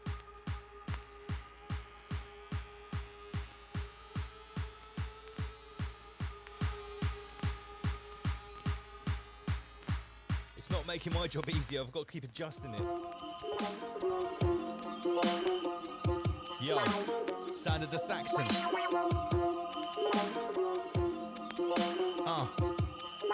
Yo. You ready? Ramesh family, are you ready? Saxon pass, you ready? Yo. Educated, nice and articulate. Well stated and quite particular. But if I wanna turn it up, my bars hit harder than a barbiturates. Knockout, pure petulance. Shock out, cure your restlessness. Every single word in a syllable, that's my final will and testament. Let me manifest secret manuscripts. No hatred if you can't handle it. White flag, pretenders surrender. Who brought defectors into the center? White flag, pretenders surrender. Who brought defectors into the center? It's Double L, the realness defender.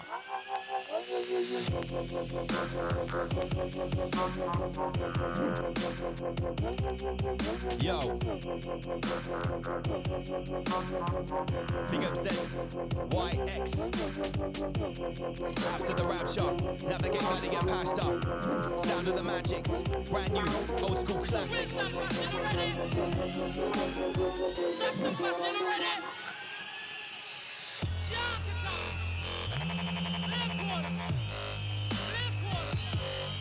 Yo.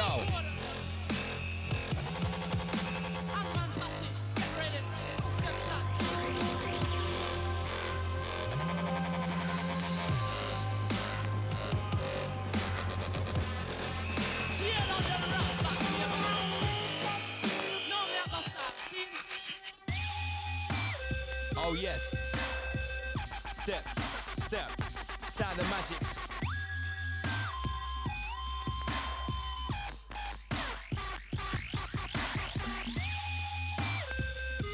More fresh than before, so blessed. More fresh than before, so blessed. You better reach for the chord. Revitalize, more fresh than before, so blessed. You better reach for the chord, no stress. Put a foot to the floor. Double L, come and settle the score. Never acquiesce, I break from the source.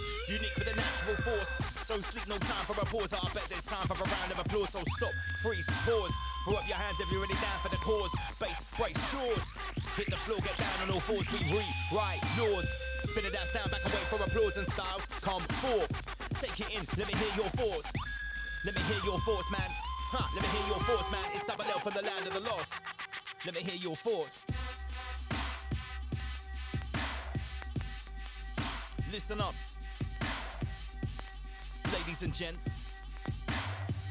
Time to stand up. Yo, listen up, ladies and gents. Stand up, get your ass off a bench. We're hitting up all types of events. Clubs had a raves, had a big top tents, had a big bash bench. You know it makes sense. Cost money, so you better save pence. Gonna be one thing or the other. No time left up.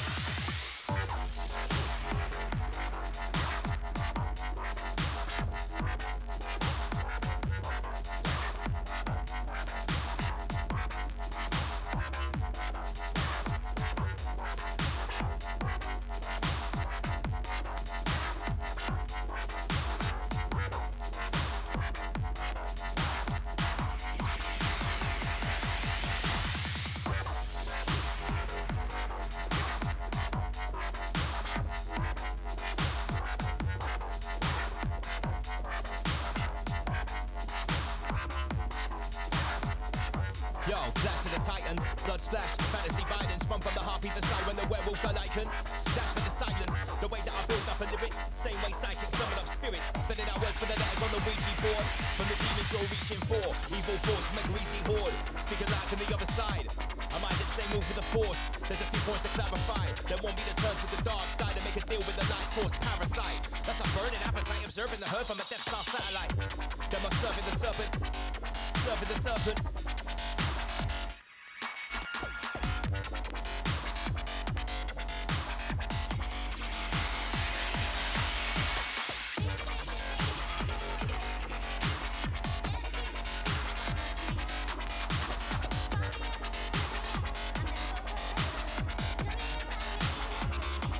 Yo, big up Joe Broke Spirit.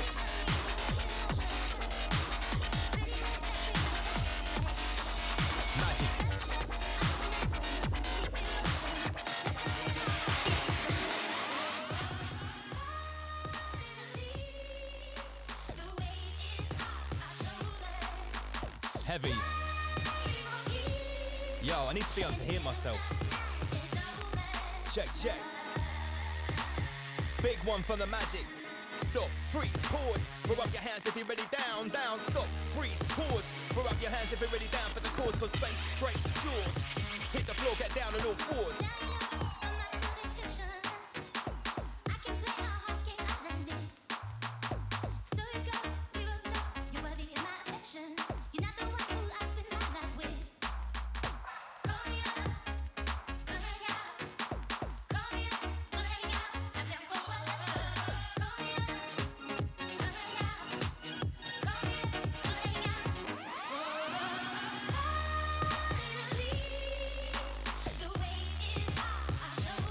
Magics. This is Rise Above TV, the one and only. Rise Above TV.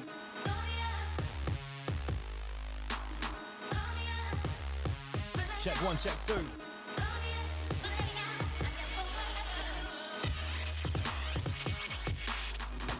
Yo, I discharge my aura, climb any mountain, cross any border. I'm a psychonaut in the mind explorer. Hyperforce canalized cause torture. In a out of order, ready for the message, reach for your recorder. Your ears gonna burn from the scorcher, panic on the streets, mass disorder. Are you a player? Are you a baller?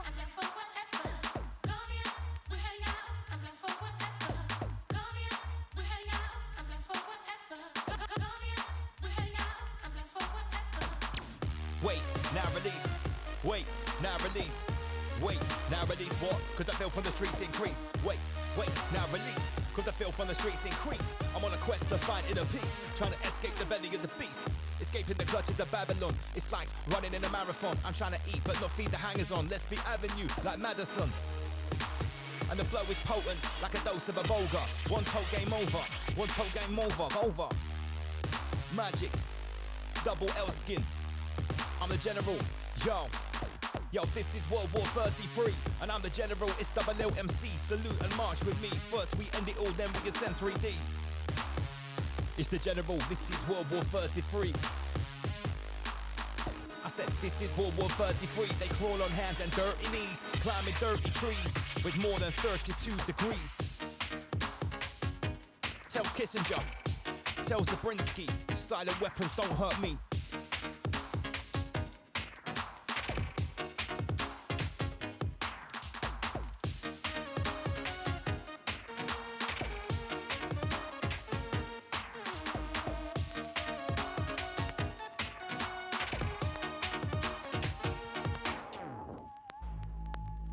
Yo. Dubstep classics.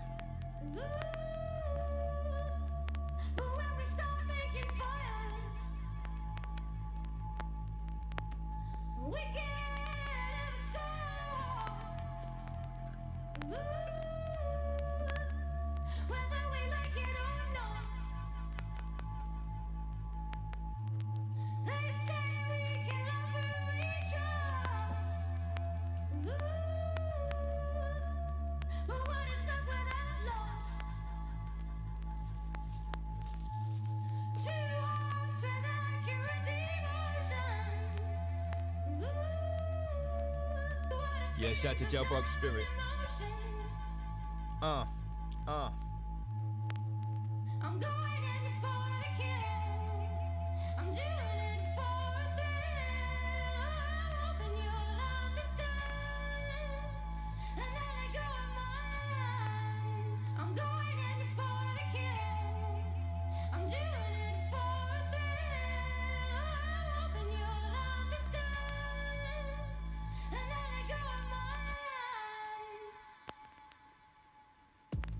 Why so serious?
Yeah.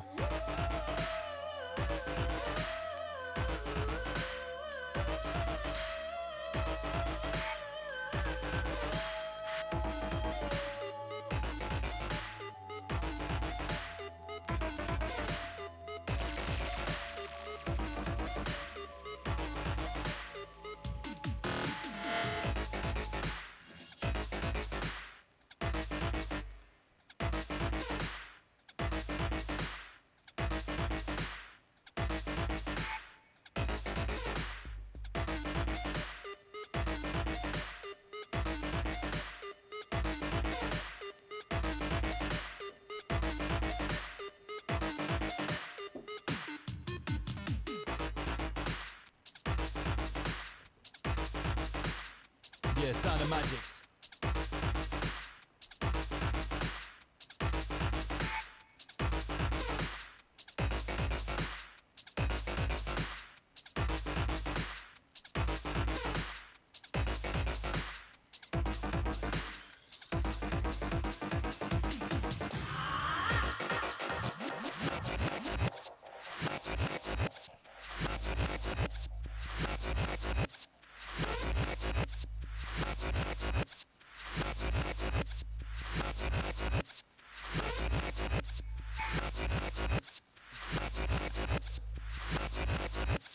Sounds like a good backing for a satanic prayer or something, Magic.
Imagine if the WEF had a rave.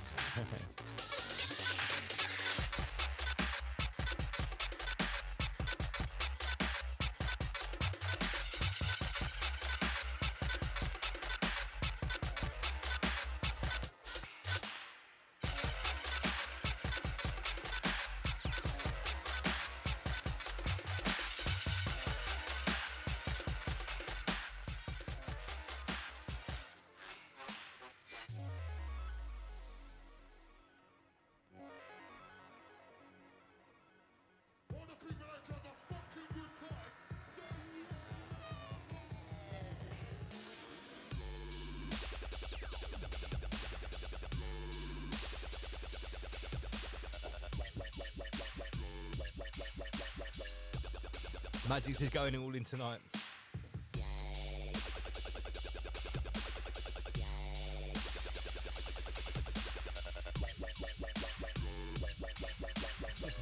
Big shout out to Jailbroke Spirit.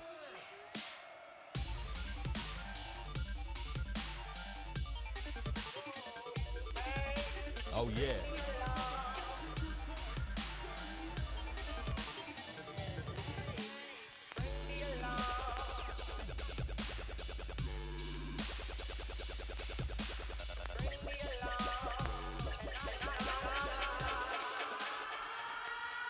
Okay then. Magic switched it up. Rise Above TV.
That special genre of highly disgusting dubstep. Magic's going there.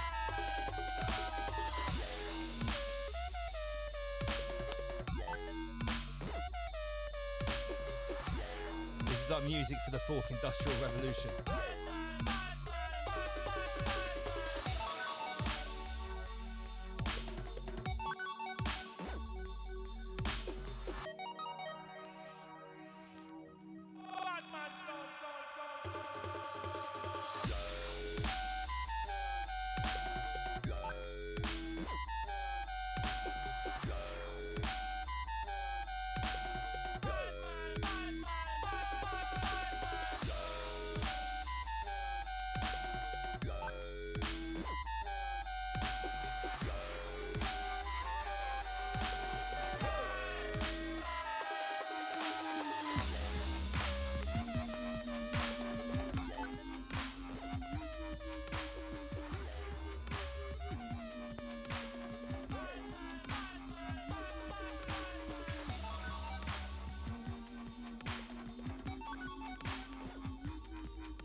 Yeah, this is really weird because it's actually loud as fuck in the studio, and I've just checked in the green room and it's all quiet.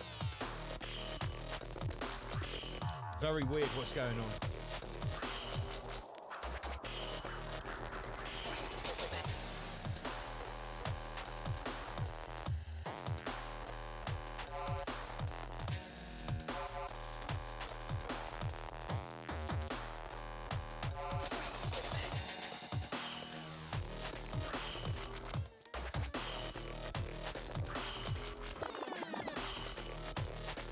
It could be a problem with YouTube. It could be a problem with Restream. Yeah, nothing has changed here, Steve. I've just checked in the green room. It's just gone really quiet. Very strange.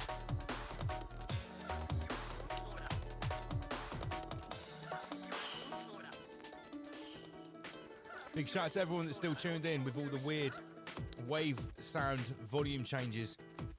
I think it's YouTube or Restream that's doing it. Everything's loud as fuck in the studio.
Already? Damn, girl. You getting high already? You smoke too much of that shit.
It ain't gonna be me.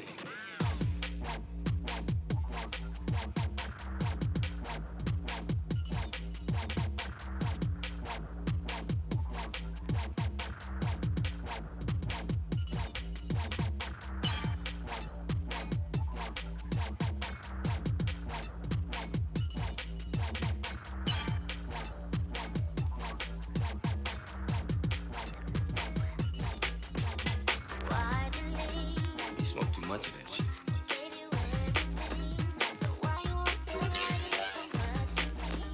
You smoke too much of that shit.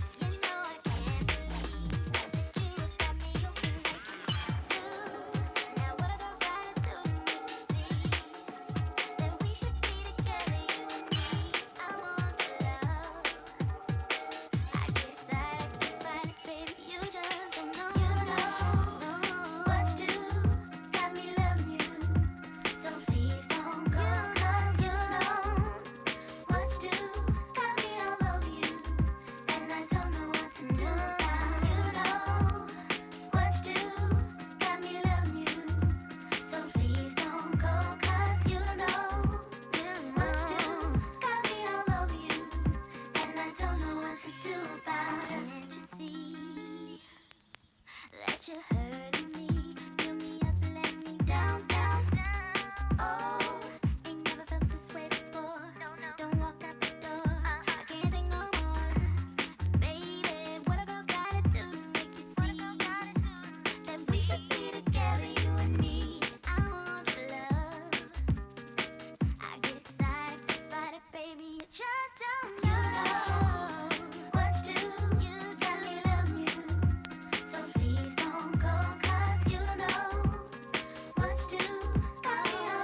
I'm doing it again. They tried to stop me, but I'm doing it again. Skepta, yeah, I'm doing it again. Boy, better know I'm doing it again. I'm doing it again. They tried to stop me, but I'm doing it again.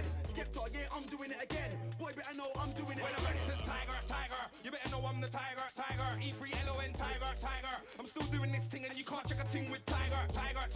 You better know I'm the tiger. E3LON, tiger. I'm still doing this thing and you can't check a thing with tiger. We did it again. We did it again. We did it again.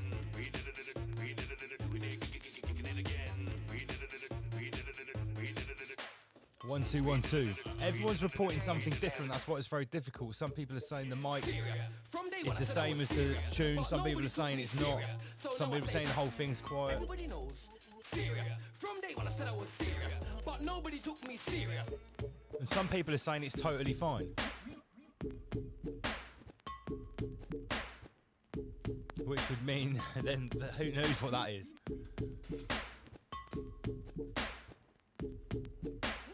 Is that last one? Is that last one? I'm getting screw face, mate. It's half one.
So this is the last one for Magix.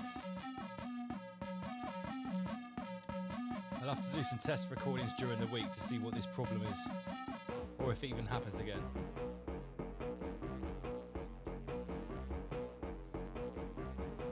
Alright Steve, calm down.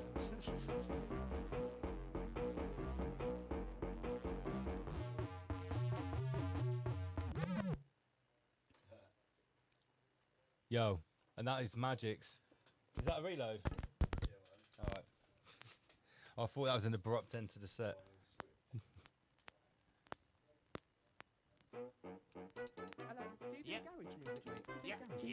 Oh, he's switching it. Last one.